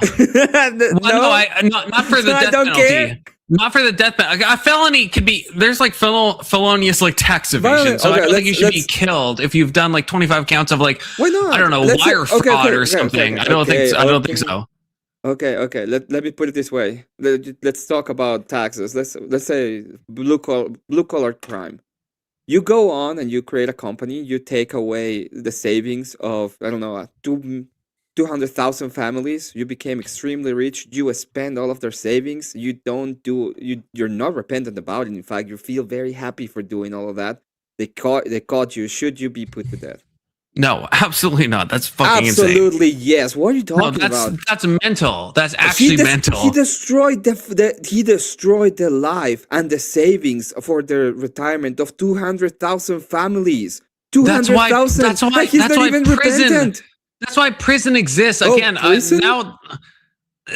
Yeah, what is that now I feel like I'm going to be Alex coded, but not in the way Alex was meaning. Wow. But there is certain acts you do that means you probably should be put down, and stuff like defrauding are not those actions. They're just not. There's certain things that do eliminate you from being on this mortal plane. There are certain actions, and no amount of like fraud should do that. That's what I think. No amount of fraud, but there's a certain amount of sadism and chicanery that people get up to. It doesn't matter. Do you think that's not sadistic? You think destroying the lives of 200,000 people, destroying their house, taking away their houses, for example, will not be that? No, it is, but it's not. It's their whole life. There has to be like you're like, oh well. I understand. We're gonna give you a slap in the fucking wrist. What is the duty? I'm sorry. You're trying to cuck me. What would be the duty of the state in those cases? Life in prison is not a slap on the wrist. I'm not saying. It is a slap on the wrist. Life in prison is a slap on the wrist. For destroying 200,000 people's life? Yes, a slap on the wrist. That's not a slap on the wrist. That's retarded. That's a slap on the wrist. No, it's not a slap on the wrist to die in fucking prison. In an American prison, that's not a slap on the wrist. It's not. I'm pretty sure that they don't even get to die in prison in those kind of cases because of people like you that will be like, oh well, you know people what? like me. People like me. Oh yeah, this guy famous is not person. That's a bleeding heart for fucking criminals. Yes, Absolutely not. This guy's not a violent felon. We're gonna put him in a low risk prison. We're gonna get them all these kind of commodities. So still okay. Wait. So even in your straw man. Still dying in prison, right? So still dying in prison, even in your straw man of my case, which is not my stance. Still dying in prison, though, right? Have you seen Wolf of Wall Street? Have you seen Wolf of Wall Street? Yeah, amazing movie.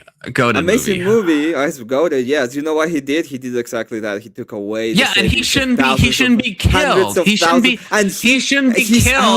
He's by not the even fucking in prison state anymore. I know, but that's because what we're there's no talking duty, about. Because for people like you, you're like, oh well, we shouldn't do anything. Not because of people like me. He should be in prison. He shouldn't be killed. The bar to kill has to be very high, right? It has to be probably something like death. Like destroying, not fraud. The life of 200,000 people. No. Yes. No. I think dying. I don't know. Destroying the life of 200,000 people should not. So where do you draw the line? Because I would draw the line in the same way as Alex would, except the difference between me and Alex is he is using the subhuman, and that gets to an ontological stuff, and I don't like that. But in the sense of what we should do, yes, there are certain things that mean you probably shouldn't live amongst humans. You probably should be snuffed out, right? Not in an inhumane way. You should be like put down as a dog because you're sick, right?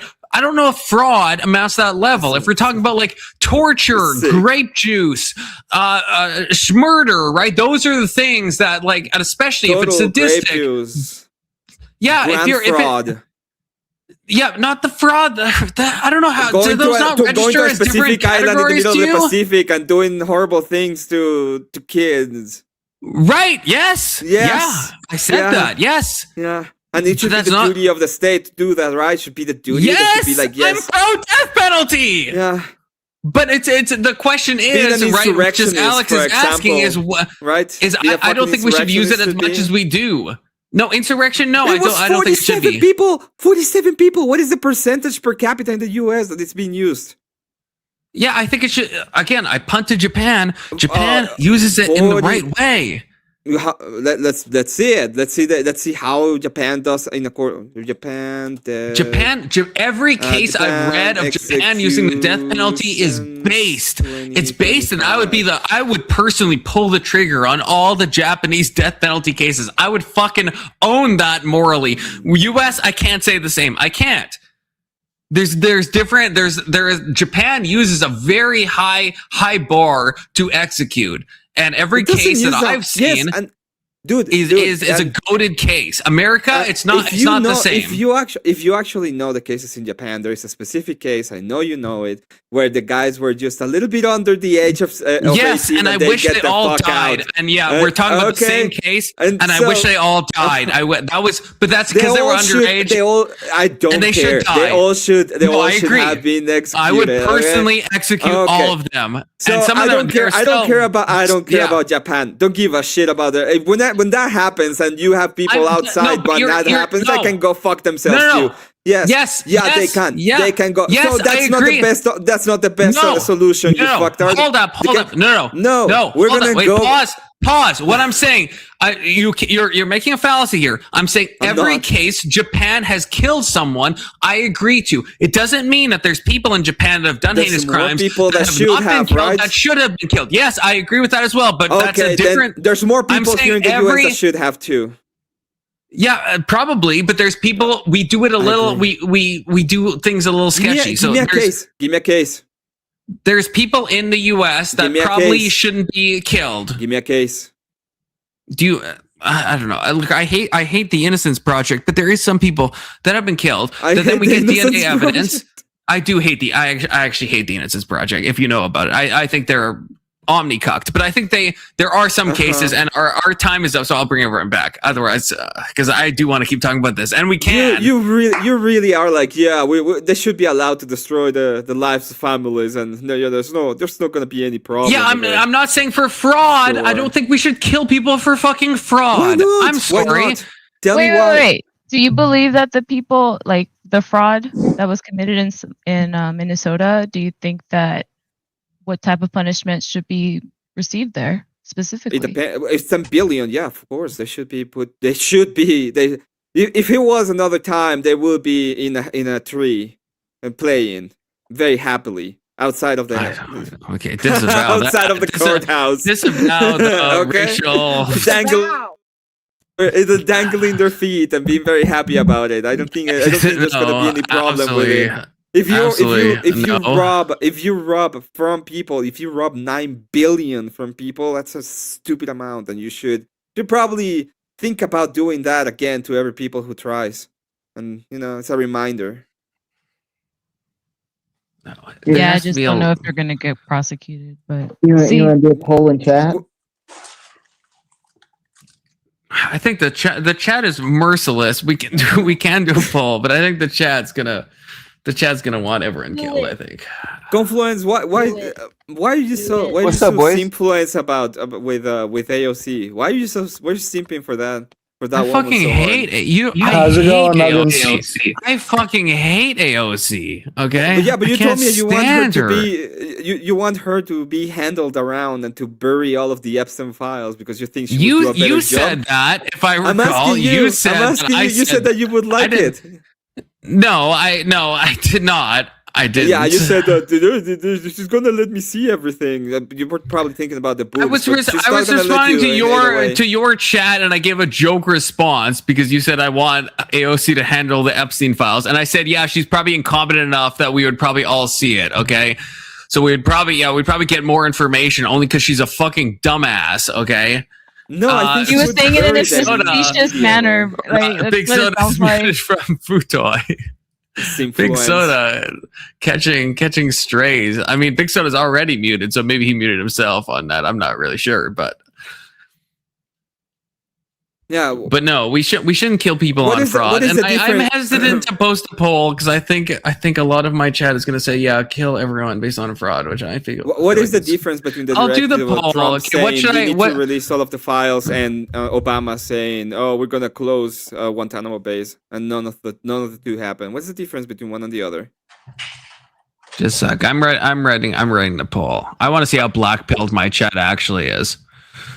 Yeah, you want to go into like, yeah, let's allow fraud. It's fine. We're just gonna put them away. I don't want to allow it again. This is what I mean. With your cuck-ass shit about slap on the wrist. That's not what I'm saying. I'm saying you shouldn't execute people. I'm saying let them die in prison, and you're calling that a slap on the wrist. Wolf of which Wall is fucking Street crazy. Happens. When Wolf of Wall Street happens and they're outside, you're like, yeah, I don't think the Wolf of Wall Street should be fucking killed. I don't think he should.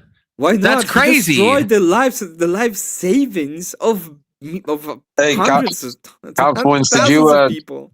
Could we just give a little bit of an apology to the young lady who got bumped at a very inopportune time? Sorry, man. Who got bumped? I never know. I never heard her talk before. She's a new guest on the panel. Sally. I don't know. Wait, Sally is.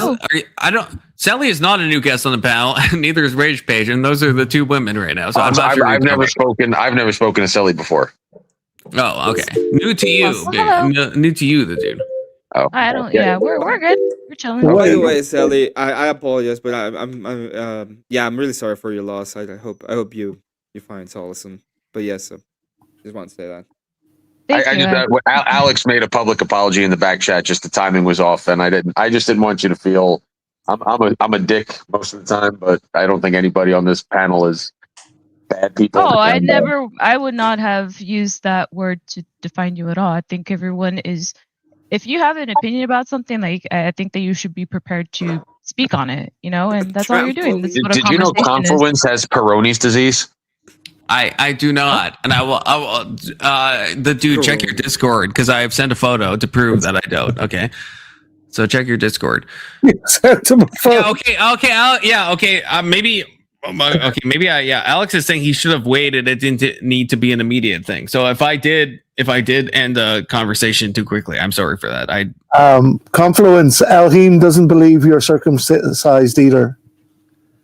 Okay, well, just again, all y'all check your Discords. I'll No send cut and links to tuck. all you. Yeah. There's no. Hey, my circumcision was above board. Okay. No, there's no nom nom nom. No, it's no nom nom nom. Fargat. Absolutely not. I'm going to tell you the Allegedly, gayest. we don't have the evidence. The gayest thing we've ever. Is a Slurpee then? The gayest thing we've ever done, Confluence. When I used to do what I did on YouTube, the other guy, everyone that was doing decoys, we had a shared folder for random D pics sent by bad guys. So there was at one point there were like 897 random D pics from dudes that were trying to chat up what they thought were little ones. So I probably seen more. I probably seen more D's than anybody on the panel. Yeah, probably. I don't know what to say about that. That's not Congratulations. that's not the flex you think it is. Elheem. Oh, hey, I don't think it's I don't think it's a flex, Futoy. I literally prefaced it by saying this is the gayest thing said on tonight's panel. So, But it doesn't indicate whether it's good or bad. It's just a statement. I used to I don't catch. know your I used to catch. position on it. I used to catch child predators. So, like, whenever you're talking, there's a lot of times it's just very unsolicited. It's not even like a hello, not even like a DTF, not a sub, just boom, just a dick to the face. Jeez. And also thank you for your service on that, on catching child predators. Cheers. Great.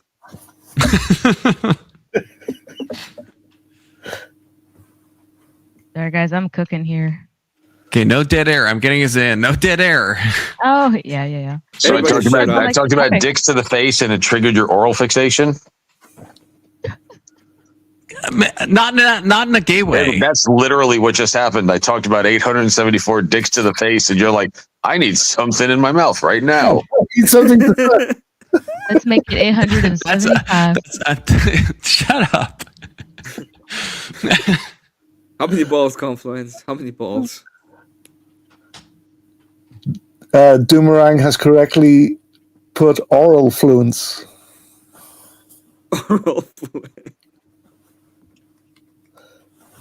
And I just want to correct. Confluence does in fact have Peyronie's disease. When he came to the U.S., he had to disclose it on his work visa. I've got the proof. I'll put it in the back chat if someone doesn't believe me. It's a thing. I don't believe it. Send me your Facebook profile. I'll DM her it right now.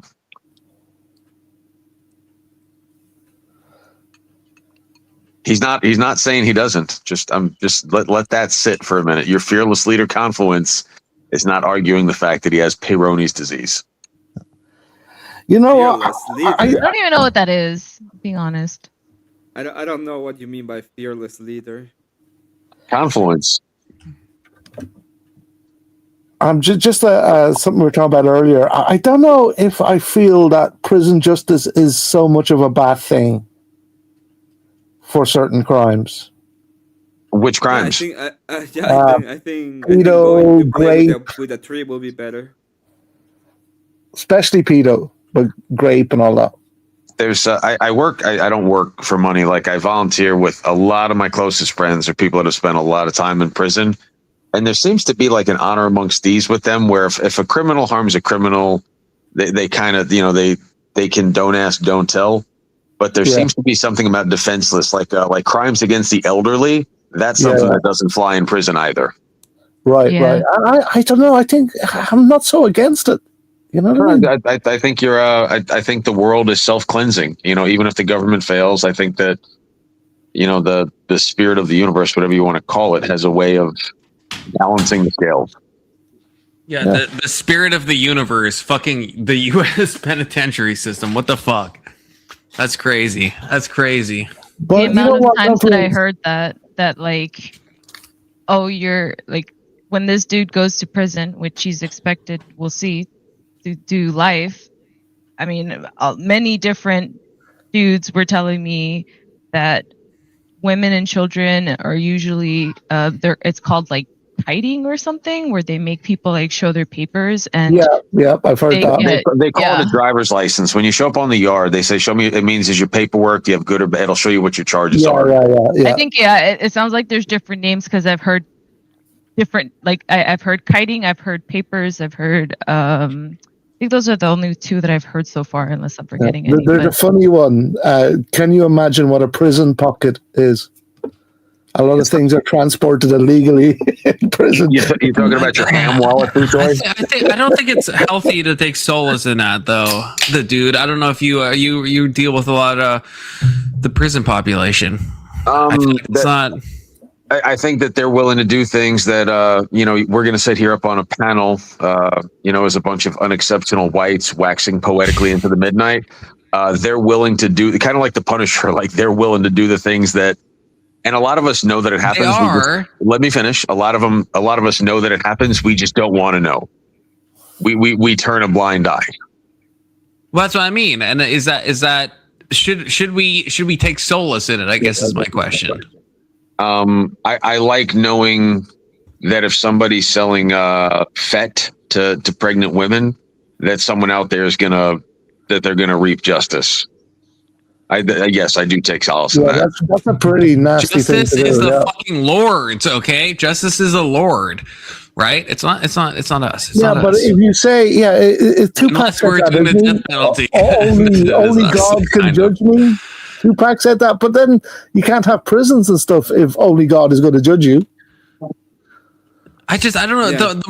The mob justice. I don't know. It's not mob. It's not the mob. You're talking about one or two people. Like there's just certain things that people don't abide. That's what I mean. Yeah, I feel like I don't know. It's maybe it just gives me the ick because it's like bad for society. It's like the Brian Thompson stuff, right? The United Healthcare CEO, where it's like I feel like you can justify anyone's death at a certain point, and I feel like it goes to bad places, right? I mean, I've heard people justify Charlie Kirk's death, right?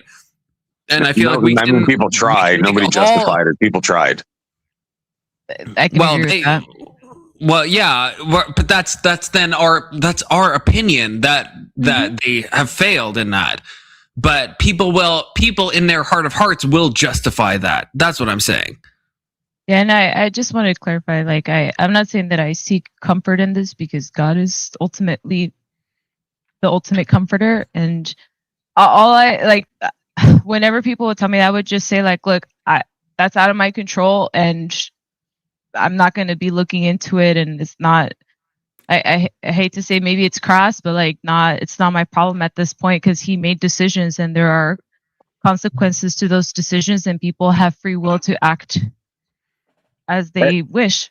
And if you notice something, Confluence, these crimes that we're talking about, where prison justice typically takes place, prison violence happens every day over cigarettes and coffees and soups. But these crimes are specifically for people that cannot stand up for themselves, a la special needs people, little children, animals, the elderly, and defenseless women. There is, I do think, somewhere coded in our DNA is we're just, we can't let that fly. I'm not saying we should feel sympathy when it happens. To give a Canadian example, Robert Pickton he was a Canadian serial killer in BC, and he was stabbed in prison, and I think he died. I think so. And I don't feel any sympathy, but I feel like there's something damaging to myself if I'm like, base prison justice worked. Yeah, I'm glad he's dead. There's something that I feel like I don't give a fuck about him. He can fucking rot in hell, right? But for me, I feel like it harms myself if I'm taking some glee or some solace. Solace and glee are two very different sentiments. They are, but I think either of those, if I'm taking solace in the fact that he was killed, or if I'm taking glee is the worser of the two, the Schadenfreude, which I think is a cancer on the human soul. But even taking solace in prison justice, I feel like, I don't know, it's something about it. I could be wrong. It just hits me on some moral level where I feel like it is damaging to our psyche. I think it's not good, but I can be wrong on that. This is I'm speaking emotionally here. I agree with you. I'm speaking emotionally. Just really quick to separate the solace from the glee. Solace just means a comfort, knowing that they will never do that again. I'm not taking solace in the fact that somebody's dead. I'm taking solace in the fact that Yes, thank you for clarifying that, because that I 100% agree with. There has to be a line. I do agree with that. And Alex, wait, super chat. Con, there has to be a line from what you're thinking, right? Because I saw a documentary about a Scandinavian country and their prison system, and I swear to God, it's not a prison.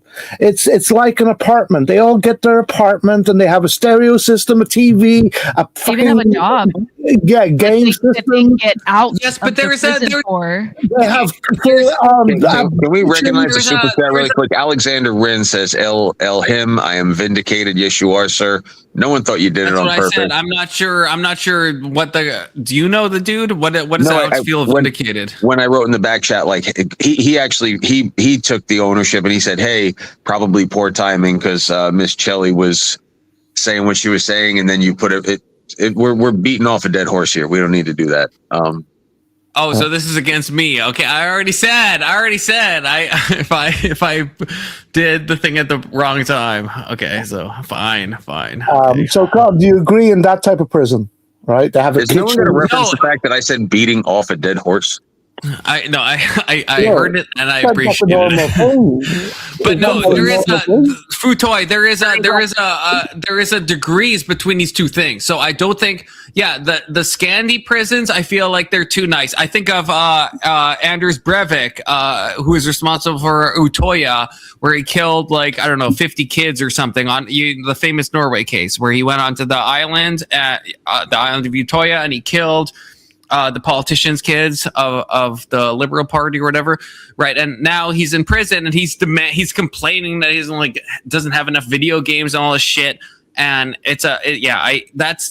that's fucking gay, but should be killed. And Anders Breivik should be killed. I gotta go. There's a degree between that and being graped in prison. And I'm saying, it shouldn't be a fucking summer camp, but it also shouldn't be that we just throw you to the fucking wolves. There has to be some degree of humanity there. But before Emmett leaves, it's called execution. What's up? Do you? Based. I know. Coming from Mexico, do you have a different view on? Because the cartel, I'm assuming in Mexico, there's a lot more street justice than probably here. Well, that's not justice, right? No, that's what they call it. I'm not saying it's justice. That's what people would call it.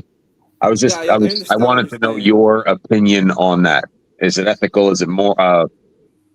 No. Is there no place for it in humanity? I just want your opinion. It's not ethical. Justice has to be done by the state. That's why they're granting the power of, especially if you're coming from an idea of a Christian perspective.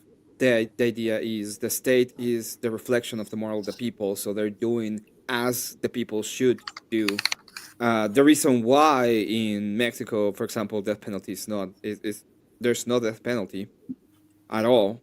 Is specifically because they are protecting criminals. That's been the whole point. The whole point of how the justice system in Mexico has been degraded is because. Do you take solace when you see street justice in Mexico? No, because it's not justice. It's not because then you also have cartel holding water hostage and stuff too. Yeah, what happens when you see a street justice, or what you would call a street justice, is feuds start appearing between different criminal gangs, and at the end of the day, you start having criminal wars pretty much in the streets. So it's not like you see this decrease or less amount of violence happen, but you see increases of violence, and then it just permeates through the whole of society. Okay, wait, Emmett. Emmett, can I ask you a question on that? So do you know the Zetas, the cartel? Okay, so I feel in my mind, from I've never been to Mexico, but just my reading, I feel like they're the fucking absolute worst. And so if I saw another cartel, and I'm just playing this out in my mind, again, this is just my emotions, right? To be clear, but when I see the Zetas getting stomped by any other cartel, I do take solace in that. because I'm like, they're the most evil. So even if someone else is doing something untoward, I'm still like, yeah, you guys are the worst of all the humans. This is where I would actually. This is that's one of the rare cases where I would side with Alex's subhuman argument, where I feel like a lot of the Zetas are probably actually subhuman, probably. And let me explain what happened. Let me explain what happened with Zetas. So the Zetas were a paramilitary, well, pretty much military. They created this paramilitary group. They increased the violence in all of it. The Zetas cartel doesn't exist anymore, by the way. It's not a thing. It's completely gone. I take solace in that. No, because every single cartel right now uses the same kind of tactics now. They just escalated the amount of violence. Do you think so, though? Yes, I saw not long ago, like a year ago, someone got tied up to a barrel and put on fire, and it was posted on X. And then they were like, come here, come and get it. The Zetas, I mean, maybe they all, but the Zetas, there's videos where it's like, it's kids. They kill kids in front of their parents, and they make the parents watch. They kill journalists. They kill people that post on X that just say anything untoward against them. It's like the Zetas are fucking insane, like actually insane. Yeah, now every single criminal gang in Mexico does that. So you think they're all like that now? Yes. Yeah. If you haven't seen them, like look for CJNG, Cartel Jalisco, New Generation, and look at what the crap they pull. Look at Sinaloa Cartel. Look at the crap they pull. Go and check for the Noreste, and look at the shit they do. They are the descendants of the Zetas.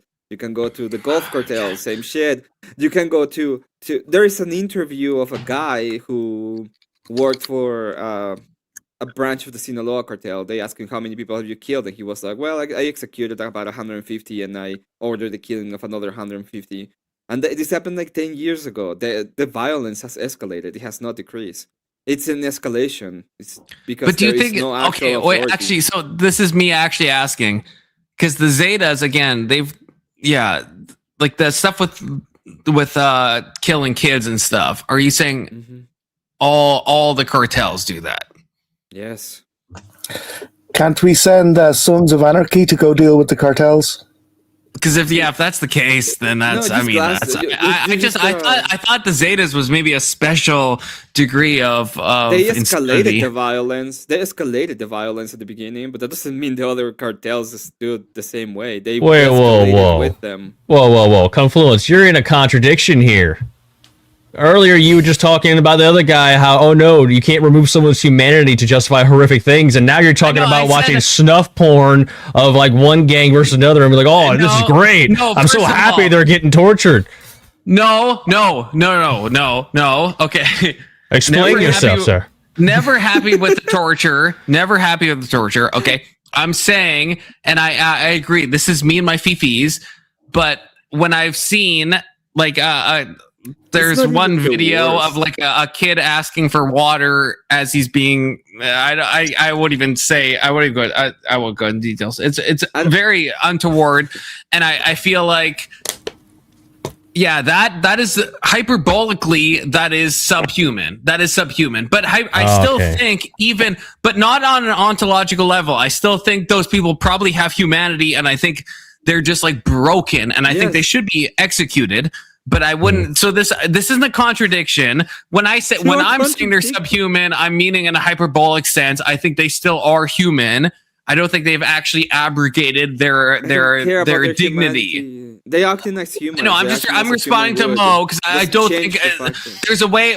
If I speak on this, when I'm speaking in a hyperbolic sense, I actually think they still are ontologically humans. Yeah, they're acting in a fallen human state. They're acting human.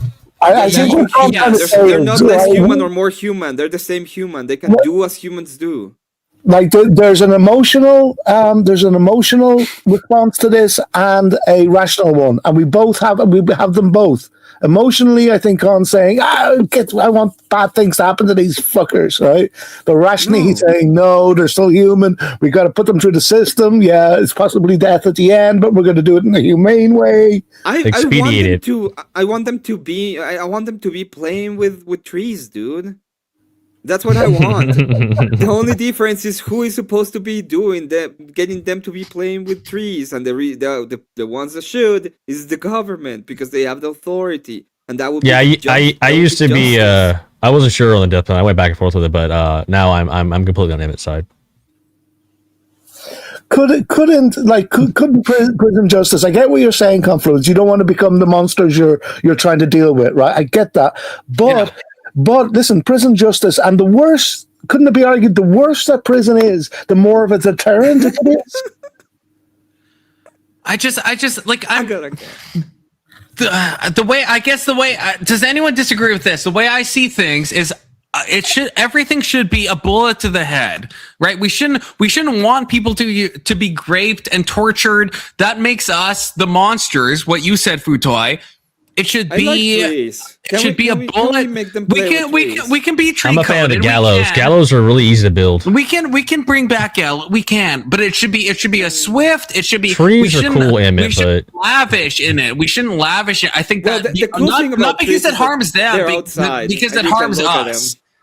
Do we agree with this? Do we agree with what I'm saying? I asked you as a but building gallows makes jobs, Emmett. You got to think of like job production. Oh, that's true. Yeah, but it also cuts down trees, which takes away our oxygen. Let's go for crosses, Mo. Yeah, cross. Yeah, there you go. Confluence. I'm asking you from a deterrent point of view, right? I get what you're saying with all the other stuff. I get it, but what about a deterrent? To not commit crimes in the first place. I don't want to go to prison. They'll shank you. They'll rape you. Then shank you. No, I think a bullet to the head should be enough of a deterrent, and I don't want more than that. I don't. Anybody who's not afraid of dying. But not all crime can be. If you're not afraid of dying, then fucking die, right? So then that's fine. We take those people and they're gone, right? The victims and the family of the victims need to feel a sense of justice. They need to feel, they got some sort of punishment, right? Not fucking Swedish fucking holiday camp prisons. There's a reason why they call self-deletion the easy way out, right? Confluence? I guess we'll be back later. No, it's not the easy way out. What are you talking about? Yeah, what? It's like, because you're not taking responsibility for things. No, that's a complete like that's like I don't like that term. It's just stupid. Yeah, that's just stupid. Because no, you know what's not easy. If I did a bad thing, it's cop out. If I did a bad thing, it'd be easier for me to just die than to face a lifetime of consequences. Yes. That's fine. There's some things worse than death, right? So why don't we take? That means you're sick, though. If anyone says that, right? That if anyone does this, right? All these people that we're talking about, they're sick. We put them down like dogs, right? We put them down. That's we don't something that you just can't escape anymore, right? We've seen plenty of examples of people who get caught doing stuff, whether they're sick or not, and they're just like, I don't want to deal with the consequences, so they take the easy way out. Right, those people are sick. Why don't we take a page out of the Roman Empire and bring back the Colosseums and make them fight each other in the Colosseums for our entertainment? No, we don't do. Yeah, all the sadistic bullshit. Again, it makes us worse. It makes us worse humans. That's what I'm arguing. Do we disagree with this? It makes us worse. Fuck those people. It makes us worse. I see what you mean, and. Yeah. You get your point, but there needs to be some justice. There has to be a line. There has to be a happy medium. Yeah, no, I like public hangings. I like that idea. Bring that back. That's kind of quick too, though, isn't it? There's not enough suffering in the public hanging. Well, yeah, the justice is served. That's what's important. I mean, I don't want to see the guy sit there and squirm. Well, like Mel said, there's some things worse than death, and death might be the easy way out for a lot of people. Yeah, I don't know about that. Jail is a lot worse than execution. No, I think it takes certain mental illness to like take your own life. When you have no reason to, when you're not in that position, but when you're in a position where you're just doing it to avoid consequences, it doesn't take mental illness at all. Rare male W. Okay, that is true. That's true. If you can't imagine a situation in which it is logical to take your own life, that is a poverty of imagination. I will say that. But do we agree? Disagree? No, because I think everything can be fixed but death on this mortal plane. No, I agree, but I'm saying if you're like, I don't know, if you're like being tortured by like, I don't know, you're captured by ISIS, you're being tortured repeatedly, right? And you have a cyanide pill, right? So that's what I'm saying. No, so but that's a completely different.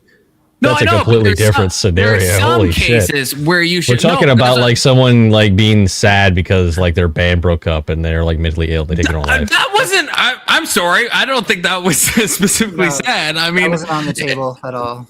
Yeah, I would agree that is mental illness, but there is cases where it is rational and logical to take your own life. And I just gave one, and Mo, you agreed to it. You agreed to it. Right? I don't know if I agree. I don't know. I'd think about that. Fair. I have a specific example that happened to a friend of mine where they were in the military. They also had like PTSD, and they had their family, wife and kids, and the wife was also in the military. Like they were going off seas for like 4 months.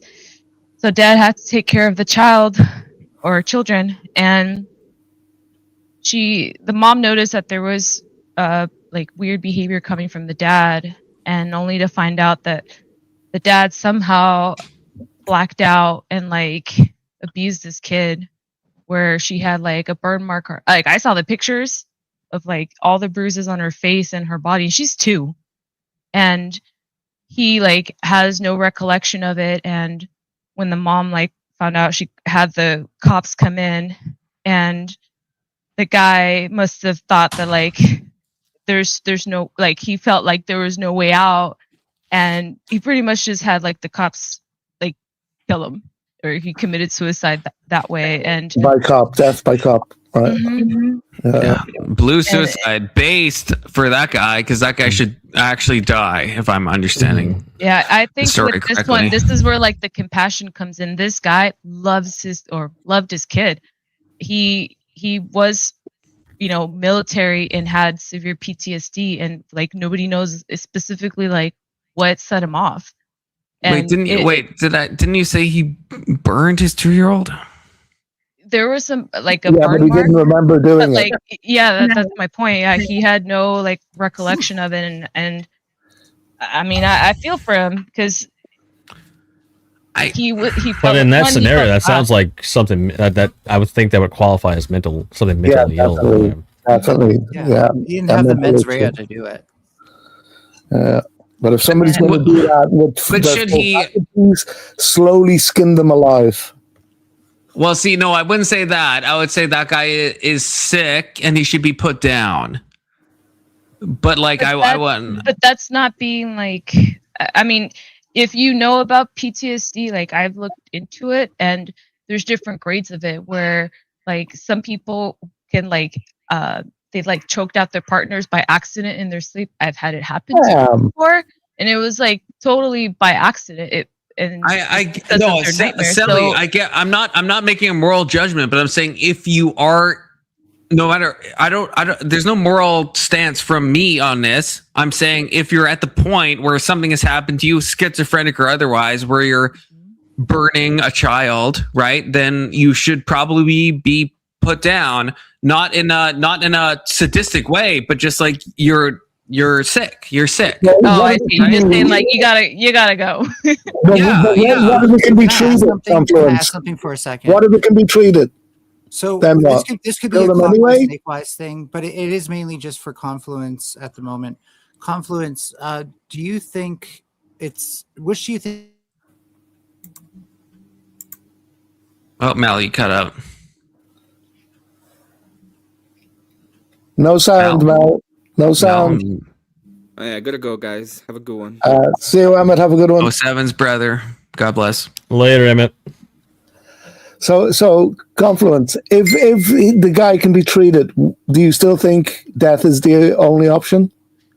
If he can, I guess that's a big if. Yeah, it's if he can. Well, the question is, what's the alternative, right? Like, what are you going to do? Lock him up and just keep? Because obviously he's a danger to everyone the around him. alternative is gay man. That's the alternative. No, but if there's a treatment, that was my solution. Is gay man. Like they can basically that's what asylums are, isn't it? They just medicate people. So what I'm hearing is we need to make asylums great again. I'm for that. Yeah. I am Apparently actually for that. Apparently, I'm for that, but not in the way. Not in the way Mo was saying. Not in the way Mo was saying. What do you mean? I didn't even say it. What do you mean? Because I've talked to you before, Mo. I know what you mean by that. And I don't. No, you don't. I didn't even make a case. No, you don't. No, you don't. This isn't the first time we've talked. It's not the first time we've talked. No. Look, all I'm saying is the asylum's got a really bad rap for the whole, lobotomy thing. We bring it back again. We make it like great again, but we don't. We keep that in the past. It happened. We've matured. It's okay. We know not to do that anymore. And then we've moved on. And then we just bring it back, and we have, everything else but that basically. Who do you want to put in asylums, Mo? Who do you want to put in asylums? Oh, I'm so glad you asked. Oh, yeah. So, what a crazy question. Yes. No, it would be a wide net of mentally ill people that have issues and need to be treated and kept away from society. Yeah. Like if they're, have, maybe schizophrenia, things like that. Give some more examples though. Give some more examples. If they happen to be just confused with reality doesn't make sense to them anymore. Can you give us specific examples? I think I'm being very specific. No, I want you to be more specific. Okay, let's say someone believes they should lop off their arm, right? And they think that would be good. Put the gays that should be put. They should be put. Now, listen. In my system, to be very, it'd be tiered, right? I wouldn't say like everyone would be the same level of crazy, right? Like you would just have, because obviously some of them you want to rehabilitate. But yeah, no, like if someone thought they should lop off their arm because they think they identify as someone that doesn't have an arm, I think that's crazy. We should get them the mental help they deserve. Okay, just a random. This is just like a random example I just thought of. But let's say like someone is born one sex, but they think they're a different gender. Should they be put in an asylum? So let's see if we can clarify. Totally got it. Yeah, no, it's random. Let's clarify that. So someone says that they believe, like I say, a guy believes he's a woman. What referent is he using to say he feels as a woman, since he's not one? Well, I don't know. Define it first. What is a woman? Should that person be asylumized? Is the question. It doesn't matter. We're identifying mental illness, right? Wouldn't you say that would fall under mental illness if someone doesn't even have a referent for, like, I feel like I'm a snake. I have no referent of what it means to be a snake, but yet I feel that way. That would be someone who truly believes that would be mentally ill, right? That would, and I would not want to asylumize them. Oh no, I would. Well, no, because what if they go and strangle people and try to devour them whole because they think they're a snake? Well, that would be the criteria to where I would then want to asylumize them. But if we have to wait for mentally ill people to attack someone in order to put them into. Okay, we have to. Soundcheck, can you hear me? Yes, yes, we can hear you. Yeah, now we can. We have to have a reason, right? We don't 5150 people for random reasons. They have to be a harm to themselves or someone else, right? Schizophrenics aren't automatically asylumized, right? Unless they're trying to fucking eat people, right? Well, no, schizophrenia comes in a wide range, yes. If you thought you were a snake, right, we should not asylumize you. We shouldn't, unless you're going to strangle somebody, or unless we have reason to think you're going to do that. Well, if you have a repeated history of people who think they're snakes, lopping off like their body parts and then trying to strangle people, then yes, I think you can make a case. Do you think most people that think they're snakes try to strangle people, Mo? Do you think I'm using an example. I'm saying if you could show a repeated pattern, then yes. Mo, there's an easy fix for that. Dress up. If we all dress up as mongoose, they will run away. No, we should not give in to their delusion. See, this is bad. Would you tell a schizophrenic person, yes, the shadow people are real, you should listen to them? No, that would be cruel, unusual. You should get them help. It would also be cruel to asylumize all schizophrenic people. Nobody gets Go ahead, Mel. By the way, nothing. I'm not taking any of this personally. In fact, I think we have more in common than you may realize. I too wish I could just throw everyone I disagree with into a gulag, so that way I don't have to listen to them. I didn't say gulag. I said asylum. See, a gulag is not the same as asylum. Is you're trying to rehabilitate them and get them back to normal. Re-education camp. I didn't say re-education. I said asylum. See, that's a crazy thing. That's what Mel wants, which is crazy because I don't want that for Mel. I don't want gulags. I don't want Mel gulags. wants that for people like me, which is the mentally ill thing. That's the mentally ill thing right there. That's crazy. Wait, why is that wrong though? Why is that wrong? Because Confluence is a normal contributing member of society without any crazy mental illness. Oh well, no, I think being a neocon is mental illness. Well, other than being a deeply, deeply closeted gay man, but you know, we excuse that. See, eventually he's going to come for you, Confluence. That's the point. No. No, maybe you can. We'll make a written pass for Confluence. We'll give him a written pass. Yeah, it's going to be codified in law. Okay. Maybe Mel can. You're not coming for me, Mel. That's the nice thing about being closeted. You can throw all the other closeted gay men under the bus, and it doesn't affect you. Mel, maybe we had this discussion about trans. You're trans, right? Am I right? Here, let me check my notes. Yes, I am trans. Right. Okay. So we had this discussion, and we were talking about statistics, right? So I think the discussion was that trans people the majority of trans people aren't happy at the end of the day. There's a high suicide rate amongst trans people. Is that correct? Oh, I'm very happy. So you're very happy. Would you say there's a lot of trans people? He's who talking are about happy? the majority, not individually or anecdotally. Statistically, I'm speaking. Is that with or without treatment? I don't know. No, Mel, you know as well as I do. It doesn't matter. Also, I want to clarify just real quick, if I may interject. When I said the comment to put people in silence, I was just being totally facetious, and I did not mean it. That was it. Oh, come on. In the panel. Sally backing down. Oh my God! Why? Crazy. I'm not at my computer, by the way. Wow. Now she's giving I forgot that. Excuses are No, fine. I've been cooking. I already sent the charter to your email to sign off on it. No, the majority of trans people after the operation are happy, can live a happy life. The majority. No, that's retarded. That's retarded. You can say multifaceted. They actually have less rates of regret of the surgery than people who tend to get knee surgery. Okay, yeah. So do you see you have to shift the goalpost, Mel, if you think about it, right? So the question is, wouldn't you expect them to have higher rates of regret if there's something wrong with it? No, the point is the point. Wait, no, you're shifting stuff, and we can talk about that. But the point is, even after treatment, even if I concede that treatment benefits, which the research is mixed on that, to be clear, but even if it is still way more suicidality than non-trans people. Like it doesn't matter about the treatment. Trans affirming healthcare to alleviate suicidality, or is it supposed to alleviate gender dysphoria? I would hope it does maybe both, I guess. I would hope it does both, but I would hope it would alleviate suicidality. Yeah, I would hope so. The point of it is to make a bunch of money off of people with mental illness. Hey, sorry, I got to follow this up. Confluence, which according to the APA is trans affirming healthcare supposed to focus on? The APA has been fucking cucked. I don't give a fuck about what the APA says. The APA is a fucking degenerate. Answer for you. I'm sorry, I have a psych degree, Mel. We've talked about this before. So which one is gender affirming care supposed to target? The gender dysphoria. Thank you. Yes. So do you see how I know it, but I can still disagree? Let me ask you a relevant question. Do you get that? Do you understand that, though? Let me ask you a relevant question.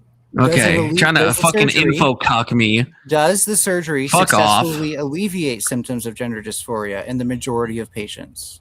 It depends on the study, but broadly, kind of yes, kind of no. It depends. But yeah, like I said, I would concede that, yeah, it probably does under gender dysphoria, yes.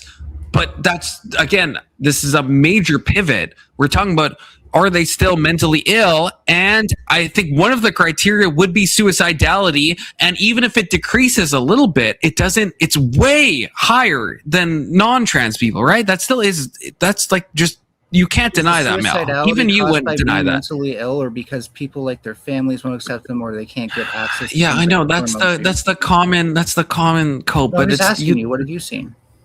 I think a lot of it is that. I think a lot of it, but not all of it. Not all of it, and not even, I would say, not even the majority. But yeah, that's the I mean, if you don't get accepted by people or like your family, I mean, that's we have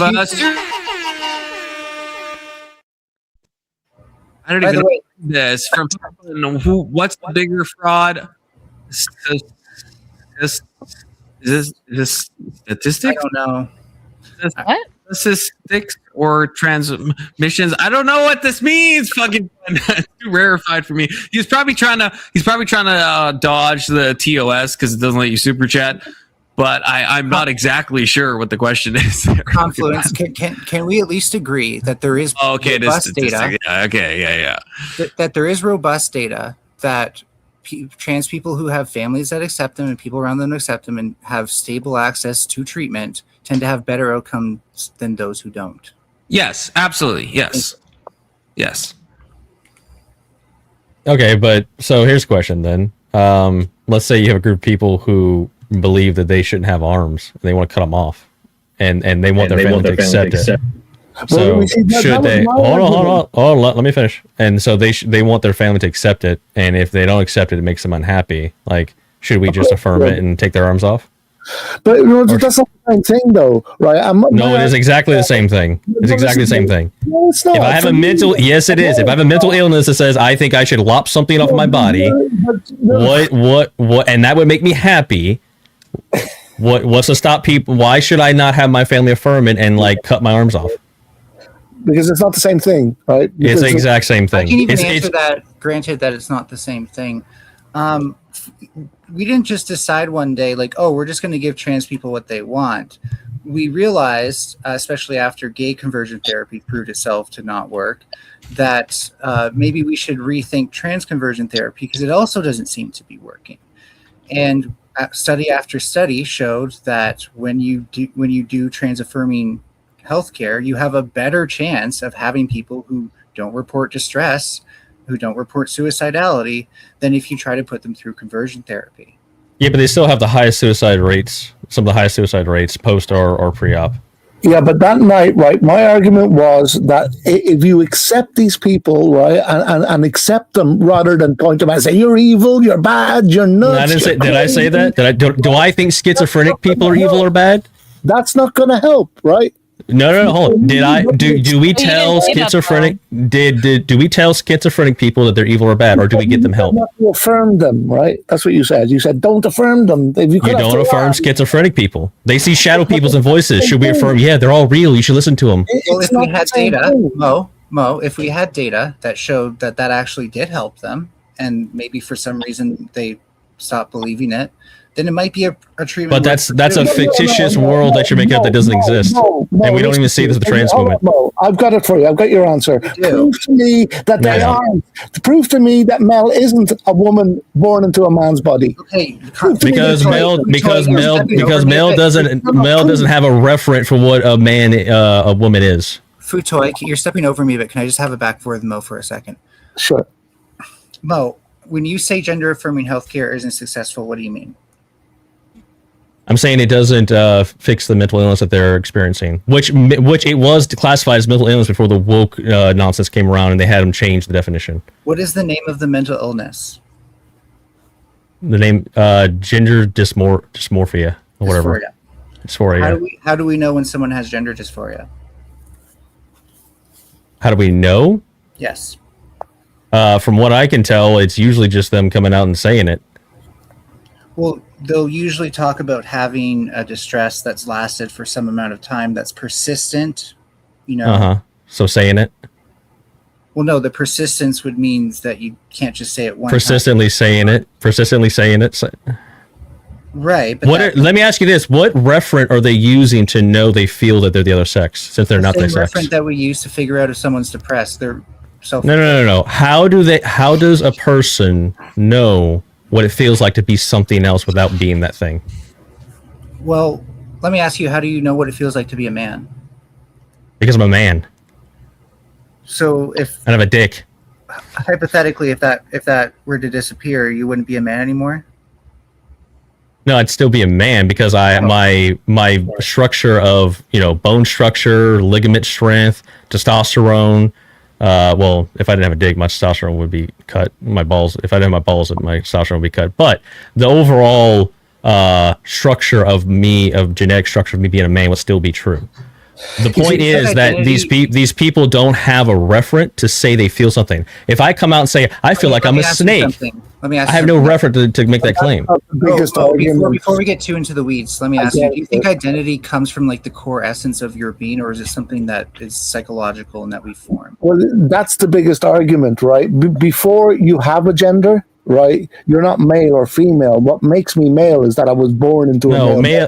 Like this got fucking like wish-washy. Gender and sex is the same thing. They try to use gender as like this different thing when we've used it for years to mean male and female, but now gender is like this nice little fairy tale terminology we can use to justify kids getting literally castrated with drugs and they can't have children later in life. That's why we have words like men and women. Please just address what I said. Please, we're on a panel, right?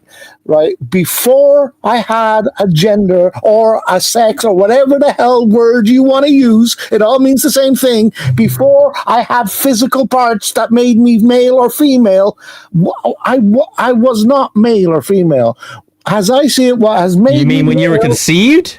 What makes me male? How far back are you going? Wait, hold on. When did you not have the parts that make you a male or female? I'm not going to let you away with it. Do you know what your issue is? You want to talk and you don't want to listen. Listen to what the fuck I'm listening. I'm listening, but you're not answering questions. You're rambling. You're rambling. I'm not going to let you fucking do this. I'm sorry. You listen or fucking... Well, answer a question. Answer a question. When did you made a claim? When did you not have the parts that make you male or female? When did this happen? When you were in the womb sometime or conceived? Yeah, in the womb. We all started as I'm female. not going to let you do it until I get to finish my fucking sentence. All right? Don't be a dick. I'm asking you to clarify. I don't want to clarify right now. Clearly. Clearly. I just want to spurg out without any substance. You listen properly, you wouldn't need clarification. It's that simple. I was listening. That's why I needed clarification, because you don't know what the hell you're talking about. Again, and you still can't listen. So when you were in the womb, you had the consciousness to say, I'm not a man or a woman. Until you fucking listen to me. That's fair is fair, right?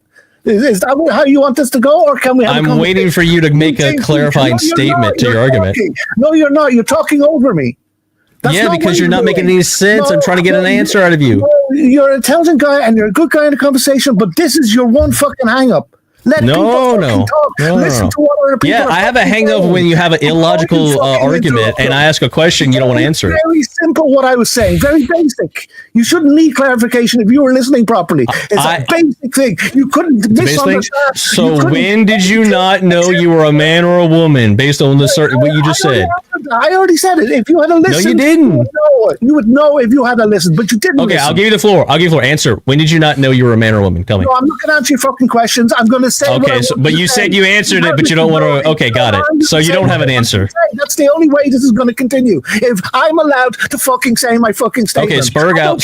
I'll wait. If you understand or not, all right? Go ahead, spurg out. I'll wait. You will understand. It's very basic. You couldn't possibly not have questions if you were listening properly. All right? Have some respect. It's easy. It's not hard to have some respect. You don't need to be the center of attention constantly. Confluence and ova is not a gamete, you idiot. Now, are you going to get to a point? No, I'm not getting to the point. I'm going to start again. All right? Shut up, so how about you listen and then we can continue? Because if you don't listen, we won't continue. Trust me. Are you done? No, I'm not done. I haven't even started yet, dude. Oh wait, yeah. I'm not done. I do want to be a dick, right? You want to be a dick? I can be a dick. You're wrecked. Let's be dicks. You didn't say anything. I corrected myself. I corrected myself. You had me. I know, but you had me. You had me thinking I was wrong. I thought you were fucked up, so you made me. You gaslit me. You gaslit me, Mel. Fucking stupidity. You're dickheadness. Can we clear the air? You're fucking ignorant. We can clearly, after the super chat from now, are you able to hear somebody else talk? No. I want to say what I have to say.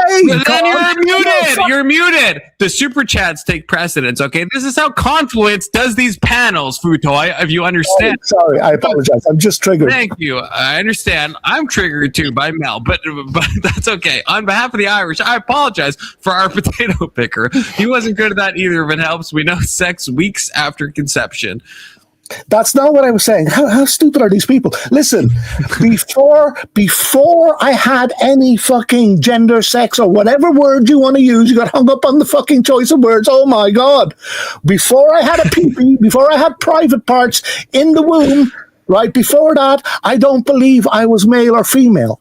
Right, and then whatever happened that gave me a PP made me male. This is the strongest argument for against trans. I'm afraid, right? I want to accept you for who you want to be because I know that will make your life better, not worse. And anything else will make your life worse, not better. So I accept you for who you are. But the strongest argument against trans is that I know I'm male because I was born into a male body. The male body made me male. So you were born knowing you're a boy? I was born male. I was born with male parts. Those male parts made me male. Nothing else made me male. Boy? Was the word boy? Nothing else made me male. No, this is the strongest argument, Mel. Nothing made me male. If I was born with a frickin' pussy, I'd be a female. But I wasn't. I was born a male, right? That's what makes me male. For you, it's different. You weren't born knowing you were a boy. When did you know you were a boy? How can something just newly born know anything? You don't know anything when you're newly born. Exactly. Right? Yeah. You have to form an identity almost, right? No. My body affirmed that I am male. That's it. That's the only difference between male and female is your fucking private parts. All right, there's emotional and mental fucking differences between male and females. Fair enough, but that's so dumb for Joy. That's not no, true. it's true, man. It's true, man. That's not true. That's not true. That's not true. Well, how am I wrong? How am I wrong? Like a conservative fucking straw man. I don't know why. Why are we doing this? Prove me wrong. Genitals is not what defines your sex. It's true most of the time. It's not true all the time, right? Again, small gametes, large gametes, and of the type that will produce them. That's what everyone should be saying. That's on my side. That's on Mo's side. That's on Futoy's side.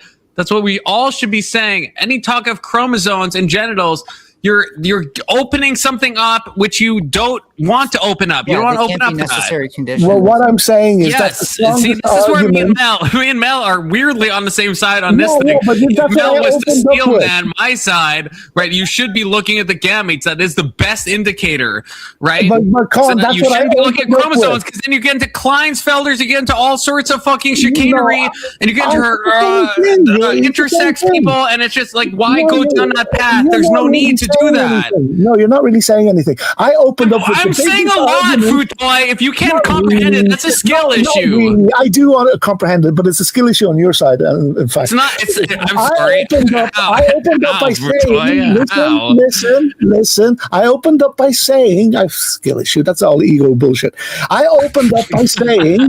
Right, the strongest argument. I still want to respond to Mo. The strongest argument against trans is this: you were born into a male body. That's what makes you fucking male. You were born into a female body. That's what makes you female. No, but that's the strongest argument. No, it's not. It's not because then the obvious. If I was trans coded, I would say, what do you mean by born into a male body?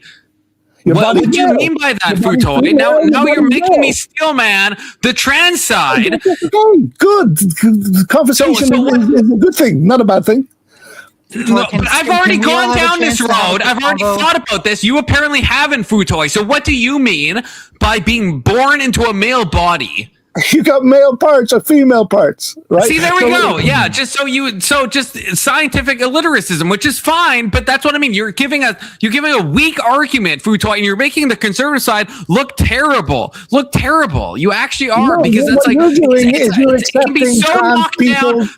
Mel would destroy you in a 1v1. Mel would absolutely wreck you, Futoy. No, so I agree with Mel, and I accept trans people, but so are you right now? That's what you're saying. No, it's not about accepting. So you're saying you're saying biological arguments that are retarded, and you shouldn't do that. You shouldn't give biological arguments that are just not sound, because you're going to be absolutely wrecked. And I know, I guess if you're, maybe you're like, maybe you're, I guess, a liberal, and you're wrong. You're very wrong, dude. What am I wrong on, Futoy? What am I fucking wrong on? What am I wrong on? You're wrong because I said if you're born into a male body, that includes your genitals and whatever else makes you male. That's not the point. I asked you, what's a male body? I asked you that, and you can't answer that. Whatever makes you a male body. It's late and my job here is done. Until next time. No, Con, you're arguing over something that I'm not arguing over. You're saying, oh, that's not only the penis. Okay, it's not only the penis. It's whatever fucking your body is makes you it, right? Whatever you're talking about, not only the penis, is in a male body, is in a female body. All these things you're talking about. Someone's going to ask you, someone smart is going to ask you, what do you mean by that, right? They're going to ask you to define that, to pin it down. Right? They're going to Walsh you in the reverse direction. They're going to say, what do you mean by a male body? My answer would be, do your own fucking research. That would be my answer. Talk to your priest, Futoy. I thought you hated it. Apparently, that's what you want. That's what you want, Futoy. You're the same as the people you criticize.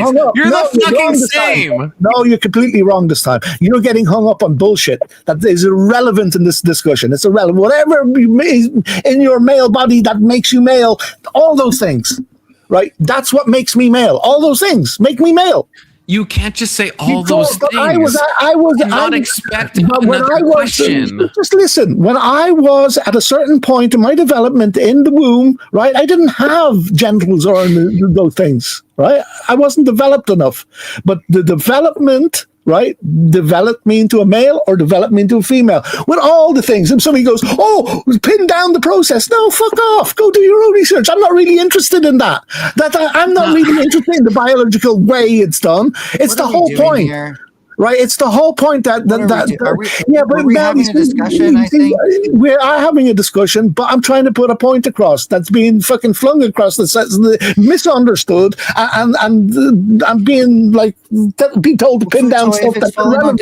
Maybe you're the fool for expecting it to work. Because I was almost getting a productive conversation out of Mo, and I'm not going to lie, you weren't. On it. You think you were, but you weren't. Shat on it. No, you think you were, but you weren't. Trust me, you'll have other opportunities, and then you'll see it that I'm right. No, but I'm talking to Con right now, right? So Futoy, you're not right, and your Raven is right. Using male body pushes you into the issue of intersex. It's not a sound argument. Again, even a sound argument. It's the only argument against trans. Otherwise, trans are validated in every other way. This is we're in a weird space where I feel like Mel would probably agree with me if Mel was stealing me. It's such a simple concept. I'm not on that side of things, but it's just the argument is bad, and I can acknowledge when an anti-trans argument is not a good anti-trans argument, and it's not. And Young Raven is saying what I'm saying. It's the only and best argument, and you just don't see it. I'm sorry, I don't know what to tell you. Futoy, when I pushed you on the male body thing, you said Google it. That's what you said. Pin it down because it's irrelevant. You're bringing irrelevance. Right, okay, so there we go. So you conceded it. So that's what I mean. If you want to lose all the arguments, that's fine. That's fine. I conceded. That's how you're going to try to win the argument in your own head by telling yourself I conceded. Futoy, I'm not trying to win anything with you. I'm not trying to win anything with you. I haven't conceded shit. I'm trying to put out my point. right? I believe that I'm going to accept trans people as being trans because they feel that they are born into the wrong physical body. Right? I'm going to accept them for that because that's the best thing to do. Because anything else, condemning them, calling them evil, calling them nuts, all those things do not help these people. Do not contribute to these people's well-being. That's fine. That's right? yeah. So That's an insane pivot, but sure. Can I try to explain it to him? Yes, go ahead, Mel. Futoy, the reason that this is a losing argument is because that's the argument that's been around this whole time. All of the other sides' responses to it are in a response to that, but also more importantly, because it doesn't actually answer many questions. When you say male body, that literally still leaves the question which parts of the body, right? The reproductive parts, non-reproductive parts, for example. All the parts that make you male, all the parts that make you female. Simple. Why does it matter? Do you want me to? Would that include secondary sex characteristics? What does it matter? Which parts? All the ones that make you male and all the ones that make you female. I'm not a biologist. I don't give a shit even. So if it's all the parts, here, Futoy, let me show you how this falls apart. If it's all the parts and it includes secondary sex characteristics, that means Confluence is not a male because he doesn't have broad enough shoulders. No, it's not the same thing. There's females. It is. They're fine. My shoulders are fine. They are. There's females. If you understand, Futoy, I don't think you understand what I'm talking about. I think when you say all the parts, you're just trying to. Oh, Jacob is here. Sorry. No, Jacob left. Jacob, if you're, I miss you, Jacob. So if you're listening, please join back. I think that's a shortcut for knowing real biology. And I'm not saying you're doing it wrong. There's a better way to say this. I'm panel sarcastic saint. There's a different way to say this, is that there is a big difference between what you are physically and what you are mentally. Do you agree?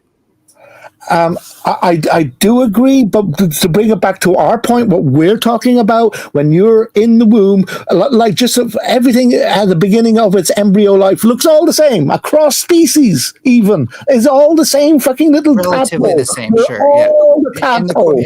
We're not male, we're not female, we're not physical, we're not mental, we're just those little tadpoles developing. Eventually, the biology will go in one direction or another, male or female, right? And that's it. And all those things that bring the direction to male or female is what makes me male or female. So what but for trans people, and I began by saying this is the best argument against trans, right? But I am pro-trans. I'm pro what makes you happy. Anybody, everything, not just trans, everything. If a person can be happy, I want them to be happy, whatever it takes to make them happy. I don't care. I don't care if you believe you're an elephant. If that makes you happy, you're a fucking elephant in my eyes. But I'm saying, go ahead. Yeah, this is exactly what people who don't understand trans people get wrong, is they think like, okay, so you have certain genitals, certain chromosomes, whatever, right? Right. And that deterministically leads to the moment where you think, I am a boy or I am a girl, which is not how it works. Usually you get that information from the people around you and whatever internal coherence or decoherence you tend to feel. The way I try to explain it to people is I just never felt like a boy. Boys always seemed super weird to me, and the people I looked up to and wanted to be like were girls and women. Yeah, that's fair enough. That's what I said. It's a mental thing. I saw this study, right, where they got a baby and they dressed it up in the girl's clothes and they brought it into a room of people and they just handed the baby over. The people were very gentle and, darling and treated the baby in a certain way, right? Were very gentle and, and then they took the same baby, they just changed the clothes to a boy's clothes, and they brought the baby back in, and they were far more robust with the baby. They were bouncing it and being, more rough with the male baby than they were with the female baby. But it's the same fucking baby. Yes, and what you're saying is that could have downstream. You're saying that could have downstream psychological impressions on how that child later perceives himself, right? But also in their mind, the baby was male or the baby was female. It's in the mind. Yeah. And Confluent, surely from learning psychology, you learn that like the brain does keep track of what the body's doing, but things in the brain can happen independently from the body, right? Yeah. And that's what, for me, explains it. Is just that just because my body went one way does not mean my mind necessarily went that way, whether we mean developmentally or more psychologically and mentally. Of course. Of course. Yeah. Well, and I agree with that too. And I agree with that too. You see, I started off with that argument saying this is what I think is the best argument against trans. But I have arguments pro-trans too. Right? All you have is pro-trans. The arguments against trans were effeminate and weak and terrible, Futoy. That's what I'm saying. Well, but that's not really a good criticism either. For your opinion. I mean, I'm just summarizing. I've given the criticisms that we can go down this path again. He's just saying a male body and he's saying to Google it. And that's a terrible definition of male and female. And Futoy doesn't have the requisite background to even make a strong argument in the anti-trans direction. So Futoy can make a pro-trans argument and he probably will make it well. He can't make an anti-trans argument. At least I haven't heard one today. What do you think is the best trans and anti-argument? Now, we're not saying we're anti-trans, Mel. I'm just asking for what he thinks is the best anti-trans argument. I think the best thing I think is that humans are, and every mammalian species either is of the type that produces large gametes or of the type that produces small gametes, and your mind can be disconnected from your body, which I agree with Mel on that. But I would say that is some type of mental illness that is happening. And I acknowledge that happens and that people feel gender dysphoria. And I think that's a real thing. And I think that is a terrible thing to probably go through. But I don't think that means you should identify with the opposite sex or gender. I don't think you should do that. I also acknowledge that gender is a social role. I agree with that as well. But I don't think it's healthy to think that you are the opposite sex. And again, by sex, I've defined it already. And so I think, I don't know. So to be clear, Confluence, that makes sense or no? You agree that the mental illness is gender dysphoria, right? Yes. But you realize that also people who have successful gender affirming care no longer feel gender dysphoria. They tend to feel, if anything, gender euphoria, but they're still considered trans. So clearly having just gender dysphoria is not the actual qualifier for being trans. It's just a qualifier for treatment, right? Yes. So is it really a mental illness, or is it just possibly a natural variance that would make sense given that humans aren't perfect? I think you're being a bit too light. Prove that it's a mental illness. Do you have any proof that it's a mental illness, or is it just an assumption? Are you talking to me? Yeah. Well, no, I think I already got him to like at least concede a bit that like. Oh shit! I'm just being honest. I'm not. I feel like I'm not ceding anything. I'm just. So, but like what I'm asking is considering that we're not perfect, and it's a very marginal amount of people who identify that way. Why can't this be explained as these are two very distal systems in the body? Maybe this is just natural variance. This probably in some way this probably does have to be maybe a one-on-one with you and me, Mel, because this goes into a lot of stuff, and yeah, I'm not sure if we can tackle this at the moment, because I do think sex and gender are different.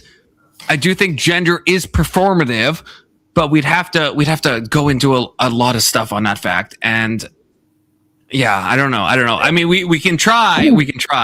But here's one interesting point, Futo. I'll cede the ground to you after this. But here's one more interesting point. I want to see if you agree. I think that the overlap, if we're thinking about normative distributions, aka bell curves, the overlap between men and women and the actual differences between them has more similarity than difference.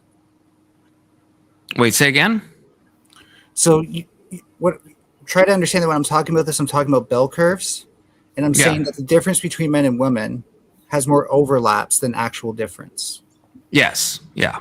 Okay, so you agree with that as well. So I don't actually know where we disagree much along, to be honest. Yeah, that is kind of where I was going to go as well. Is like people.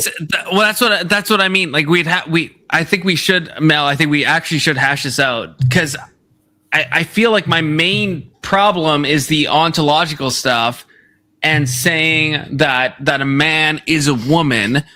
And I feel like to say that you have to punt into gender, which is not what most people mean. Because that would be a contradiction. We're saying a male can be either a man or a woman, depending on what I know. Yes, and I think that I don't think that makes sense. Well, you just have to explain to me. Let me get in here for just give me a minute. We can. I'll let you go. I don't think you're gonna help the situation. If we don't. Yeah, but you see, that's just something in your mind, right? So it might be. It might be. Go, and then we can have a conversation, right? Okay, it's gone. Right. So maybe what Mel is going through and other trans people are going through is more natural than we think, right? Because we all wear masks, don't we? We all try to be what we want to see ourselves as, right? No. We all have these masks, right? Nope. That's not the issue. I'm not saying you're transgender. I'm just saying you are playing a role of what you perceive yourself to be or what you want to be, right? Yes. Does that make sense? Yes. Nope. I agree with that. Some people do that, but not everyone. But how much different is that than transgender? They're saying in their mind that I'm female because they feel it, right? I know, but there is. I guess my main thing is that there is some aspect where you're saying something that is untrue and you're using kind of. I'm not trying to. We all have if we can accept it, I'm using. We use postmodern language. If you'll allow me to say that, okay, postmodern language. To say that, yes, we have this thing called gender, we have this thing called sex, and technically, well, someone is this same way, so we should refer to them as that and stuff. And I get all of that, but I don't think it's good on an ontological level. No, I don't think it's true on an ontological level. On a moral level, I don't think it's helpful to necessarily go down the paths we're going down. So like Mel's path, Mel knows I respect her and Mel knows I use her pronouns. Sorry. I don't think it's a healthy path. I think if I imagine Mel in the best possible light, I think she's going in a bad direction that is going to cause harm to herself. And that's my opinion. But that I guess is my strongest claim is that I think doing all of this stuff we can use all the words we want. I don't think it's healthy. I don't think it's good. I think it's going to lead to the best outcomes for the individual. That's kind of my ultimate stance. Look at the other end. Why affirm it? If you feel that, why affirm it? Hold on a second. Hold on. She feels how she does, but you're saying she should take up her male role. Go back to being physically a male, right? And acting like a male. Do you think that's going to make her happy? Do you not think that's going to depress the shit? Well, here, let me just point one thing out addressing the first. issue that, And I'm just made adding them on to think Food that in the Toy's first point place. here, so you can still respond confluence. It's that before I decided as a woman, I genuinely did not give a shit about taking care of myself. I cared about doing like parkour so that way I'd get laid, but I didn't care about showering. I didn't care about looking nice. Based. I just wanted. No, that's not based. Like no, the parkour is based. The parkour is based. But yeah, like I was genuinely just unmotivated to be a better person. And it wasn't until I realized like this is who I am that I was like, oh, now I really do want to shower and have good hygiene and stuff like that. And it's still been an uphill battle for other reasons, but that's always stuck with me. And I know who I am now more than I ever did before. And Mel, I actually I do appreciate that, but I guess I think what immediately comes to my mind is that is the same thing that people would say if they have done something that probably both of us would admit is like not good. Let's say joining a cult. Let's say let's say I've discovered Scientology. I'm super depressed. Let's say I go to the Church of Scientology, and now all of a sudden I feel better. It's kind of a defect of my intellect to then think that oh, it's the Scientology is therefore the correct thing because I feel better now, right? Like, so I understand that you probably do feel better. I believe you that you feel better based on accepting the trans stuff and seeing yourself as a woman. I think you probably, I fully believe that, but that happens in a lot of circumstances, but it doesn't mean it's true. And it doesn't mean it's ultimately healthy. It means you're doing better in the moment, right? It doesn't mean it's true. It doesn't mean you're going to be doing better long-term, right? No, it's persistent. And it's been ever since I realized this. Well, that's not long enough. That's not a long enough term, and also it doesn't necessarily make it true. And actually, Mel, if you will you respond to my Scientology thing, right? If I told you, well, I was going to off myself, and then I found the Church of Scientology, and now I'm an OT4, and now I feel like I have purpose in life. What would you tell me? Well, okay, so I want to respond to this as if you're equating the trans rights movement to a cult. Well, yeah, but don't call it a cult. I mean, that's untoward. I have found Scientology, and I am less depressed, and I am more fulfilled than I've ever been, and I'm an OT4. So don't denigrate my belief system, right? I've found that, and I'm better off for it. So what would you tell me? Well, unfortunately, I do have to go because my partner's about to sit down. I would just say very quickly, Scientology restricts your autonomy, restricts your ability to be who you actually want to be. And the transgender rights movement isn't telling anyone who's a part of it, like allies don't have to be trans. It just makes sense that if you're going to have trans rights, you'd have people support it. Confluence, if you want to go through this more in DMs, I'd be happy to. Or we can set up a time to discuss it one-on-one. But yeah, I think I should go just that way. One-on-one stream, Mel? One-on-one stream at some point, yes? Yeah, Sounds reach good. out. Sounds Okay. good. Now, final question before you go. Do you and your partner I only have can't. one, Toy, I'm sorry, I really can't. only have one chair that you share? I promise I drop off. In It's a joke. 2 It's a minutes ago. joke. It's a joke. Catch you It's a later. joke. Bye-bye. Sevens, Mel. So apparently Mel and her partner only have one chair that they share. She said she has to go because her partner wants to sit down. He had to go. She section. Come on. No. man. No. Well, man. this is what it fucking Look, said. here's So the section, thing. you're here. If you guys want to pretend to be something, that's all fine and well, right? But who makes it so that you can force me to use that language to make you feel better? It's not you don't about care about. You don't care. No. Listen, you guys don't care about my belief system at all. You don't Sure care if it do, but offends the me to point use is the the incorrect language. The effect of your words. Words have Respect for power, who? section. Words have Yeah, power. they sure do. And using when words you- correctly when you is appropriate. When you show acceptance for somebody, you make them feel better. When you don't, you make them feel worse. Oh, so how hard is it for you to say we should show acceptance for PDFs because it hurts their feelings to paint them in a bad light, right? No, okay, wait. I want to say, I gotta grab us in. I gotta grab us in. I gotta grab us in. That So I makes want no to sense, challenge. homie. I want to You challenge need to keep that section same 230. energy. I want to challenge you, section. Okay, so because this is what fucking Bud is saying as well. So again, I would not try to force you to say anything. So I would not try to mandate your speech, section, or fucking button. But my reason for using the pronouns is that I feel like there's no benefit to me. Right.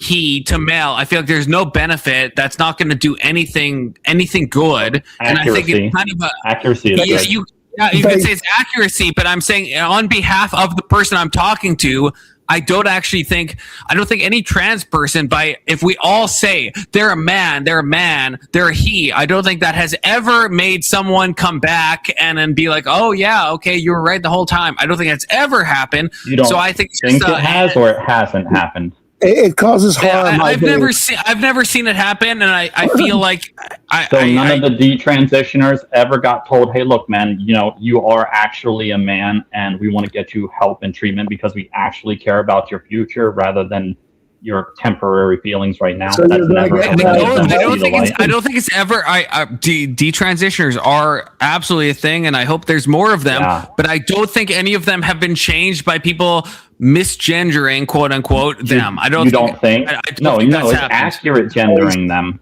Based. They're I know. misgendering That's why. themselves. That's why I put it in quotes. That's why I put it in quotes, Yeah, right? yeah. If you're watching live, But- yeah. So, But do you I don't think or think do that. you know it?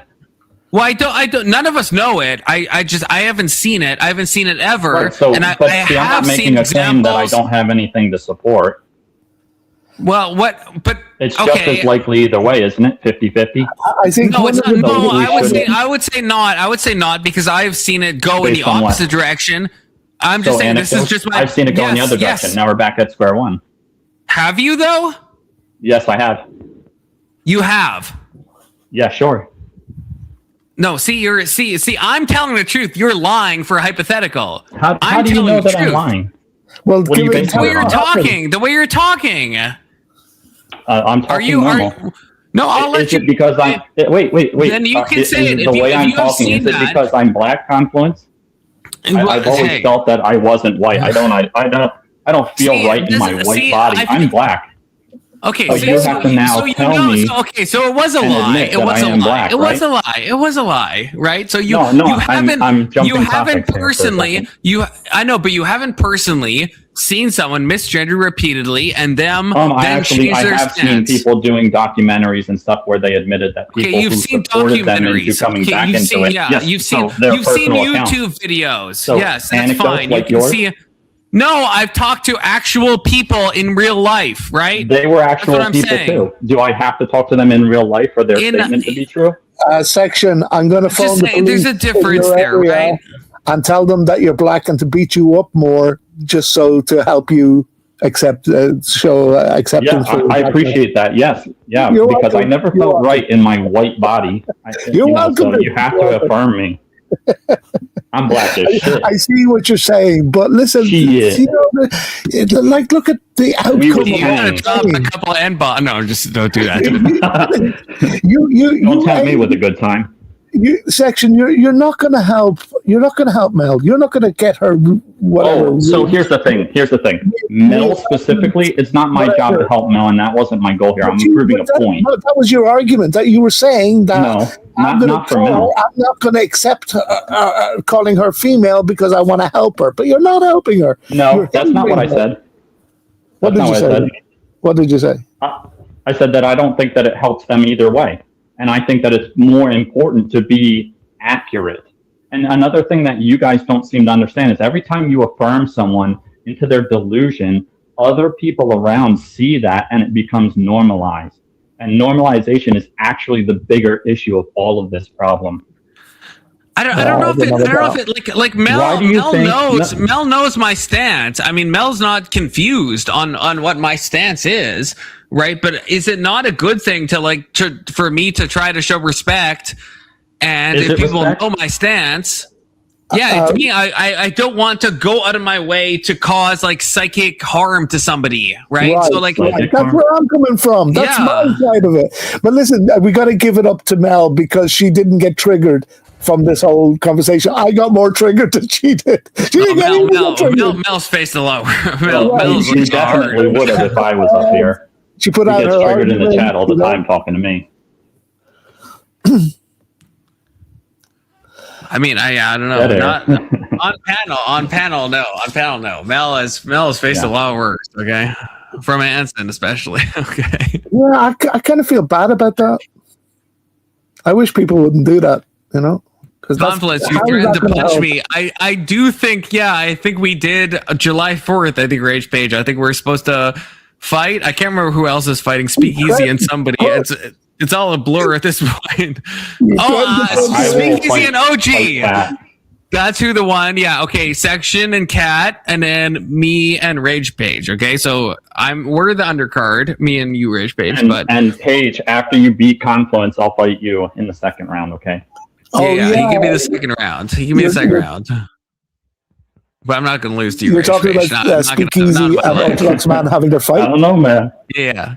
We've never seen Paige, so we don't know how buff she might be. You know? That's She true. might Yeah, be the we fucking haven't. Yeah, we haven't seen. She might have Maybe she bigger should go on shoulders panel and than cam up or something. She should cam up. She should. Section. She might have bigger shoulders than Confluence. That wouldn't be too I hard. wouldn't know. Leave I don't my know. shoulders alone, okay? My shoulders Need are to get like on them shoulder normal. flies, Okay? Yeah. So apparently, Speakeasy and Orthodox Man are gonna duke it out On July 4th, okay, and I will hold them both to that. Because that was on my stream. They promised that there was emails sent. I have the proof. I have the information. It's gonna happen.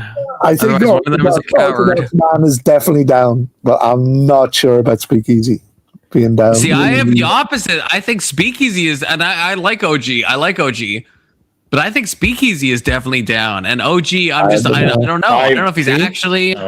Okay. Because Speakeasy is like, I guess he's like cam present, right? He's on video, so I feel like he has a lot to like lose reputational wise. Whereas OG, I've never seen him on cam, so I feel like if he didn't show up, I feel like it wouldn't be, It is also. Oh yeah, this is what half-foot game. It's not happening. I know Speakeasy will. Yeah, this is kind of my intuition. And again, I love OG. I love OG, but it's just being Speakeasy is so public. He's again, we know what he looks like. I feel like that would be that'd be a lot of damage to not show up. OG, I feel like doesn't lose a lot if he doesn't show up. I tried to talk him out of it, and he was like, "No, dead on it happening."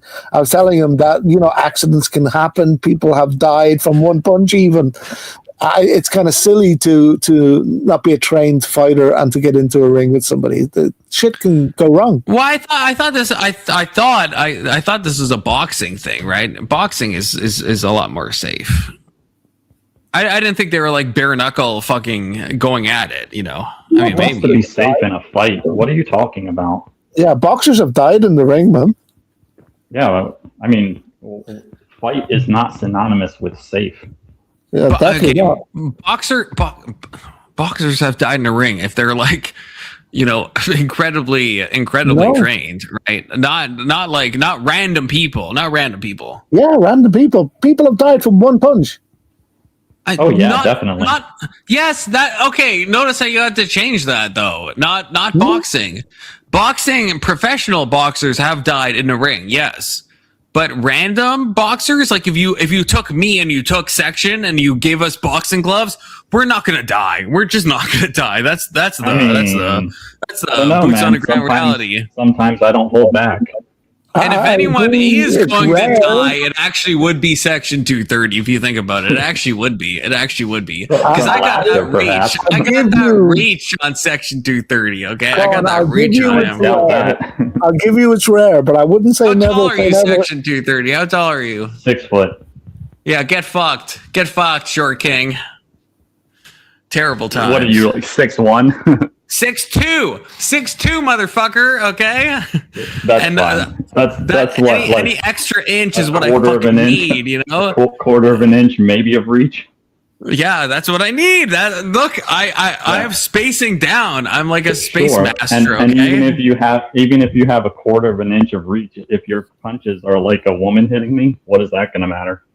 Yeah, we'll see. Oh, okay. We'll see. Okay, now I want to fight Section 230 and I want to fight Doomerang. Okay, so actually, I will also be attending July 4th. I'll take fucking Button on as well. Actually, I'm not. I'll fight fuck Button.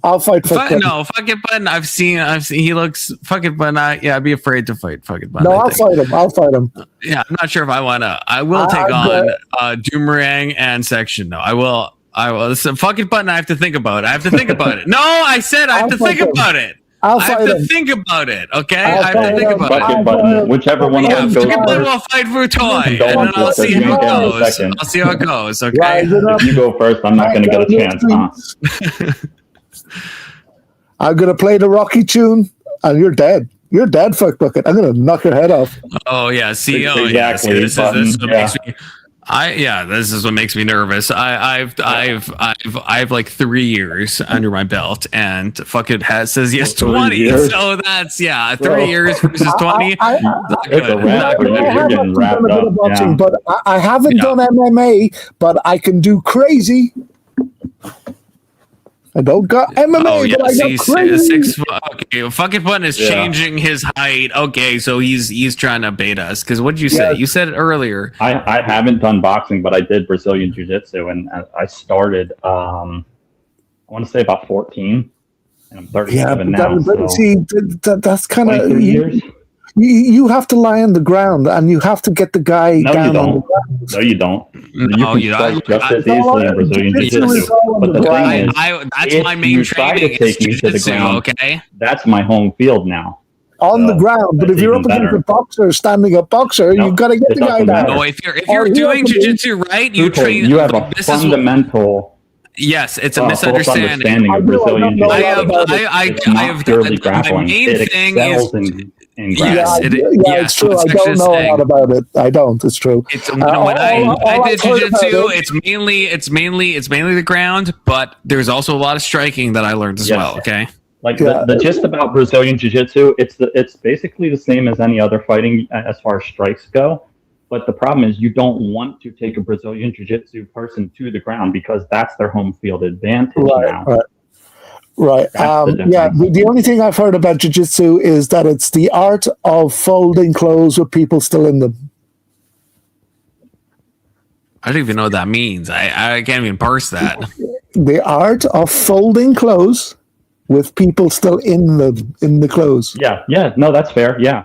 Okay. And that's exactly what would happen to Confluence because he's got 3 years under his belt. I'm going to turn him into a belt.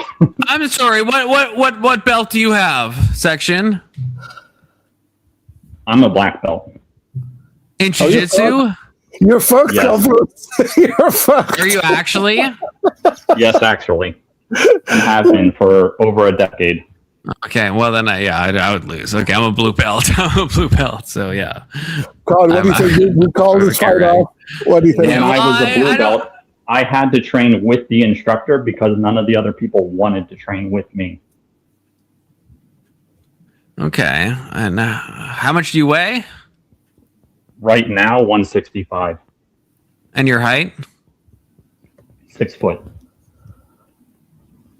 And I would say my body fat's probably 10%, somewhere around that. So I'm pretty really? No, fuck off. Fuck off. No, yeah, Section. Yeah, fuck off. No, okay. I thought, now I know you're lying. Picture or that's absolutely cap. That's absolutely cap. Most people who aren't chubby or fat are at a 15% or so. I know what 10% body fat looks like. So pick or it didn't happen. Pick or it didn't happen. Okay. Did you not have Christmas dinner? If you had Christmas dinner, you probably still 10% body fat is crazy. I typically eat anywhere 2,500 calories to 4K. I want to see a pick. 10% is crazy. 10% is crazy. You got to maintain the muscles, right? The muscles will chew up a lot of that. So here's the thing. I actually have a thyroid issue that makes me lose weight if I don't eat enough calories. So when I do eat, I don't gain fat. Like I could sit there and eat donuts and pizza all day long, and I won't gain fat. I want you to cam up. I mean, if I was 10% body fat, I'd be shirtless right now. So if you're not camming up, that means you're not 10% body fat because there's no man on this planet that wouldn't cam up if they're actually 10% and 6 feet tall and 165. That's just facts. That's actually facts. Okay. So what you're saying is you want to see me naked. No, pause. That's why he's working. Shirtless.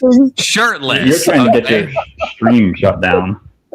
Shirtless, not bottom half. Okay, but it is true. If anyone is any guy who's 10% body fat and what Section said about his height and weight, they would absolutely be showing that off. Absolutely. So that's what I'm saying. But maybe his hair is. I am pressing X to doubt. I am. I'm not gonna lie. I'm pressing X to doubt. I could show up to every stream with my shirt off.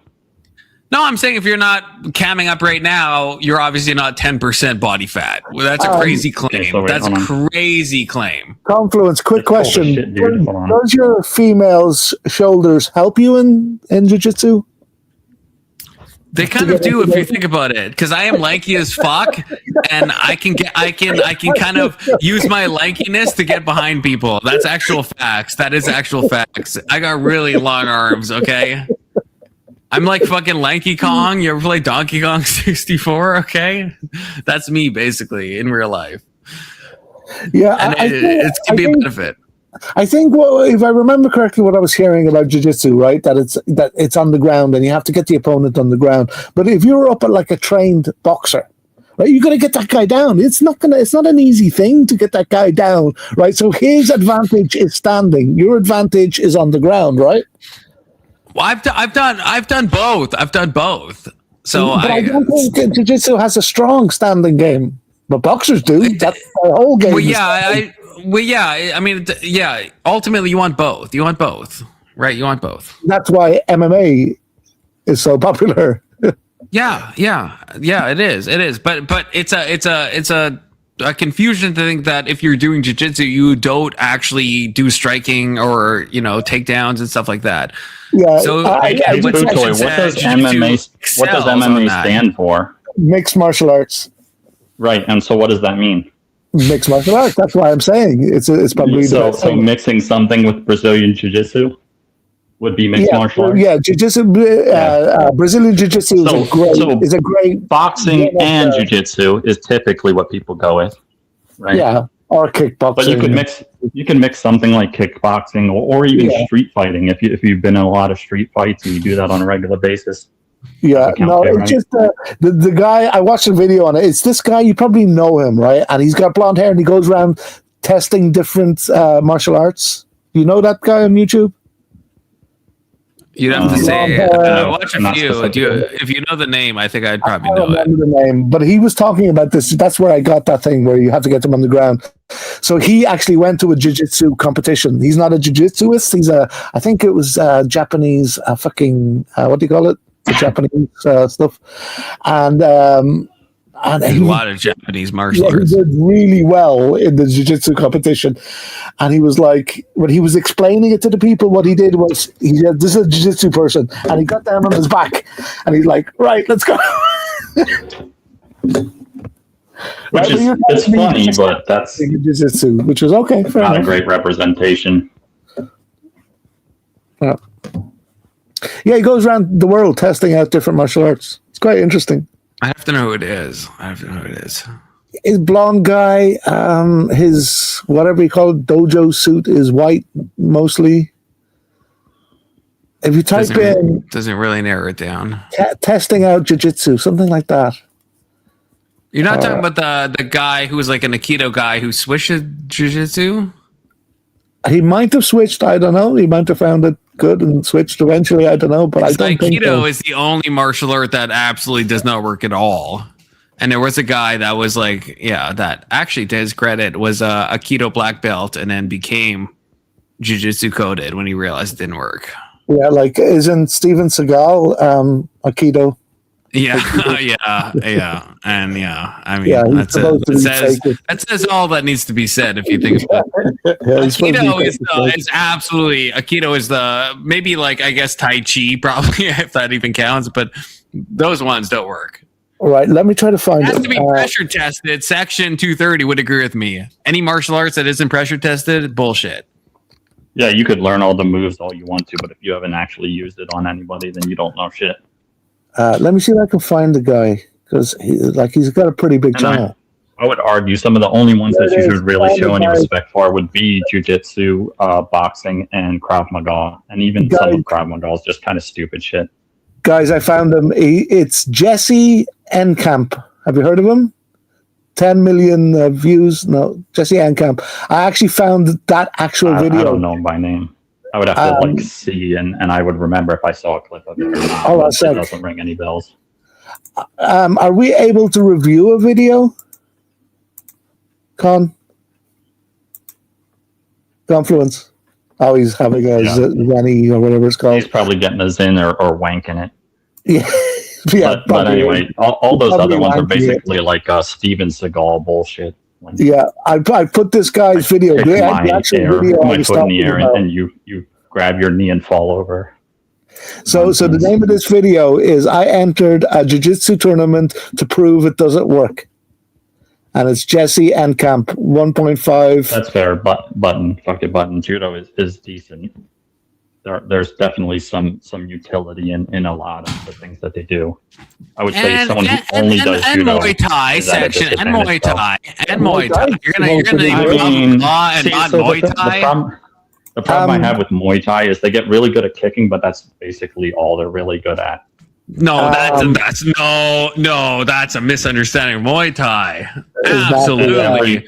Every That's time like, I've if ever you want to seen say about they throw Taekwondo, powerful kicks, that's but fine. that's about it. No, Taekwondo Muay Thai is all like elbows and knees and heads, and it's like the 5 points of Muay Thai. It's not just kicks. Absolutely not. But you know what I've noticed? Flying knee. Duran's got it. It's not actually the martial art. It's the individual. That's gonna work. That's No, what I'm Muay Thai is actually legit. Muay Thai is legit. Can we review It's that? not. video It's I not put just in the back? kicks. Confluence. See, yeah, even see Brandon says Brandon knows. I wouldn't fight Brandon, okay, even though he's a vegan. Such a bad Muay Thai take. It is a bad Muay Thai take. God, you can't say it's not primarily. Also, I was kicks. getting a Zen and I was wanking it. I can chew gum and walk at the same time. Section 230. Okay, That's crazy, so I wasn't wrong either way. I guess so. Review that video or no? Yeah. We can look at this. We can look at this. But be careful of copyright, though. Oh, I don't give a fuck. Who's gonna stop me? Not this guy. Brazilian Jiu-Jitsu tournament to prove that it doesn't work. Just prove my point. They say 90% of fights end up on the ground. But 100% start standing up, and that's where we want the fight to end. Because this is the last place you want to be in a street fight. Yet there's a whole... Okay, I'm sorry for pausing, but yes, I will say You need to pause, yeah. Jiu-Jitsu is best in a 1v1 setting. Yeah, if you're fighting like a couple of guys, then absolutely you don't want to go to the ground. So I agree. Oh shit! Section right there. dedicated to this worst case scenario. That's like my karate class practicing how to get knocked out.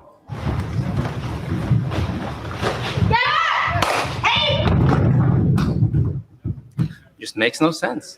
I think Brazilian Jiu-Jitsu only works if you play along with it. And to prove my point, I'm going to enter a tournament on the street and simply stand up. But first, I got to practice.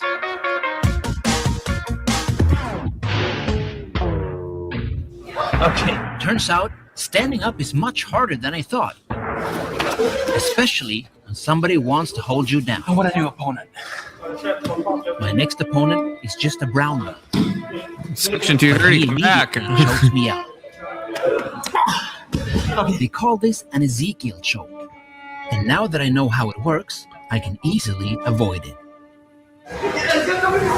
My last opponent is a black belt. Luckily, I'm both younger and stronger.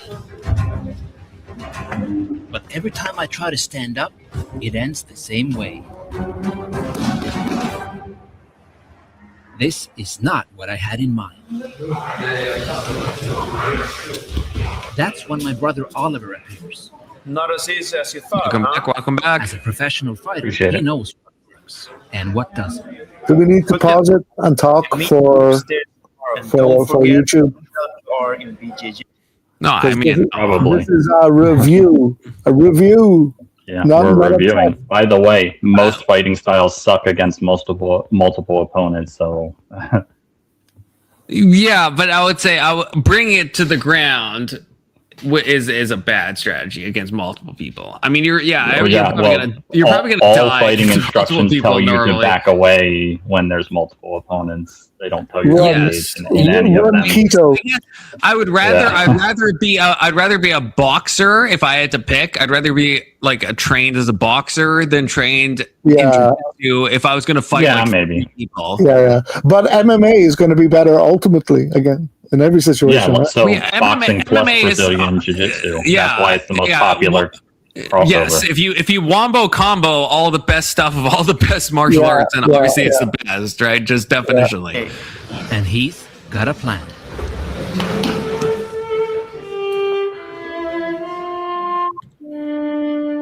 Whoa, did you see that thing in the background? Winners never quit, quitters never win. You smash me from top. Every second I spend here is a second I get more tired while you get more rest. So I need to relieve this pressure. I'm gonna wiggle this arm in here, and this arm is gonna go in here. Now I have a frame, but I can't push you from here. So I'm gonna use my strongest muscles, and I'm gonna make a bridge. Ooh. Now we have a few options. This direction, this direction, this direction, and that direction. You have to feel where your opponent is heavy. So don't move against the resistance, but use the easiest path available. Stay on the move all the time. If you're on top, you can rest. But if you're underneath, you need to work. I better start training. Yeah, easier said than done. The most gassed I've been in my whole life is doing jiu-jitsu. When I would do it with a black belt, he would beat the shit out of me all the time. But he had to have a puke bucket constantly because he would literally vomit every single time he rolled. He would vomit every single time. Yeah, that's pretty common. Yeah. Yeah. The best around. No one's ever gonna hold me down. I'm the best around. I am not afraid of the ground. I'm the best around. No one's ever gonna take me down. Subscribe. I'm the best around. I am not afraid of the ground. I'm the best around. No one's ever gonna take me down. Stand up. That man needs a disavow. It's finally game. After weighing in, they check my sleeves to make sure I'm not hiding any nunchucks. But what they don't know is that I am a weapon. Unfortunately, the weather is not great, and it looks like it might start raining. If that happens, my plan might not work. Unfortunately, I can't control the weather. All I can do is start to warm up and hope for the best. That's when they suddenly announce my name. That's his thing. I think his thing is karate. It's finally time to see if Brazilian Jiu-Jitsu works when you don't play along. When the fight starts, my opponent immediately tries to grab my sleeves. All I want to do is push his hands away. That's when he does something I never imagined. He just lies down and tries to pull me on top of him. But of course, it doesn't work, as I just stand up. Now, my opponent grabs my lapel. So I try to strip his wrist off with both hands. But his grip is too good. That's when he tries to pull me down again. But I just pop back up and move away. I can sense that my opponent is getting frustrated because I refuse to go down to the ground with him. That's when he tries a new tactic. He goes for a foot sweep. I decide to return the favor, but he fails. But luckily, he just lies down anyway. Sorry, can you just pause when I realized that all my training has... Is it that jiu-jitsu, the difference between Brazilian jiu-jitsu and jiu-jitsu is that Brazilian jiu-jitsu has standing game? Is it? No, I mean this is a competition, so you're not allowed to do like a whole bunch of stuff. So of course, like this is not surprising to me. But yeah, this is amateur hour. Like you're not, if you're like in this specific, it's like a karate tournament where you're not allowed to like strike and you're just trying to like score points and stuff, right? It's going to be different, right? So there's a lot of grappling moves you're not even allowed to use either. Yeah, so I don't know how much this means. It's like, yeah, it's very this is a terrible representation.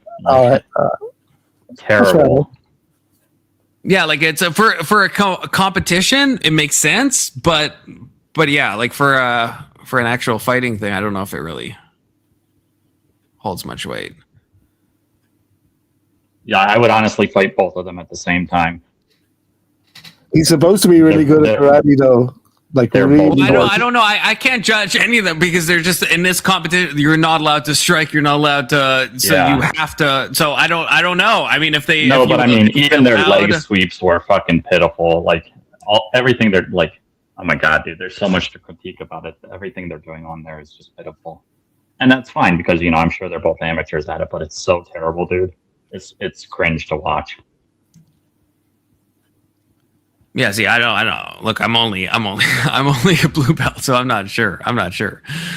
But yeah, but I think the main thing is, yeah, it's like impossible to actually Paige is saying read chat. what either of them would do. I am reading chat. Everyone always says read chat. I'm always reading. It's on the side. I'm always K2 always. I'm always reading chat. I'm always reading the chat. Okay, so Rage Page. I'm always reading the chat. Always looking at it. Okay, always watching.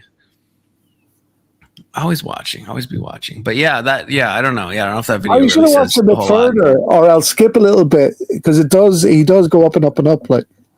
We can. It's just I think the main thing is it's like I said we can. I understand. But there's only 3. We might as well. We'll finish it. Qualified for this tournament because I'm never ending up on the ground. That's when the referee suddenly stops the action. Apparently, I've broken some kind of rule. Like you were saying, He tells me that I'm not allowed to disengage, and if I don't start grappling, I'm gonna get disqualified. Right, because it's now my specific opponent tournament refuses rules. to even That's the stand thing. up. I doubt this is what the ancient samurai warriors had in mind when they invented jujutsu, because it was supposed to be used as a last resort when your weapons fail, and the last place you want to go on the battlefield is the ground. But something changed when the art spread This to is Brazil. as I foretold. It became a Okay, sport. this is exactly as I foretold.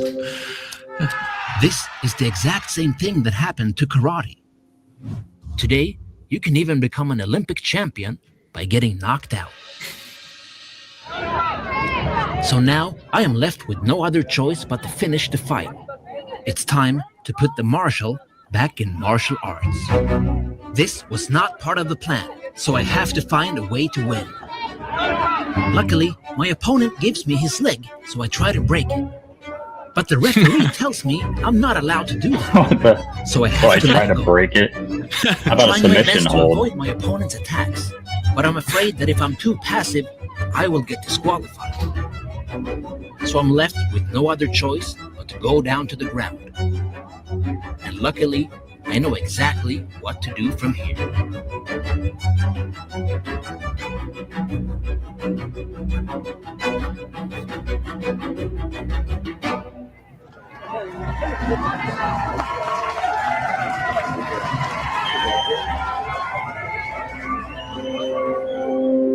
Just like that, I proved my point.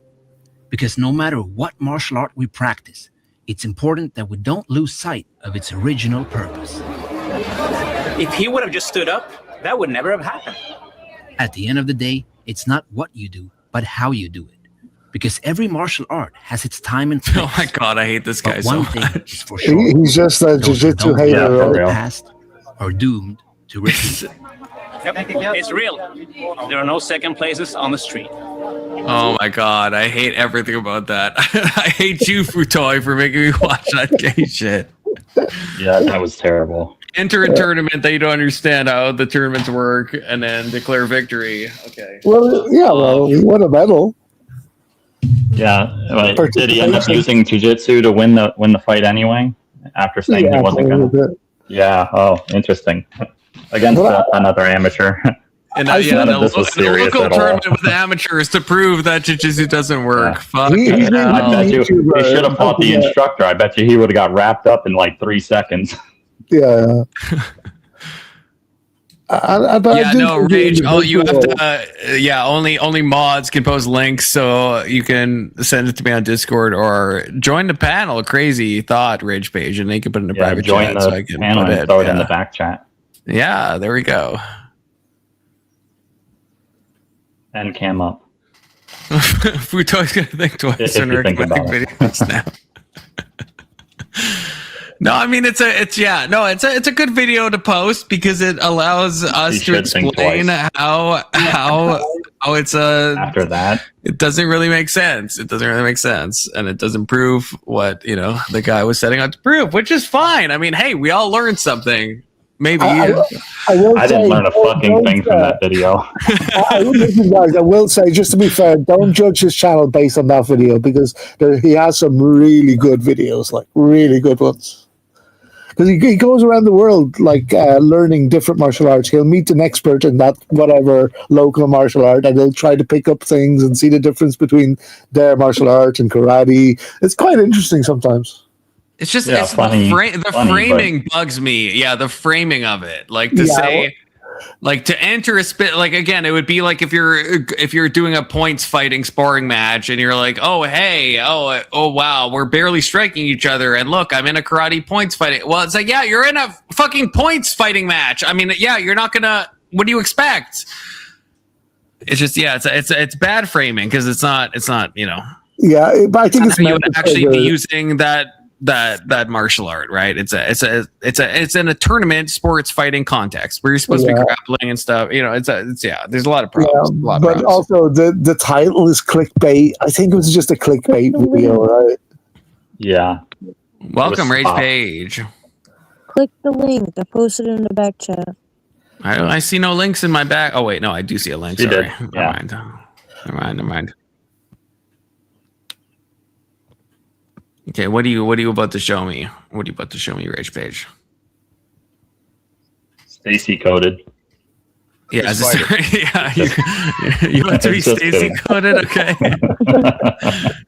not 2 times in 2 days. Okay. Nightmare. Confluence, your heart fluttered, didn't it? Zero rhythm, no punches thrown, just constant dives at your legs and submissions that came out of nowhere. He didn't just beat opponents, he confused and frustrated them. A Brazilian jiu-jitsu black belt, a master of leg locks. He once made a former 2-division UFC champion tap in seconds with one of the cleanest heel hooks ever seen. Even Dana White, the UFC president, publicly admitted he had no idea what to do with him. Ryan Hall was so unorthodox, so awkward to fight, that fighters outright refused to sign the contract. And just when it seemed like no one would step up, a new name raised his hand, Ilia Topuria, a hungry prospect from Georgia. Back then, he had only 2 UFC fights and was still relatively unknown. But what the fans didn't know was that he would soon become a future featherweight champion. Many believed accepting the fight was a huge mistake. Ryan Hall had made a career out of dragging top-level strikers into his world, the mat, and ripping their legs apart. Fighters tried to strike with him. He just dove at their knees. Tried to backpedal. He rolled like a bowling ball and caught ankles midair.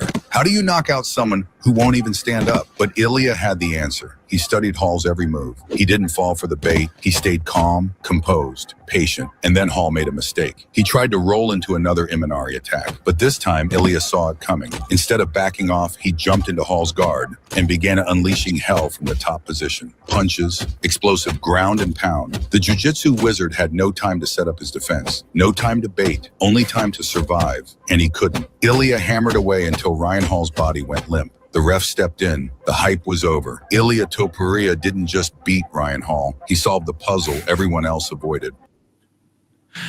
Okay, the Foley. I can't. The Foley is sending me, okay? The whoosh, the bone cracking sounds. Yeah. The sound effects. Whoosh, whoosh, whoosh, whoosh. Yeah, What the fuck? Kablam. What the fuck? Fucking Batman shit. Yeah.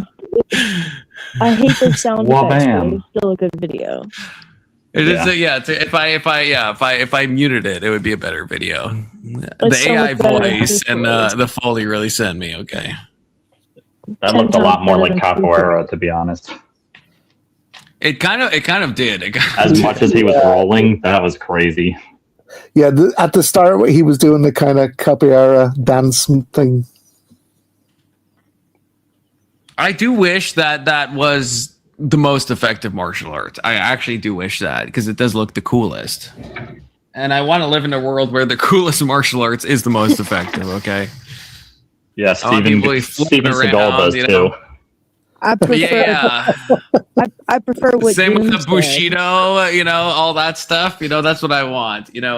Using like Qigong to unalive your opponents. That's what I want. Point at them and they death ray themselves down to the floor. Yeah. I wish that was the most videos effective. where they're trying to. They find these bullshit martial arts where they're flinging their students to the ground without touching them and all that bullshit. Yeah, that's Steven Seagal. Yeah. Mm-hmm. All right, I'm out. I wanted to make you guys watch a better video after Food Toy's shitty video. Yeah, that is definitely better than food toys, to be fair. Thanks, darling. All right. People actually hitting each other. No. Oh, Seven's rage. Rage quit again. Fucking hell. A rage page quit. Yeah, A that's rage true. bait quit. A rage bait quit. Okay, probably Bedfluence. Final words. Food toy in section 230. Fuck it. I've no final words. Good night, I guess. Oh, wow. Terrible times. It's Section probably 230. better that way, to be honest. So what I would say is the previous topic. We don't affirm any other mental illnesses, and we all agreed that in the DSM-4 and before that, it was in fact a mental illness. And I don't think that it's the most appropriate thing to affirm this one either. I think that there are treatments that any one of these people could go through to actually learn how to become happy with what God gave them. And I think that's way more appropriate. And I don't think that it's good to even delve into the delusions that they are suffering from. I think that's actually the least kind thing that you can do. If you truly love someone, you seek the betterment of their health, mental and physical, even if they don't realize that that's what's going on at the time. I wouldn't buy junk food for someone who's overweight. I wouldn't tell the schizophrenic that I hear the voices to. And so that being said, I think that we're doing them a disservice, actually. And it's to not hurt their feelings in the moment rather than the longevity of their life. But it's more than feelings, though, Section. It's like depression. But it's not. No. Because look, I'm black, right? Because I just feel it. But There's you? no Do you scientific really basis black? behind it. Are you just saying that, or do you really feel black? It's an example, food toy. You not but understand? Can you engage with the example? Yeah. Well, it's an example, exactly. So I don't think you can fully just understand. because I feel it, even if I was completely 100% honest right now, it doesn't matter how much I feel it. I'm not. Do you feel American? Yeah, I do. It's just a feeling, dude. You're not American. Yeah, I know. Well, actually, I was born here too, so there's actually. So I shouldn't call you American. Well, that doesn't mean anything, apparently. Sure, it does. I tried to bring up that argument that I'm born into a male body, so you're male, right? Yeah, and that was determined at the moment of fertilization. Your genetic coding knew exactly what you would become, even before science had medical devices that could observe it. Well, that's what I'm saying. Section. Now you're bringing me. Now you're making me not bed coded right now. Okay, so section. Okay, so it's true. I get what you're saying, but would you also agree that a lot of times when we say this stuff, a lot of conservatives, they will say, "Well, I'm focused on the truth and stuff, and I'm living in a reality." But they're really using it to probably be a little cruel and a bit. They don't actually. The person. Do you at least agree that happens a lot of times? Is it cruel, and what are they doing instead? I'm asking what you think the motivation is. So if we're talking about not using someone's pronouns, there is an argument that yes, what you said, right? Yeah, I wouldn't buy a obese person junk food, and I wouldn't buy a drug addict drugs and all this stuff, but at the same time, the motivation? Do you not think that it in some ways becomes like a bit of a cope that Christians and conservatives will just like kind of they have that as their truth, and they will use that as an excuse to kind of be mean, and their motive actually isn't the betterment of the person. Their motive, at least in a lot of cases, is to just be mean. And we see this we see this all the time with like when people use the word freak and stuff, right? Is that really from a place of like trying to help the person, or is it just like, hey, I have this excuse because it matches with my views and I'm going to be like as cruel as possible? Based. So what I would say is I can't speak for their motivations, but can I accept that there is some group of people that use it specifically just to be mean? Sure, we see that in all walks of life. People are just mean to each other. So there's no reason why that couldn't be true about a portion of a demographic. but that doesn't mean that it's all of them or even most. Right, yeah, but I guess like different reasons, not just to be mean. For example, Rage Page is mean to me, but that's because she's sexually attracted to me in a very deep way. Right? So, pause. Right. So. Disavow. I'm pretty sure she's screaming that in her head right now. No, she's going, fuck, he's figured me out. I want him even more now. Just control. Yeah, anyway, so Rage sure, there's a group of cruel people in for any topic we could consider, sure. But I wouldn't posit that it's the majority either.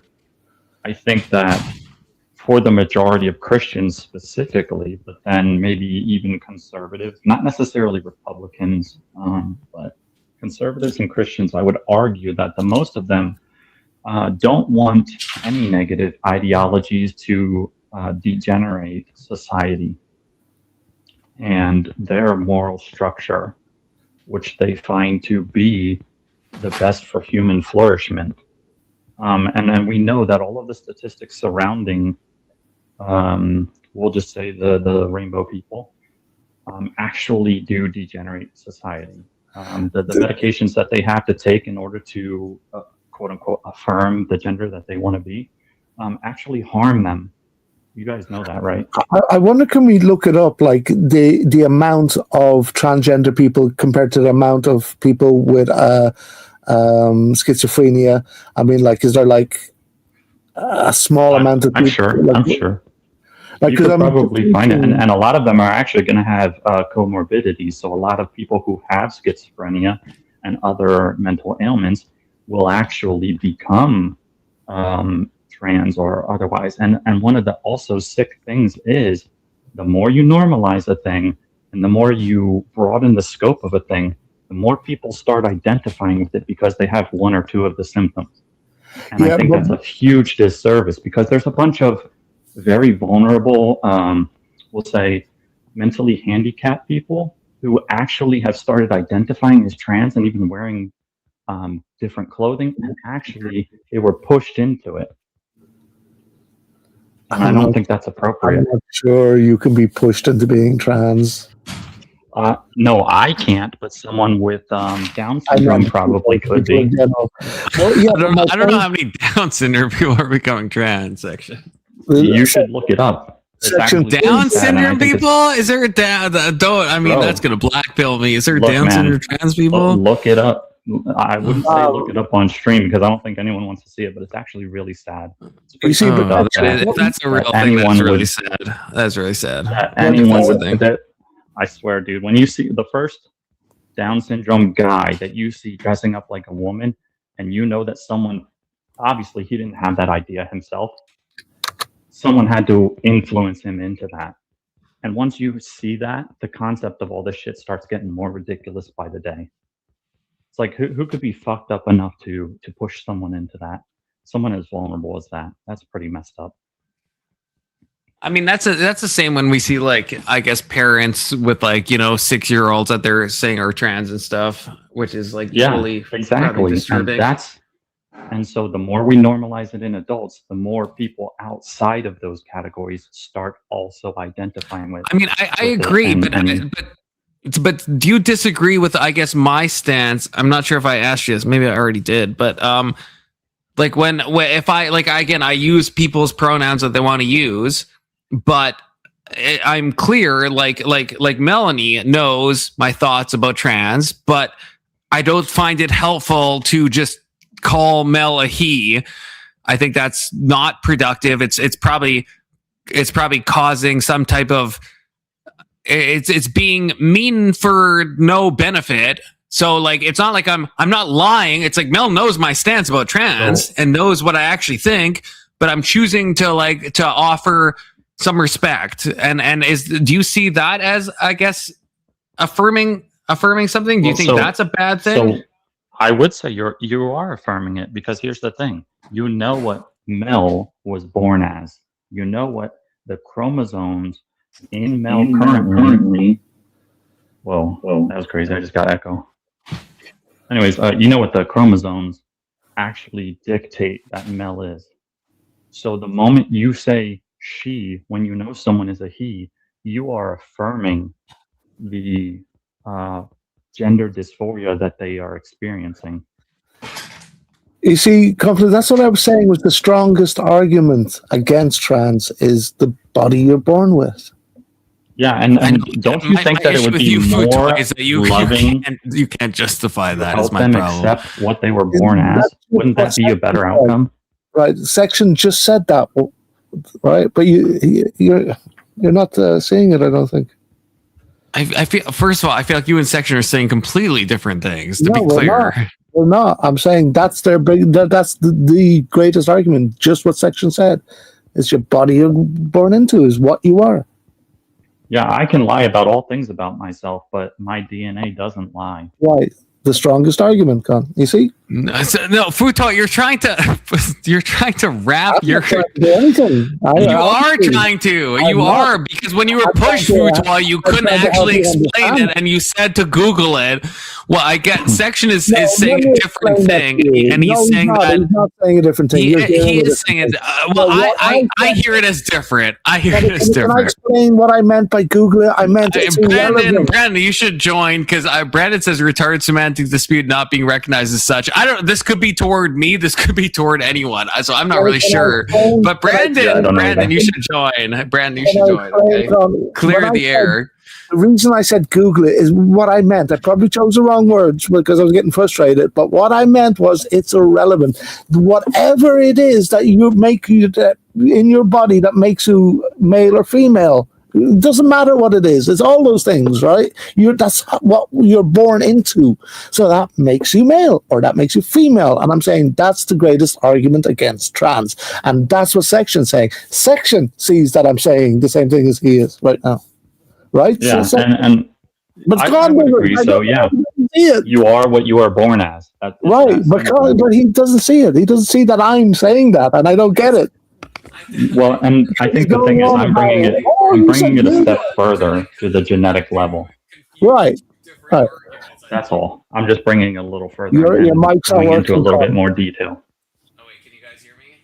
You're really far away from your mic. Really far away, like miles away. What about now? Test. No, a little bit better. Still shitty though. Not much. So I wanted to pose another question. When someone goes in for gender affirming care, quote unquote, if you're a male, what is the other category that you're trying to gender affirm into? I'm not sure I understand the question. Say it again. So if you were born as a male, right? Right. And you go in for gender affirming care, what are you trying to do? What are you trying to become? I don't know. I actually don't know much about gender affirming care. I don't know what that is. It would go male to female, right? And then female to male, right? Right. So trans is the opposite of what they were born with, right? Opposite of whatever. Yeah. So, but you notice there's not 3 or 4 or 5 or 6 or 2 million other categories for you to choose. There's 2. Because for all of human history and in nature, primarily, though there are some exceptions in nature, but not in humans, that's for sure, there are 2 default categories, and then there are, when something goes wrong, there can be a genetic defect that changes the final outcome. But isn't there born, non-binary? You can be born with 6 toes. You can be born with 1 arm instead of 2. That doesn't make you not a human anymore, and we all respect that. You should have all of your human rights. That's cool. You're not born with a lizard tail. You're not born with Furby fox ears. You know what I'm saying? Like, unless something goes wrong, you're born as a fully formed male or a fully formed female. Now, there are symptoms. There are what's the term? Diagnoses that you can get where, like, for example, a female with 3X chromosomes, she got an extra one, but she already had the 2. She wasn't supposed to get the 3rd, but she did. That's a genetic defect. Now, a lot of these women, I would posit probably most of them, still have functioning female reproductive systems. And even if they didn't, they were born with the female reproductive system. Okay, so they're still females. If you're born a male, even if you have XXY, for example, and even in the trans sex community, they are born with one working set of sexual organs, and typically they classify along that line. But again, it's not just male and female. There's a whole spectrum. Like there's non-binary. Have you heard of non-binary? So here's the thing. Have you heard of non-binary section? Saying non-binary in and of itself, what is that in reference to? The binary system, which means you're admitting that the system is actually one or the other, and you decided that you're outside of that. Non-binary refers to a person whose gender identity does not fit exclusively into male or female. By their own feelings. Well, same with they were born. Same with transgender. Born as one or the other. No, but see, this is what makes me. This is what. See, this is where you trigger me, Frutoy, because like that's not scientific. That's social. The non-binary thing is a social category, right? What we're talking, what sex was talking about is intersex. Intersex is a scientific thing. Where they're born with both. Confusing different things. Okay. Well, this is why terms are accurate, and I don't like bowing to inaccurate terminology. Let me respond. It can include people who identify as both male and female, identify, right? Not science. Identify.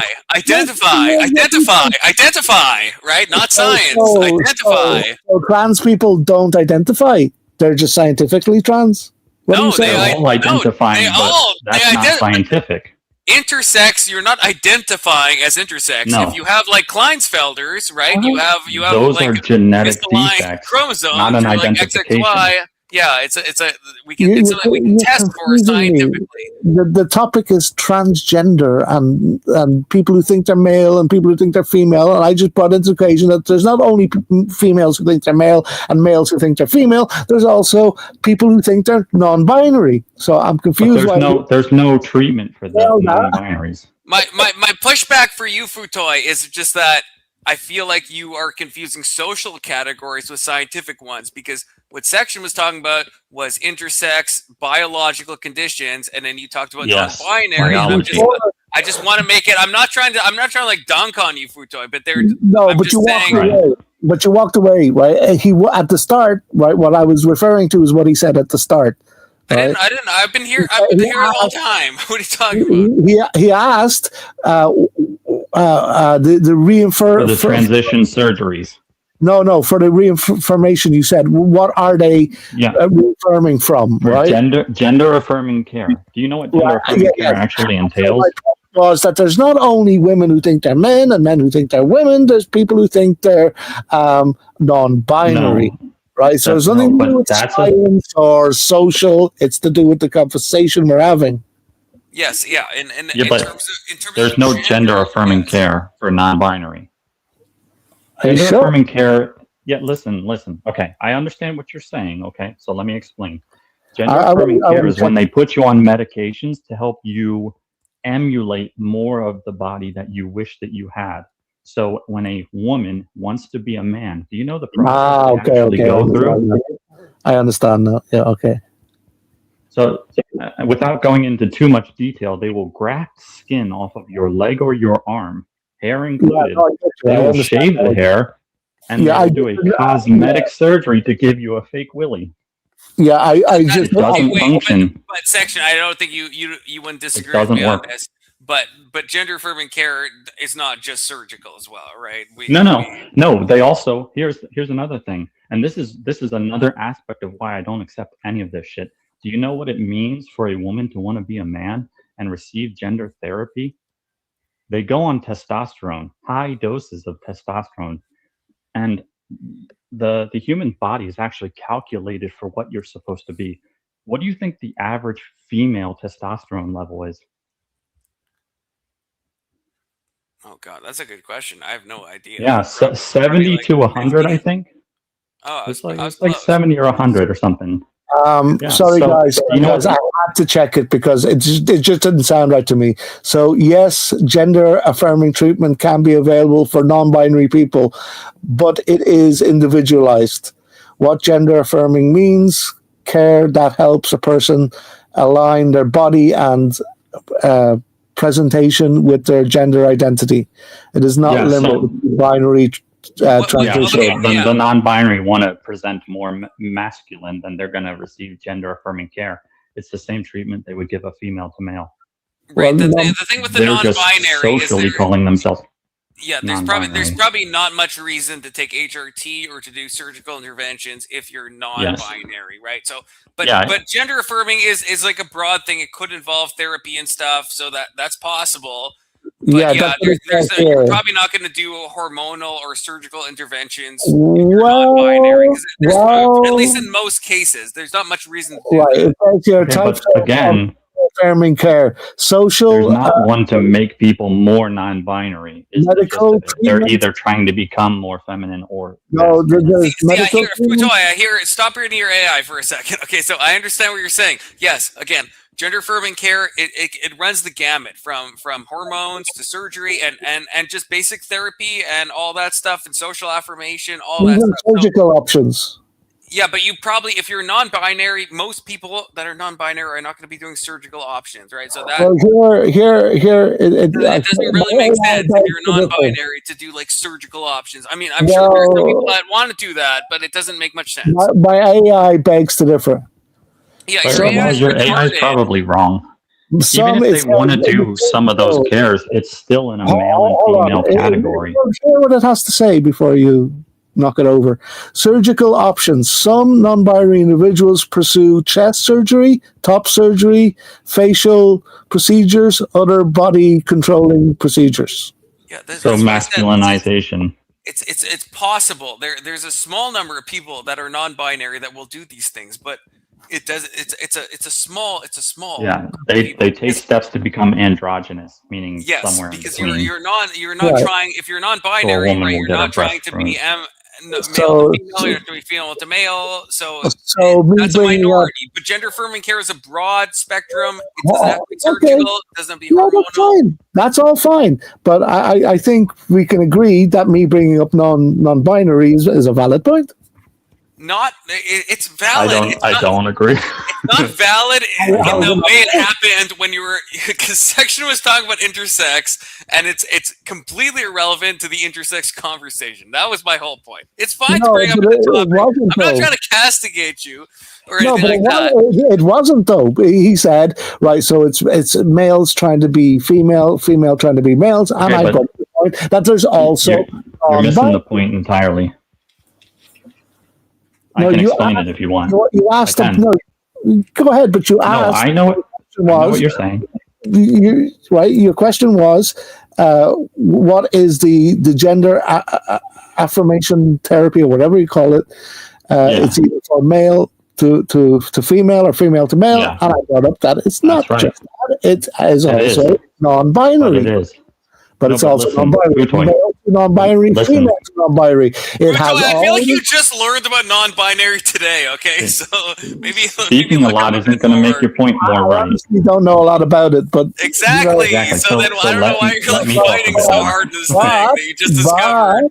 But I have the magic of AI, and it's telling me the types of gender affirmation. And I've made AI literally concede to me before, so I think that your AI might be incorrect, or you're not understanding it correctly. Surgical options, clinical consensus, whatever that is. Hey, listen, Tutoy, let me explain it to you. Okay? Let me explain it to you. Chat GTP can't tell you what I'm about to tell you. Okay. Okay. When a woman wants to become non-binary, what do you think she has to go through in order to do that? On the surgical side, probably cut off her boobs. Yes. And so those procedures are the same procedures they would give her if she was trying to become more masculine. They just don't give her like a hairy face and TRT and stuff. They will do cosmetic surgeries to masculinize her slightly so that she becomes more androgynous. And if a male wants to become more quote unquote non-binary, they will feminize him a little bit to make him more androgynous. It's still the same procedure. I feel like I have to point this out. They still originate as one or the other. Most non-binary people are not doing surgical interventions. I feel like I have to point No, we're speaking within the ones that do end up going through with those processes. Okay. Yeah, I don't think the amount matters. So, but listen, the surgeries that they're undergoing aren't called non-binary surgeries. It's still masculinization or feminization. Yes. A male would undergo feminization surgeries. They would shave some of the bone mass in his face to give him better cheeks and less of a jaw cut. They will implant breast implants and probably do laser hair removal, stuff like this to make him more of an effeminate body. Or he may not even get the breasts. You know what I'm saying? Like it depends on how far into the non-binary they want to go. How far do they want to be more feminine leaning or masculine leaning? So there's some nuance to that. But the procedures they go under are not called non-binary procedures. It's masculinization or feminization. Yeah. And so that's the same thing that a regular man would have to go to become quote unquote a female. It's the same procedures. So there's not a specific third category for the binary people. They just follow the same paths as the other people do and then stop when they feel right. Okay. Does that make sense? But anyway, and most of them aren't even going to do all of that anyways. They're just going to dress differently and wear makeup or not or whatever. But so anyways, back to the main portrayal of this. A female is only supposed to have upwards of 100 testosterone in her body. And after that, it actually starts having detrimental effects on her body. It can ruin her menstrual cycle. It can put her at extremely higher risk of cancer. It can make her bones brittle. So like she's shortening her lifespan. It can mess up her hormone profile to the extent where she has uncontrollable bouts of anxiety and depression and anger. And then the reversal in males who take high doses of estrogen. Men are not supposed to have high doses of estrogen. Men are supposed to sit above 300 testosterone. If you're at 300 testosterone as a male, you're considered low testosterone, and actually that raises your risks of cancer too. Your testosterone is actually supposed to sit around 500 to 600 for the average man. And arguably, the younger you are, the higher it should be. I fucking wish. And so some of the more like, fucking genetic peaks of natural men is like 1,000 to 1,200 testosterone levels. Not everyone fits that. I get that. They got great genetics, cool. But that's the upper end of it. So and so for a female to go on to testosterone replacement, they're being pumped with way more than they should be. And for men to go on estrogen at all, it does the same thing. It can fuck up your bones. It can fuck up your mental state. It always fucks up your bones. Yeah, and it puts you at not just a little bit higher risk of cancer, a lot higher risk of cancer. Does it not make you feel more sorry for these people? Like, oh, look. So here's the thing.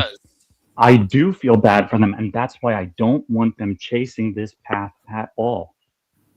I would rather them feel comfortable in the body that God gave them. I think that's beautiful, and they should accept it. Here's the thing, Futoy. If they couldn't accept themselves for the body that they were born into, why should anyone try to make me accept them for what they wish they had been born into? That makes no sense. Futoy, a question. Do you from a compassionate point of view? But Futoy, it would be more compassionate to help them find their path back to being healthy in their body. Well, you're not going to do that. Well, Futoy, if a lot of people do possible, that. Do you think that would be the best option? Because that's my stance. Yeah. Is that if hypothetical. that would be the best if there is a therapy that you could do. Some deep introspection, some gender exploratory stuff, and you come to grips with the body you're born in, and they're happy with that. Do we agree that's the optimal outcome? Yeah, absolutely. Oh, I forgot one thing. No medication, no gender. Of course. Do you know another thing that happens to either sex when they take the opposite hormones too strongly? They become infertile. When they get these cosmetic surgeries, like getting their willy cut and getting a wound tunnel put in there instead, you understand that they can never have children again. Yeah. How are they going to find true happiness? Do you have kids? They're a blessing on this earth, man. And I'm telling you, anyone who hasn't had kids, the moment you hold your first child, you will never think of anything else again as being as great as that. And they can never experience that ever in their life. I think that that's absolutely devastating. Yeah, but I feel they've bigger problems than that. You know, I don't. What's a bigger problem than not being able to all the pain, all the pain from all the surgeries, having people pain is temporary. People not accepting you as permanent. Well, yeah, if you're pretending to be something that you're not, a lot of people aren't going to accept you, and that's true even for people who aren't trans. Like with the people who are, say, schizophrenic, like you're going to go, hey, schizo, you know what I mean? Well, that's what you are. I'm not going to pretend you're not. Well, you could do that, sure. See, that's where I So here's the thing. that's where I am futoi coded, because that's why that's why I use So, pronouns, here's because I the feel like thing. it's not helpful to be like, hey, freak, hey. Sure, but they're not trying to tell you to call them something they're not. Go to an I've asylum. never seen a schizo person say, "Don't call me schizophrenic." But you hear all these people that say they should be asylumized. They're freaks. So that So, would but be wait, like, an let's say, hey asylum. schizo. When- It's not helpful, right? Yeah, wait. I guess No, that's sure, but saying they should be asylumized. So you're saying we shouldn't try and put these people in treatment centers to potentially get better and then find them their own bodies acceptable? not forcibly, because we don't even do that Why? with schizophrenics. We don't do that with Well, we used to, and we had a lot less schizophrenics. They weren't growing in numbers; it was actually going away. I'm sorry, do you think there's a schizo epidemic right now? No, and that's because we used to put them in asylums for treatment, and a lot of them recovered. We don't now, and we have more than ever. Yeah, that's the point. We don't have a schizophrenia epidemic. Well, I didn't say an epidemic, but there are more now than there used to be. I did get the stats. I do have stats. I have stats. Right. So between 2023 and 2024, there was 3.8 million people diagnosed with schizophrenia in America. That's quite a few people. There was How many were there 50 years ago? Yeah, okay, section, that's a dumb question. That's a dumb No, because that's when we had asylums. We also had terrible ways of diagnosing things back then, right? Like sure, yeah. No, but we did. Yeah, that's the whole reason. I'm not saying it's the whole reason, but you can't just look at raw numbers. How many do you think it would? How many do you think it would contribute to then? It would shave $1 million off for that. I want to hear. How do you know? I want to hear your hypothesis on why you think we have more people that have schizophrenia now. That's what I want to hear. Because if you don't treat people who have schizophrenia and they have the genetic markers to be triggered into it, when they have children, their kids are more likely to.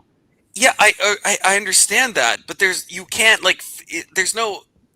treat schizophrenia, but you can't get rid of it. If someone is a schizophrenic, it's not a curable illness, well, right? that depends on the level of the schizophrenia. No, it doesn't depend on anything. No, it doesn't. Yes, it does. No, there are definitely more mild cases of schizophrenia. Yes, I know. There's a lot of. There's a lot of them that are created by chemical imbalances and such that once you correct those chemicals, they're fine. And they don't have schizophrenia anymore? Yes, there are plenty of people that. So, what do you think schizophrenia medication does? It balances the chemicals that are imbalanced in their body. Do you understand how detrimental having a hormone profile be correct is to the human body?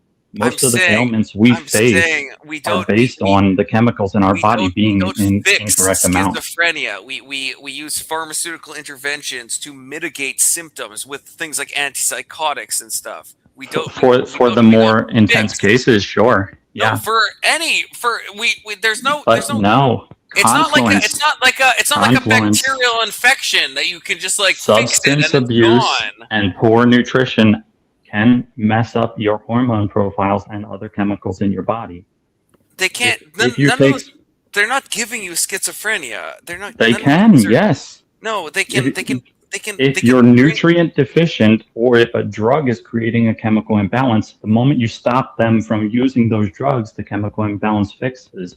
Or if you get them on a proper diet and their nutrition panel is correct, their hormones level out and their other body chemicals level out, and they are way better than they ever were before. Some of them don't need medication at all. And their schizophrenia goes away. In some cases, I'm not going to say all. I'm not making it a monolith. But what I'm saying is, yes, for some of them, that's exactly what they need.